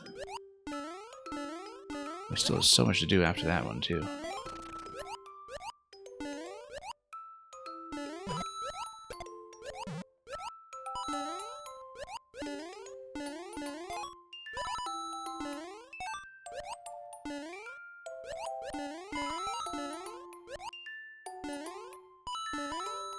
No.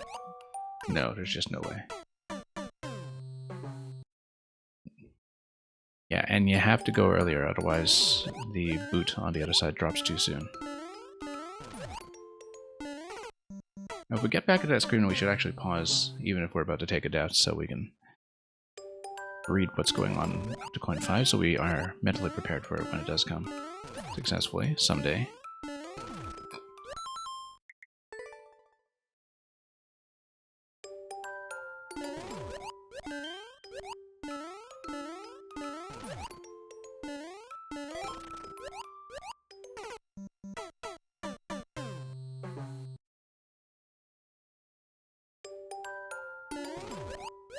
Maybe we should have at least one attempt where we skip the early coins just so we can get ahead of time against Scout.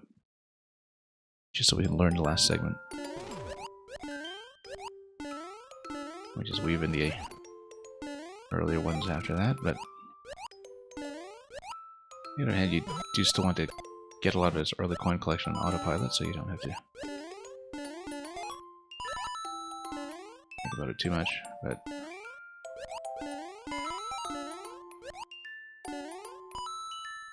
yeah, too late, too late. But getting the bounce on the way up like that is what we want to do, just in the opposite direction when the stack there with the blooper is still on the right side of the vine.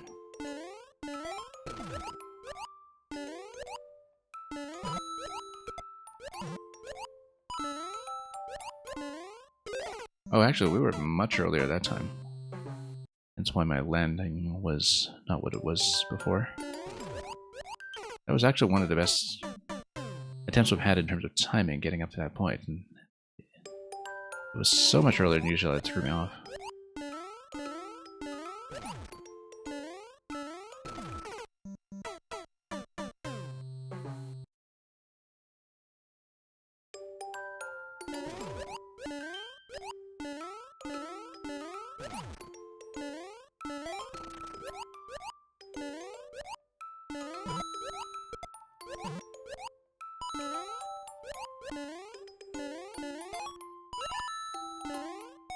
Yeah, we're much earlier than usual, in fact. We're starting to lose the advantage somewhat. Almost. Late on that jump because I wasn't in the right position on the vine. But that's the closest we've come. Actually landing that with all coins collected up to that point. No. I have to go immediately on that boot. There's just no way otherwise.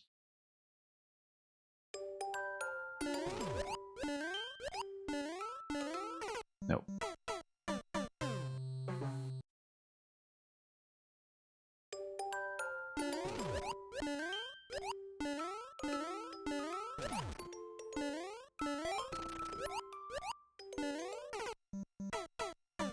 Going back a bit early now, but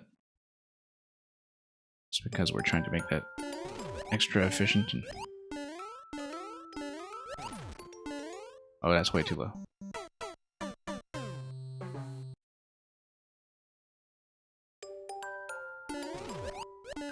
We're seeing some gradual improvement.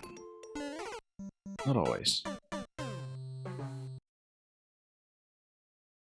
We do find a good timing pocket, we just need to get in the habit of repeating it.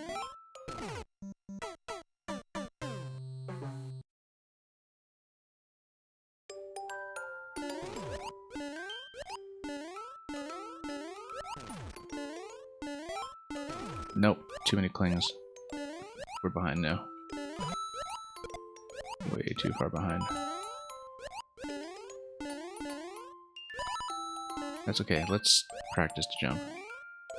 If we missed a coin, that will not be right, but...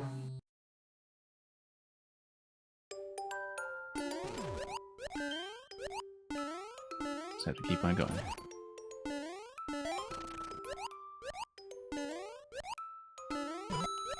Good fall on the boot that time, much better than usual.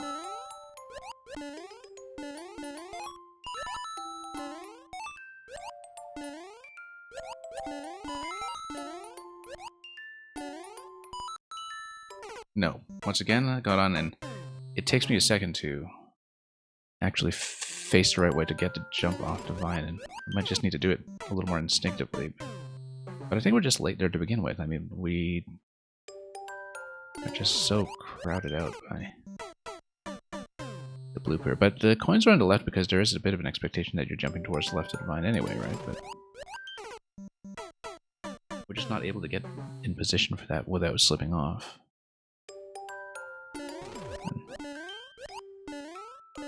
Yeah, that right to left snap back jump on the low vine is clearly the sticking point right now.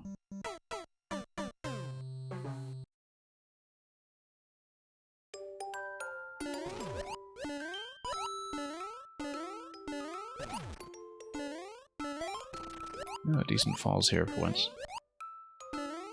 Nope.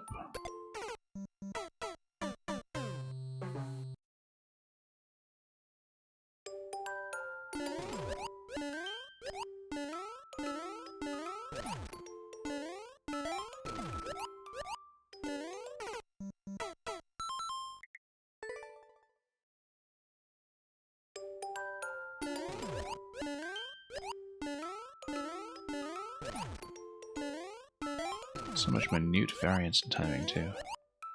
With the player.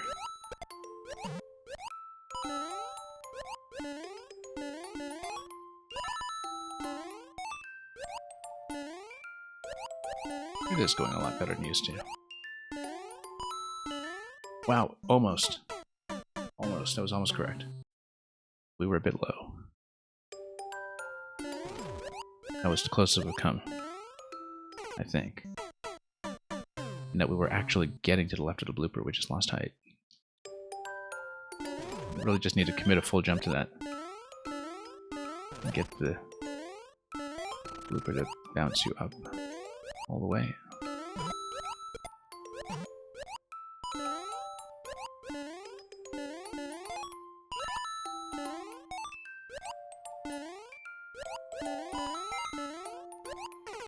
No. The timing was great that time, though. We just bounced a little too high at the end there, but we were cutting a lot of dead time compared to earlier attempts. The improvement was quite noticeable.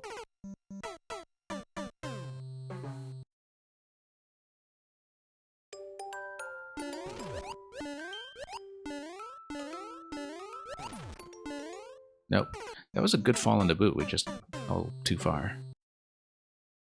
But in terms of getting off the corner immediately, that was actually right for once.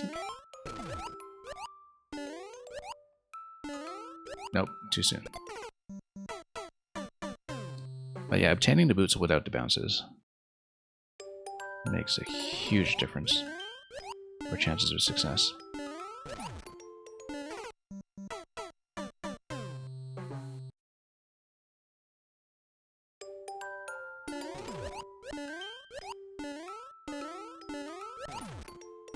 I wonder if I'm supposed to just jump into that boot directly with a single jump instead of going to the pipe first. I don't think so. I think the pipe is too... ceiling's too low for that, but... maybe I'm wrong? It's not the thing that's killing me anyway, but... nah, we want to stay low.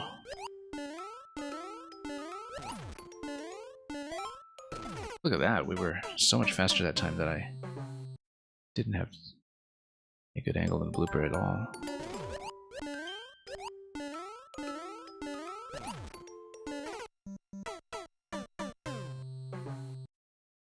We really do need to get back to the end segment with enough room on the auto scroll. The thing about the end segment is that, I mean, there's the auto scroll, but then there's also the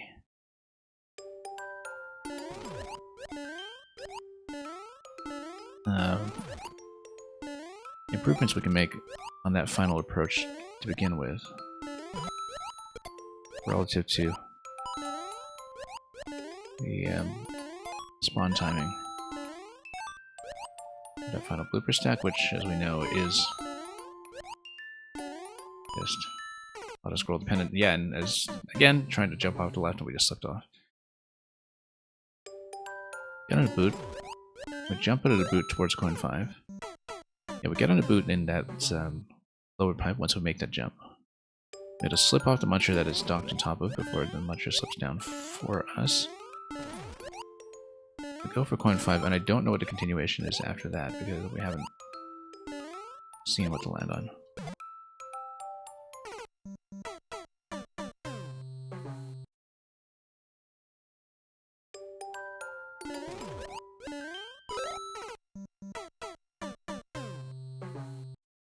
It's okay, we'll get back there soon enough.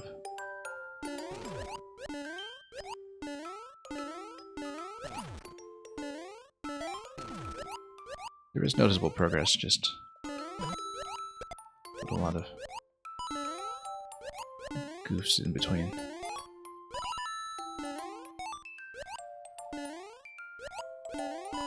Nope, too low. Timing was looking good that time too, but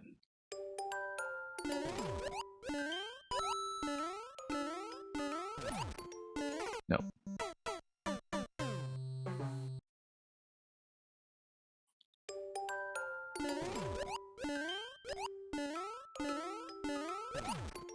So accustomed to going too slow in certain parts that sometimes I get a good timing and it just surprises me. Because we have to adjust around success. Like here, for instance, that was actually a good position. Look how far away the muncher is from the skinny pipe ground tile. That is in the bottom middle.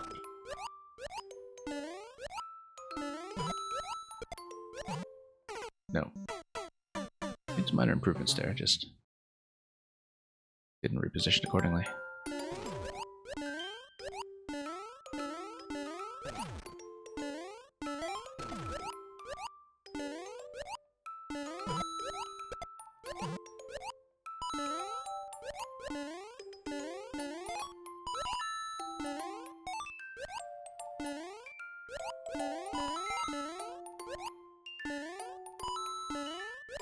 Will we get it?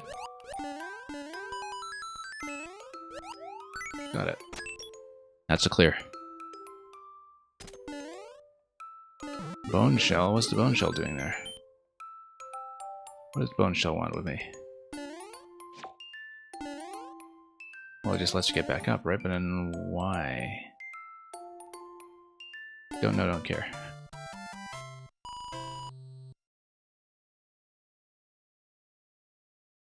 Anyway, that took a while. But basically, as soon as we got to the blooper, quickly enough, everything else just flowed on the first try.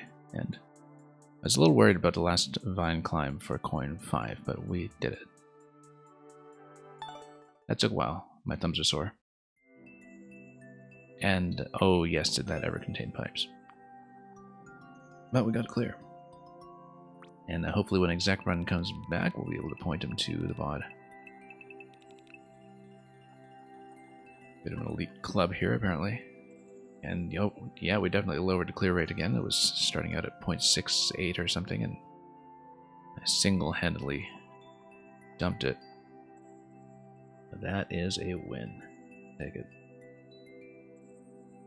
Okay, I'm going to try something else that is another bit of returning content from a recent stream.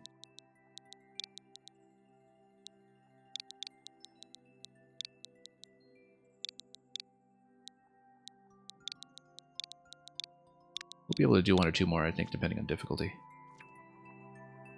So we previously played this. The only reason I didn't put a like on it was because we disconnected.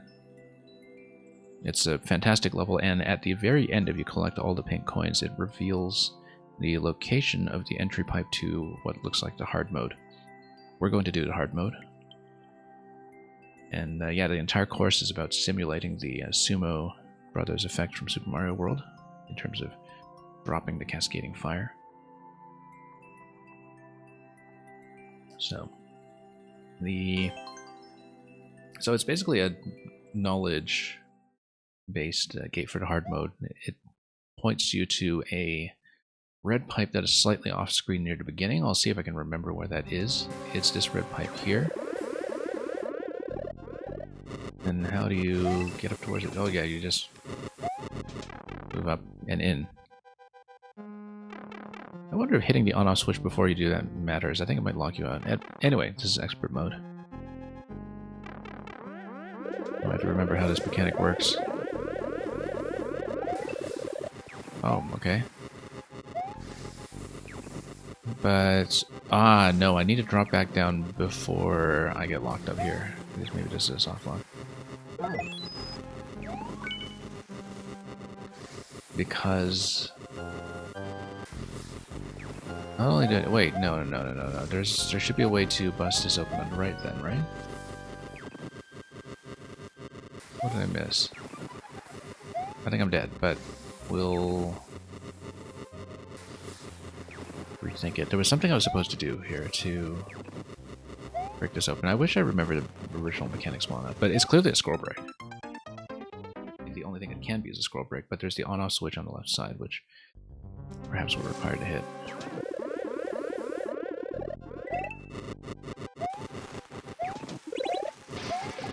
Yeah, no, because the on-off switch would be the scroll break. But then what happens if we hit the on-off switch here and then go back to the pipe? I feel like that's going to be quality checked by an off-screen on-off switch in some capacity, precluding us from doing that. But we might try it just to see if we can break something.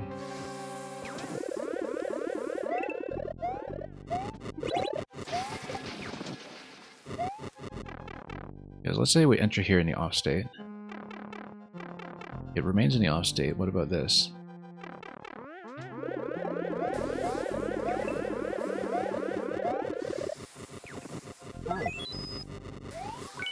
Okay, it doesn't do it. In fact, something gets killed over here with a spike ball.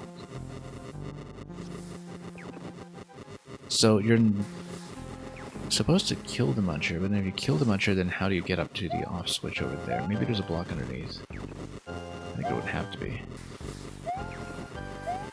Okay, a bit of a puzzle, I guess.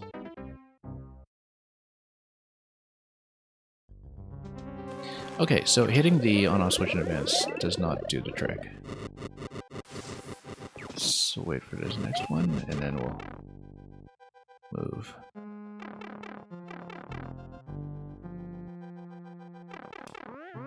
Okay.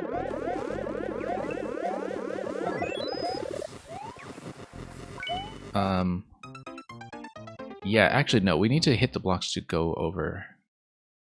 And we are not under time pressure to do so. We just need to hit the blocks, jump over to fire,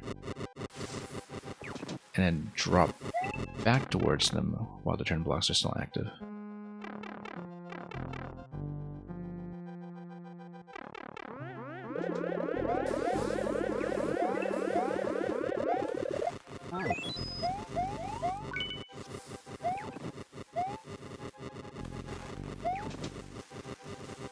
Whoops. Okay, we need to watch for the falling fire as well, but I'm pretty sure what's happening here is that there will be a block that I can hit before I tap the on-off switch. Then there's going to be a scroll break at that point.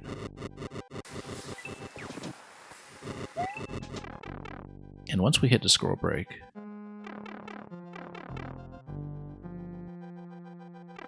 then we'll see what happens.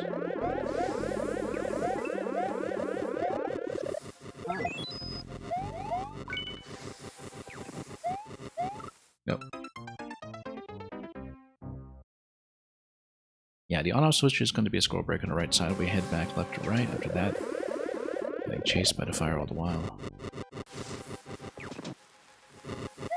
Interesting way to use the blaster as a timing gate to get the Potoboost to fall out of the red pipe very precisely. That's one of the central mechanics, of course, is to just time it to look as though it's dropping in everything for us. Whoops, taking too long here.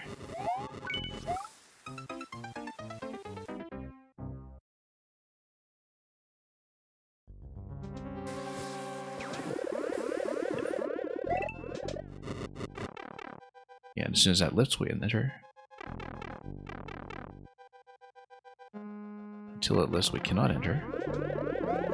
And I can make a one where pipe entries are absolutely feasible.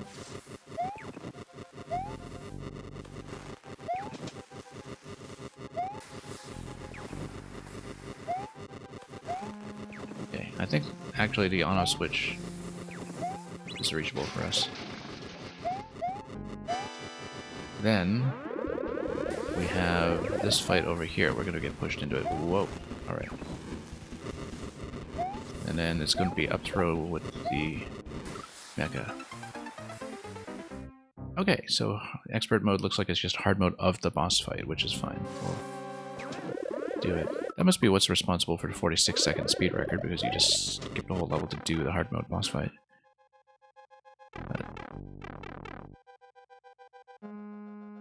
That actually looks pretty feasible. Just a case of this level cramming in as much as it can. Now, we take too long on this, but that's okay, there's no hurry. Need to jump over this and then immediately. Let's get over here. Wow. Yeah, we watch the fire drop. We understand the timing. Whoop, and we don't get dropped on after that.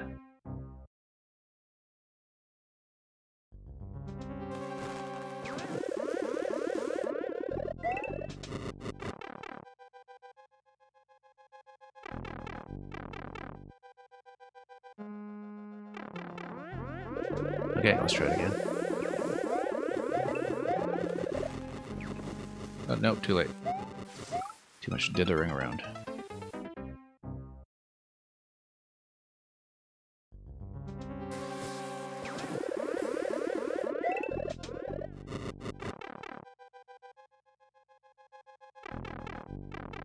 That's okay, we know what's going on at this point.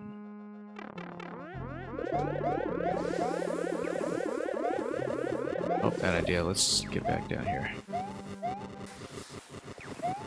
No. No. No, we have to hit just one and get back down for that one. Otherwise, again, we just run into issues. Didn't leave myself enough room to hit the invisible block that was spawned power. Small complication I didn't really account for.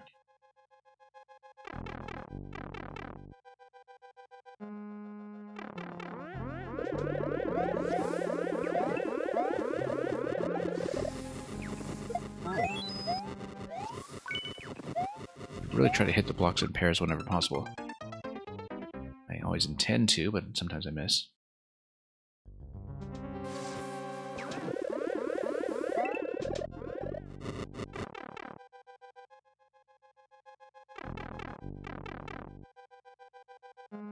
Anyway, this is just bonus content at this point, so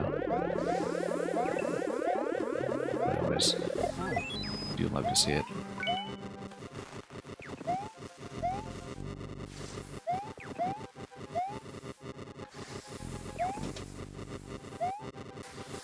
Okay, let's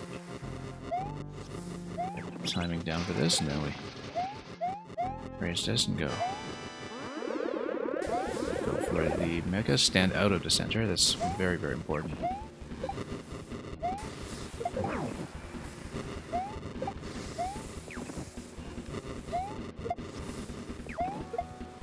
Nope. Then we have Bowser fire complicating things.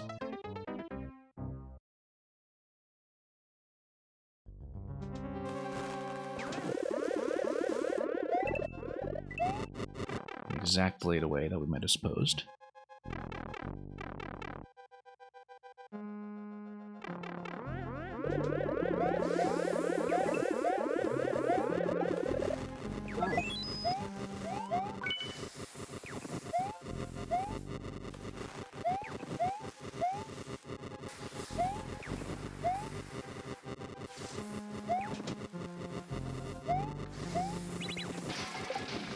Okay, follow this over.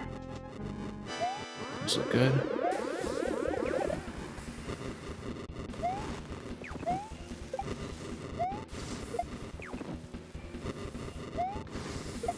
Nope.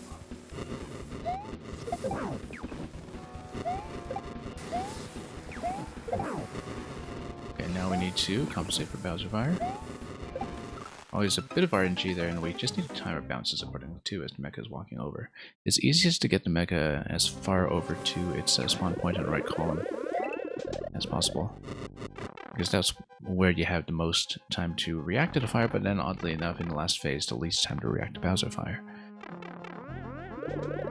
So, very finely balanced to account for both those considerations. Just take this slowly. There's no need to hurry it.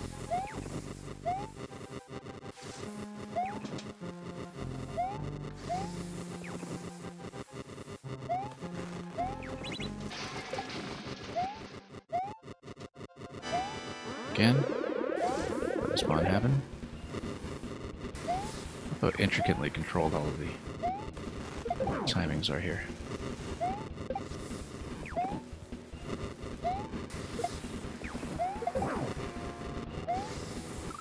Nope. Bowser Fire just goes immediately after the second switch.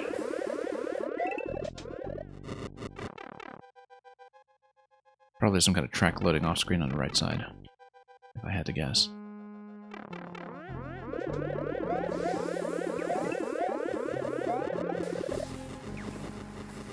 The phase transition based on the boom boom hit is pretty interesting.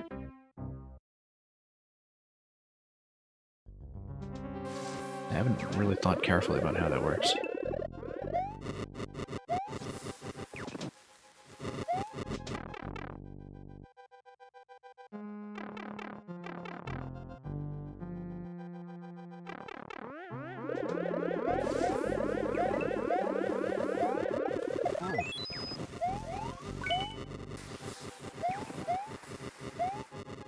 Interesting that it does give you the key. I wonder if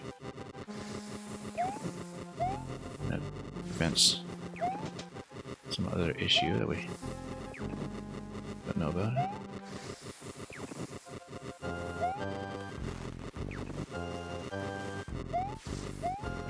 No.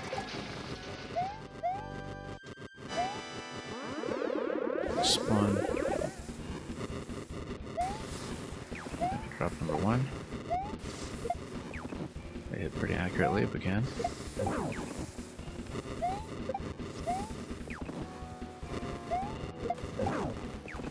Okay. Nope. Whoa, that was too high a jump. Just trying to adjust around timing there. I didn't really even think about the icicles being a potential issue then. And after we kill Boom Boom, I assume that's going to be a scroll break, and after the scroll break there probably is an additional segment to deal with Bowser, I would guess, but yeah, there's so much to do there as a player that I just haven't really thought about the way it's put together. Once again, expecting I'd hit 2 blocks, and we just wound up hitting 1. If that's the case, we should just wrap around to the right side with another turn block, and that would be the emergency maneuver.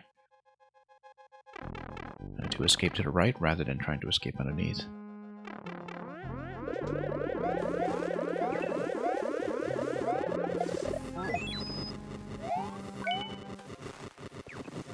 Of course, if we can hit 2 blocks at once consistently, that would be much preferred. Nope. Let's do this again.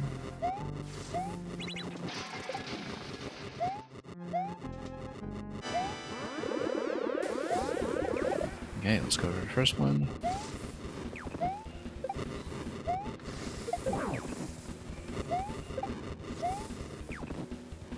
Wait.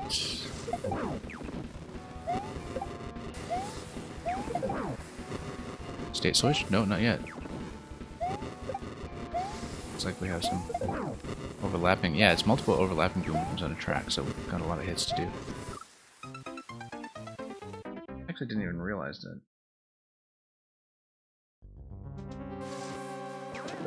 So, mean, I guess it wasn't just going to be 3 hits, but it looks like it is going to get quite complicated. Hold the fire on the screen. One thing's for sure, our up throws had to be a lot more accurate in the fight itself.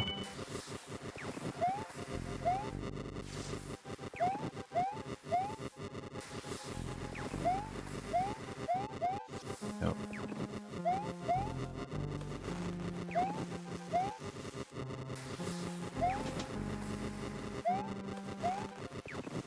Let's get some momentum going into this, and then there we go. Whoa. Close one there. Can hit cleanly. That solves so many issues.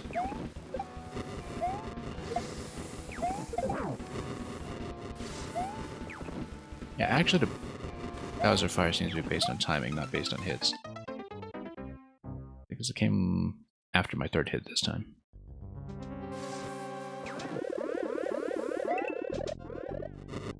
At least it seemed that way.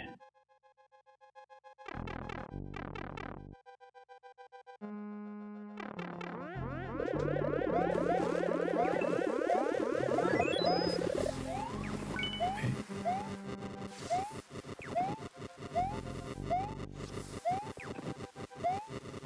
Nope. Shaving that a little bit closely.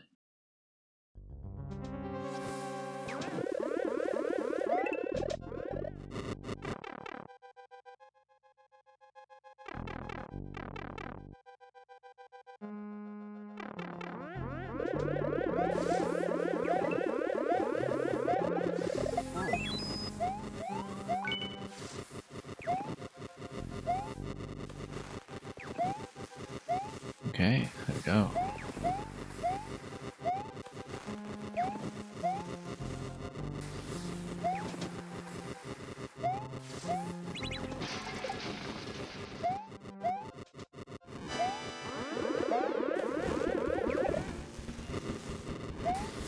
First mecha is after the first flame.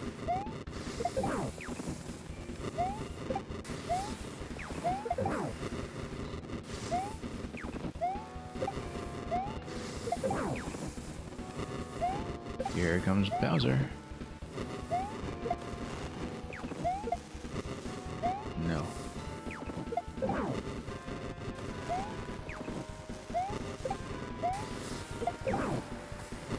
Okay, there goes one of the boom booms. We get additional Bowsers coming in as extra time pressure, and then, yeah, let's go through. Should we still be holding the mecha? Doesn't matter, but we have a star, so... Expert mode complete.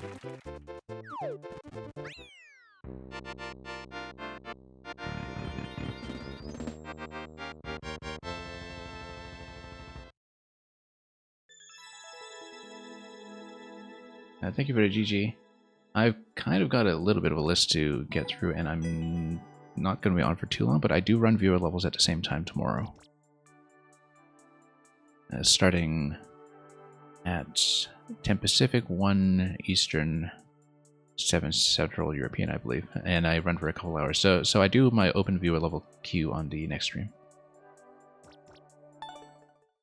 But yeah, today's more of a catch-up, so we can clean up a couple of things that were left over from previous streams, as well as things that have been sitting around for far too long. We're not going to be on for too much longer. I'm just going to punch in 1 or 2 more and take them off the list. So this is going to be another one. I totally forgot to post a code of that last one too, I think. For those who wanted to try it. That was just a hard mode of a level that we had featured previously. Then the next code I'm posting is the next one that we're playing now, which I'll pin in the channel. We're not running it through the Qbot today.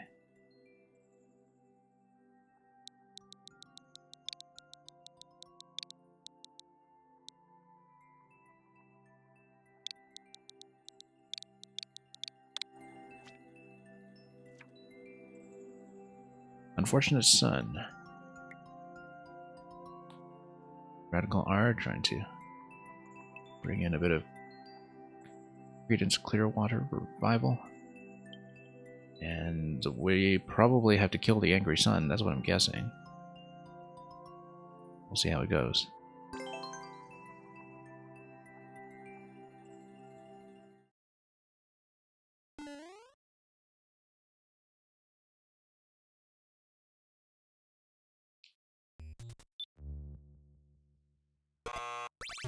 And this shows you that Spike Ball rolls over to Sun because that's what it's going to do.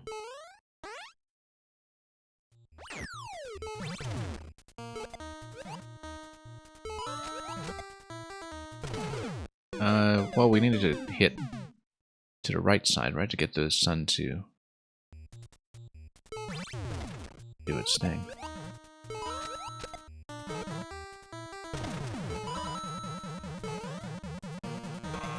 Okay. Oh, no, you don't want the Sun to be dead. Because you need the Sun to break open the ice. Yeah, that's why there's the buzz sound effect for when the Sun dies, that you specifically need the Sun to live.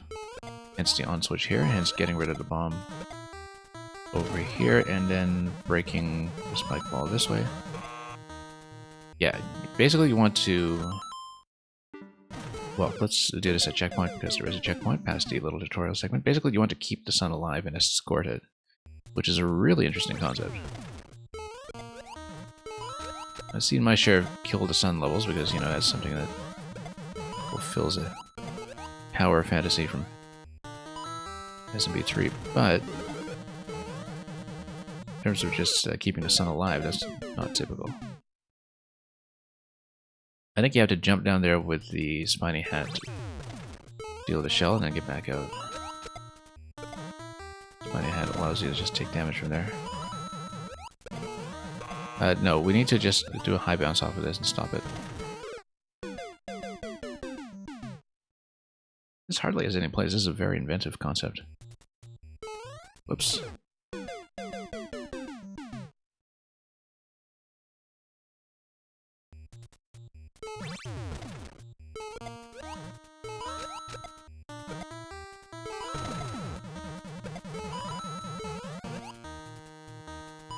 And we get in position quickly. Nope. Yeah, because we get down there and stop it while taking damage, and then we basically need to bust everything up. Along the way, the Sun drops the muncher on the bomb allows you to proceed.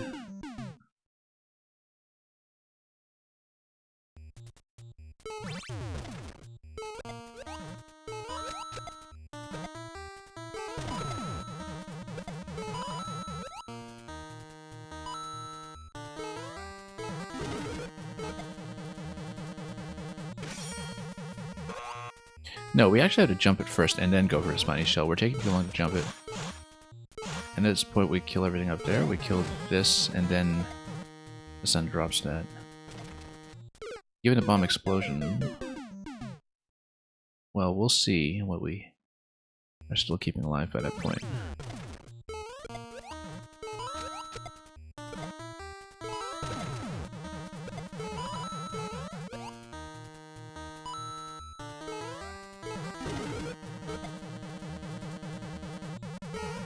Nope, wait. I didn't want to jump up there. Didn't realize I was still on the platform, but yeah, you bust 3, get rid of the bombs, and then we know what's going to happen here. And I guess you do keep the Spiny Hat on its point, because you lose the Spiny Hat when you jump on the spikes, and then you hit the question blocks with good timing to kill the big red shell up top. That's... I'm reading it.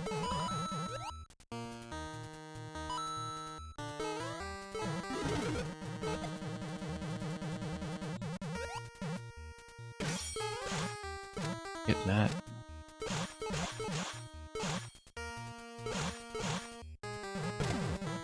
Good. What do we do here?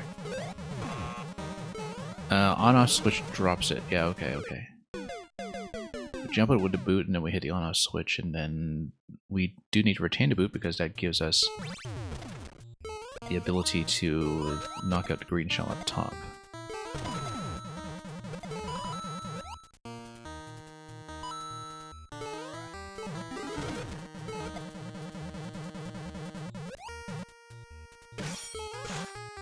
Look, we need to weave that jump a little bit better here, but that's okay, we're in good shape.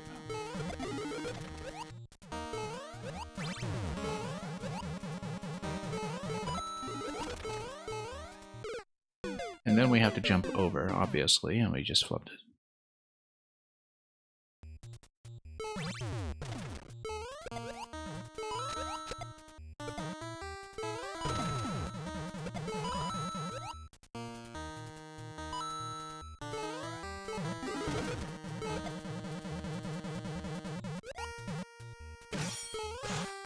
Actually, no, yeah, a single jump there is fine. Whoops, nope, missed. Amazing how well timed everything is, but that's because the Angry Sun position is camera dependent, and with an auto scroll, the camera position is always going to be fixed. Rather, the sun's position is always going to be entirely predictable. We've seen a couple of levels, memorably one in music level that was kind of like this in one of the anniversary projects.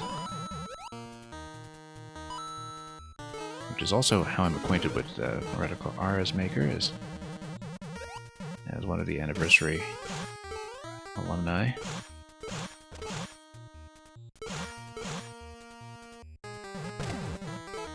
One of the ones whose work made a very strong impression.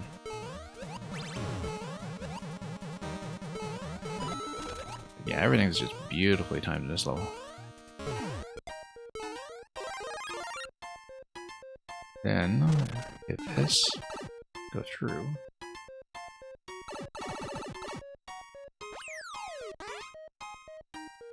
then we've got another segment here. It looks like we need to. Now this is interesting. That oh yeah, because you're scrolling down and the sun has a bit of an initial position that way. Then yeah, we failed to knock out the spike ball. We're supposed to do that. Here, down arrow tells me that it's going to... No, it's not Pegasus Dash. We need to shield into it first. Or kick it. We kick it. With the shield bump. Okay. It's a lot to read at once. Yeah, it's kind of interesting that you have this illusion of the sun going down simply because you have it with vertical auto-scroll, which is unusual. Whoops. Yeah, we need a shield bump over here. That's what the down arrow is for, and then... Down arrow in general is going to tell me shield bump, not Pegasus Dash, and we need to keep that in mind. And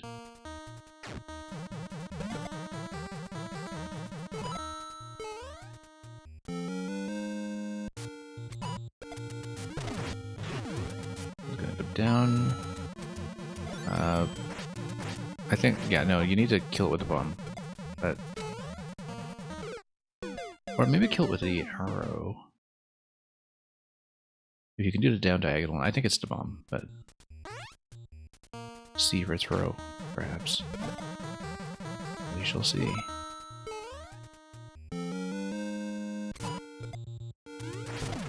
Two arrows for downward thrust. Yeah. To knock out. We're a little bit slow here. We should have done a dash through that, actually. Basically, you shield into the spike ball, and as it drops out, you dash over to the right side and get down as soon as possible so we can manipulate the switches down below.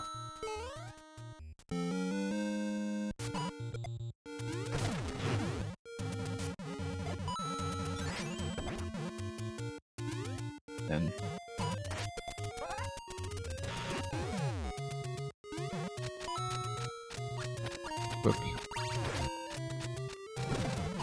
okay.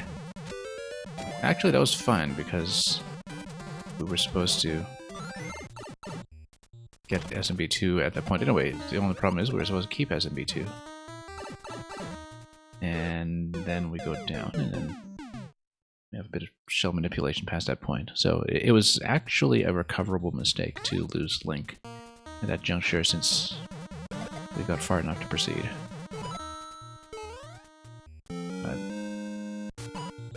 complex shell patterns coming though.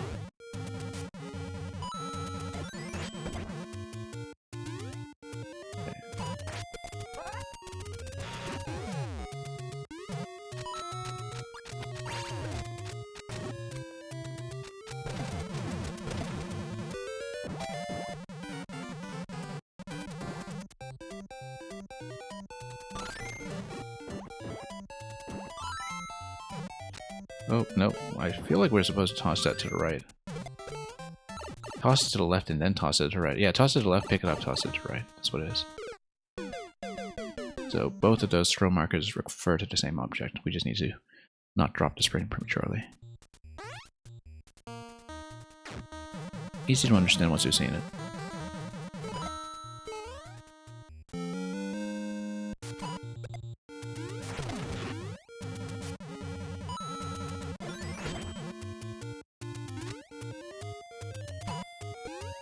Oh.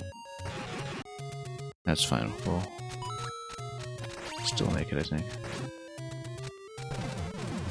Yeah, and the timing kind of lines up at this point, since we needed to wait on the sun to open that gate anyway. Nope, too fast there. We have to let the sun take the lead so we can drop down with that. We have to not let go of the spring when we pick it up, because we're going to be tossing it to the left side without getting bounced by it ourselves. Then we'll see what happens.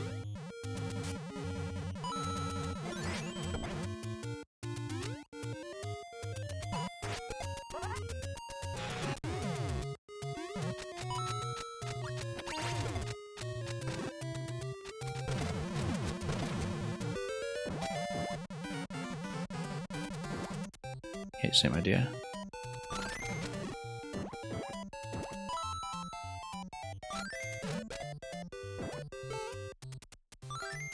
Nope, missed.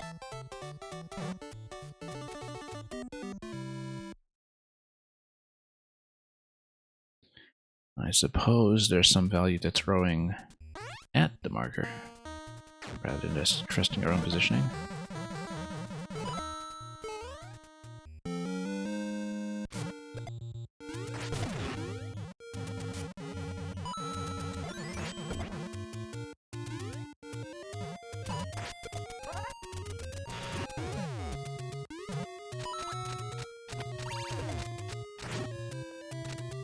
Okay, everything here is pretty understandable. Let's take this down. A ton of variety in a short span of time for this concept, that's for sure.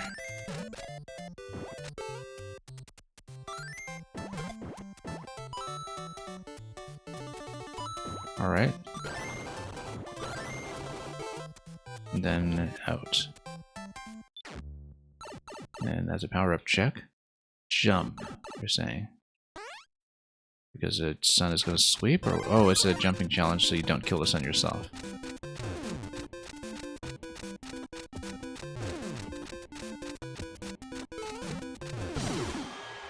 Okay. Let me get out.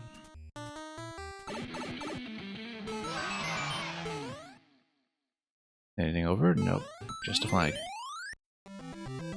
Great, very satisfying. Actually, one of the best Angry Sun concepts I can remember.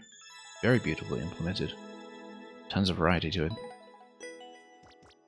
And this has hardly been played so far for something that's been out for... okay, well... about a week and a half or so. Definitely requires more attention. This is a great, great level.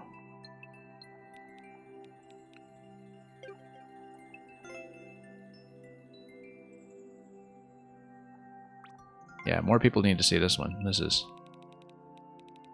absolutely deserving of some more attention, although we see that a good number of familiar names have been on it already.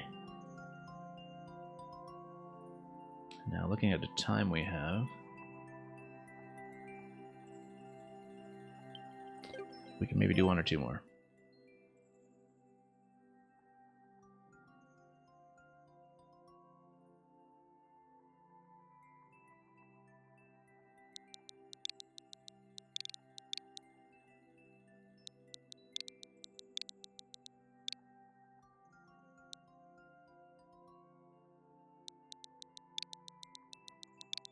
Whoops. What do I do incorrectly here? Oh yeah, we accidentally double tapped that.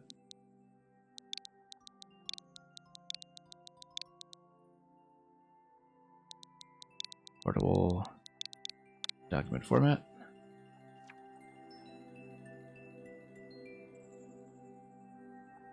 This is by Mega Tefit, old school maker whose work we've been playing since Maker 1.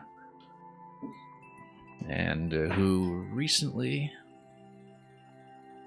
in the past few months, returned to making after having been out of action since 6YMM 2 years ago. And so we're going to do a little bit of catching up. These were instantly popular by the looks of it. Kaizo blocks do not want to be the baddies anymore. They are your friends. Not food, apparently. Let's see it. So yeah, there are 2 new levels that came up by Mega Tefit within the past few months during my own absence. This one and another one that we'll hopefully have time for afterwards, but we'll see. Okay. Well, that one's definitely a friend, I guess. And that would have been nice to hit for the on-off switch, and then we continue platforming from there.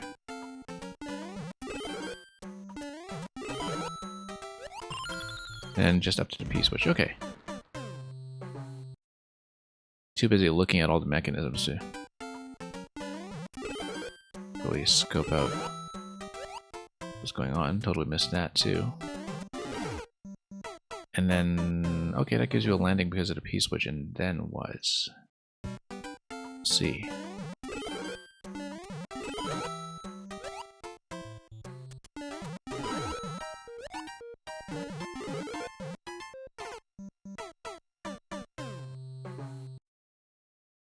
Hit the shell, and then we'll see where that goes.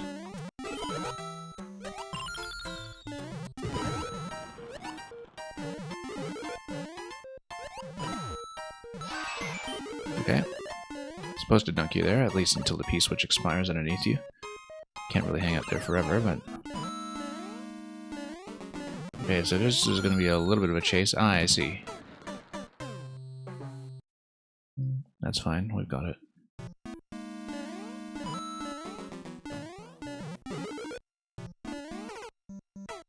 We should go actually from the right side. Let's not get too fancy.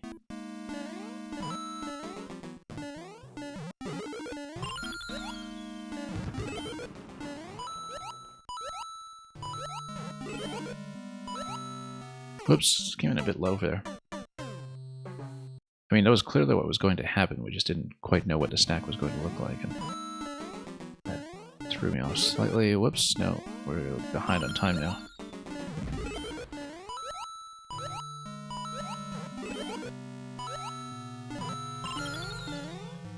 Yeah, don't need to be perfect there, just need enough to work with.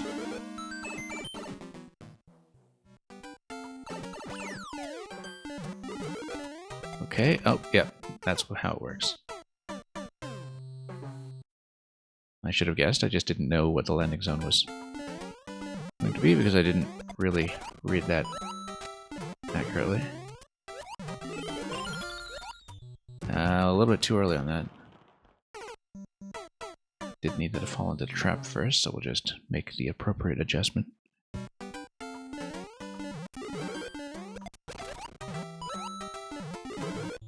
Oops.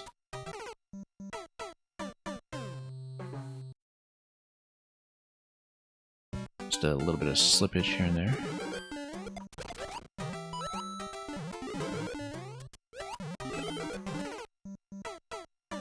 Yeah, we shouldn't delay that much, of course. Going up to the 50 coin is a good idea. Nuati, welcome. Hope you're doing well. Whoops. Yeah, once again, let's go quickly up to the 50 coin. My timing is thrown off here by how early we hit the red shell the first time out. Whoops. Oh, I sound tired? Yeah, we're winding down pretty much. We're going to be out of here in a level or two, probably. No, I'm not really that tired. I tend to take it easy at this point anyway. Okay, totally missed it. Oh, okay. Looks like there was something optional at the top. I kind of want to replay the level to see that again. It's probably just dunking you as a joke about Kaizo blocks, but I want to go back and try it anyway. In case there is something to it.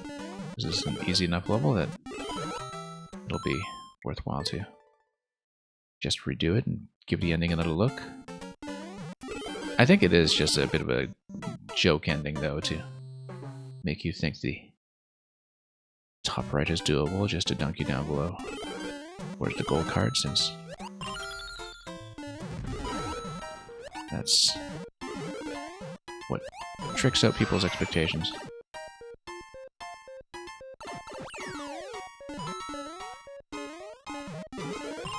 Yeah, pretty easygoing experience otherwise, so.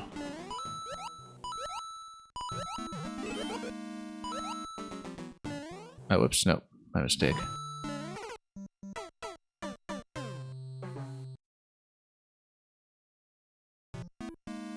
That is one very fancy dance. Very considerate of you to give people a seizure warning as well, although that's thankfully not an issue for us.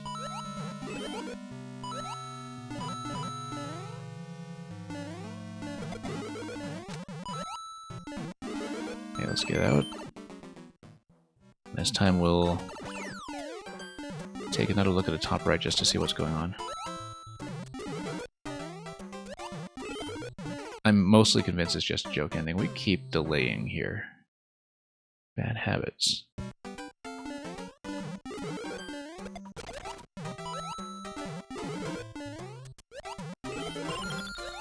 No, but that's the issue though, is that we can't hit it so early. We really do have to give it enough space to go down, and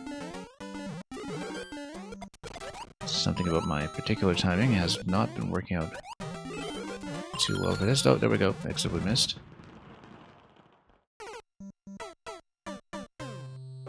We are slipping quite a bit here.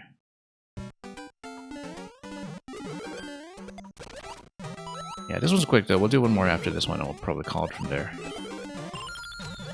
There we go. So what was this about anyway?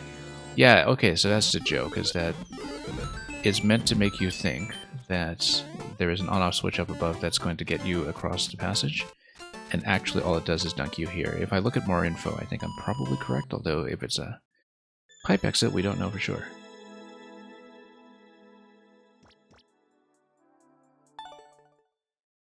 And you live in Germany? Yeah. I guess it's just about lunchtime over there. Yeah, I tend to run at a pretty unconventional time. It's overnight in North America, morning in Europe.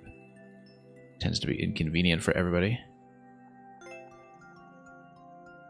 I'm pretty sure it's a joke ending, but I'm just going to look at the comments to be sure. I really doubt that pipe is actually accessible. I mean, people who look at level viewer would know, but I'm pretty sure it's just a joke.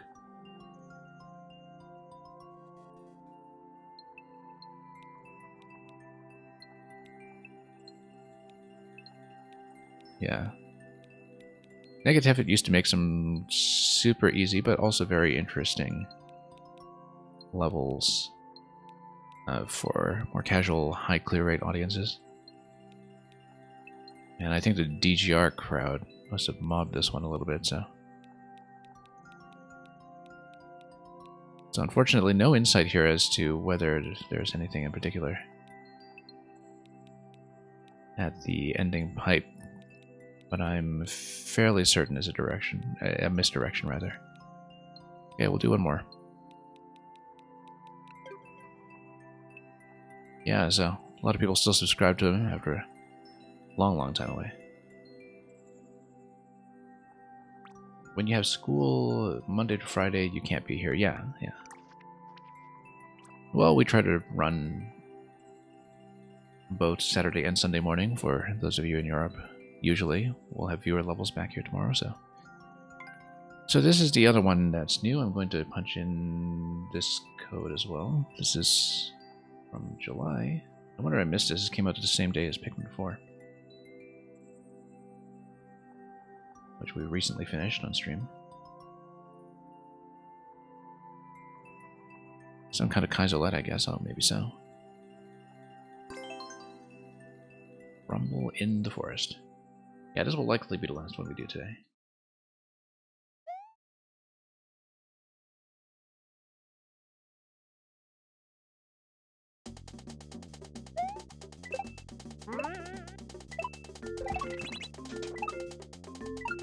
Okay, pretty straightforward.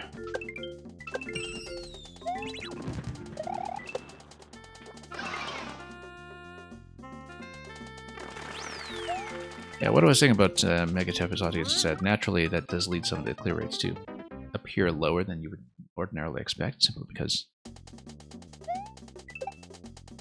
it brings in more of a casual audience that would otherwise not look at a lot of levels of more of this medium difficulty. Okay, we get back in the platform, we kick it to the right, we break whatever is holding up the blaster, and that's how we proceed. Let's see it.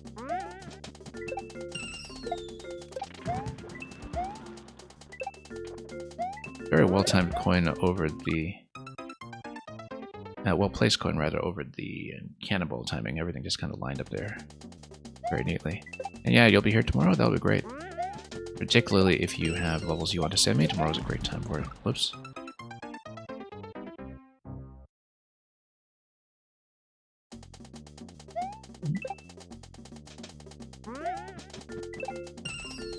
Kick it. Over here.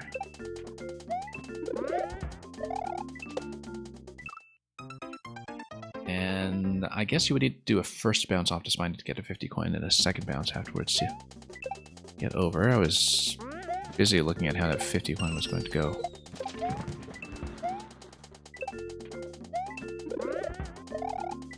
Whoops. Maybe. It looks like it should give you enough height. And timing is basically up to me at that point anyway.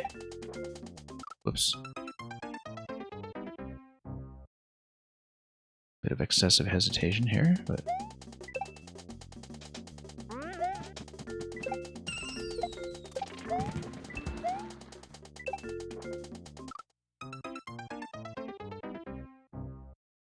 yeah, losing a bit of momentum there. I mean, we can go on the ascending platform first. We don't need to go straight to the one on the right.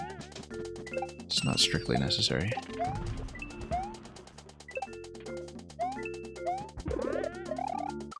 But we do want to hit that as soon as possible just to get the spiny loaded up. Ooh, it does look like you might be able to load the spiny onto the platform. Maybe that's what the optional coin is all about.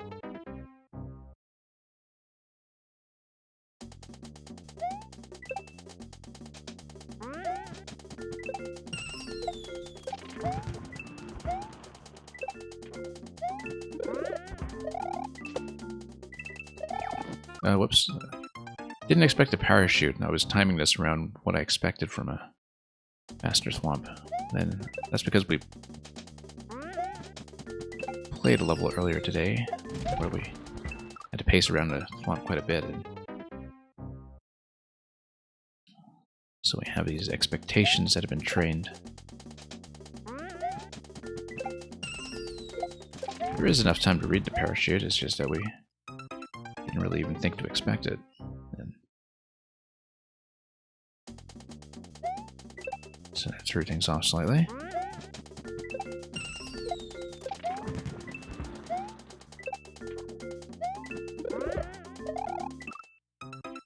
Oh, a little late on that. A little late on spawning it in the first place, that was the issue. Whoops.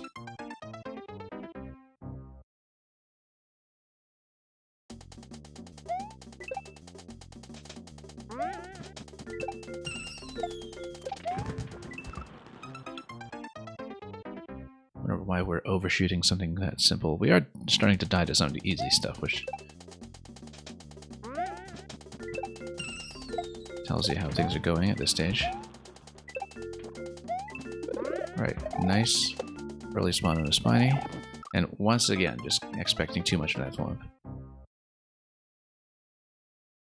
We can afford to that is a slight more relaxed pace.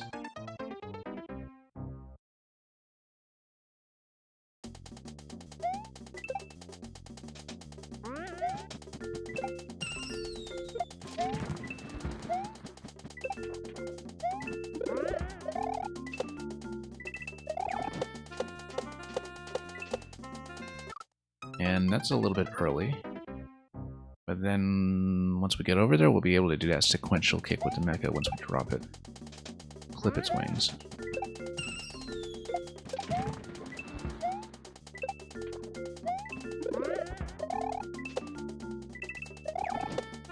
Oop. Yeah, once again, this one parachute is just causing problems here. But my Bowser is probably fine just to give us the opportunity to reposition ourselves, but we have a lot to fix over here. No, spin jump, obviously. We actually have enough room to just jump back onto the platform and then spin onto the swamp after that, but that would relax the timing slightly, but I'm not sure it's really that good an idea. Whoops. Oh yeah, that sharp right angle and platform drop. Catching me off slightly.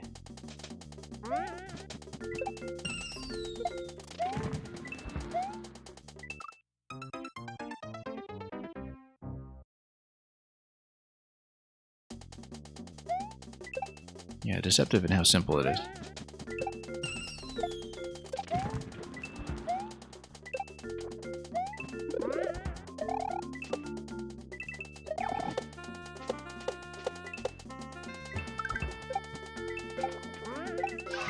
Okay, there we go.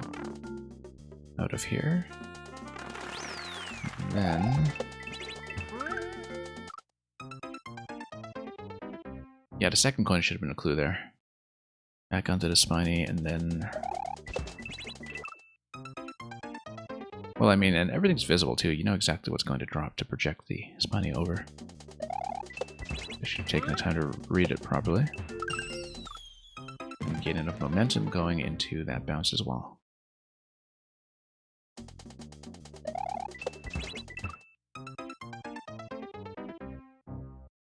That's alright, just need to make a few minute adjustments. High bounces all around, though, I think is probably preferred. And we just need a much better angle going into the descending Goomba. But how do we do a double hit there? That was... oh, yeah, okay, that's a mistake, obviously.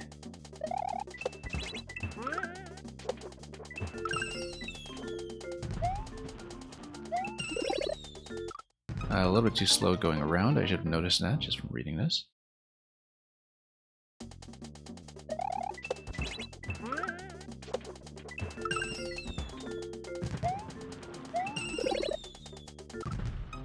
Yeah, we can't just slide off. We do need to jump off. Or perhaps even jump off the top skull platform initially just to space out the platforms slightly. I don't know if that'll throw anything else off, though, after that.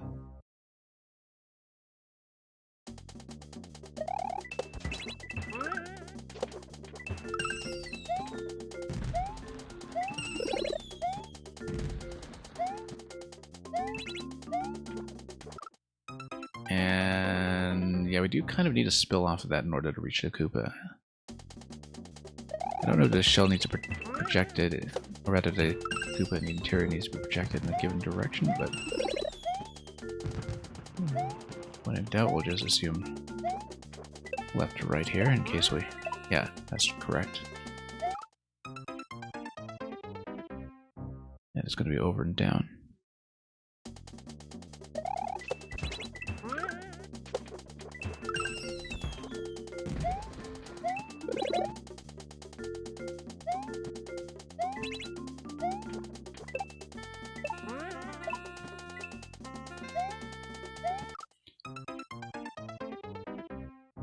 Yeah, I was hoping to jump down, but you actually should be slipping there. That's the goal already, though.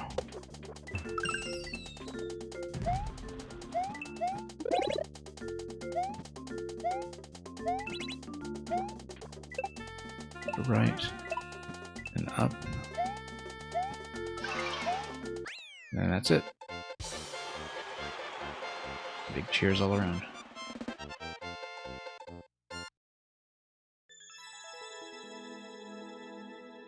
Okay, I think we'll finish there today.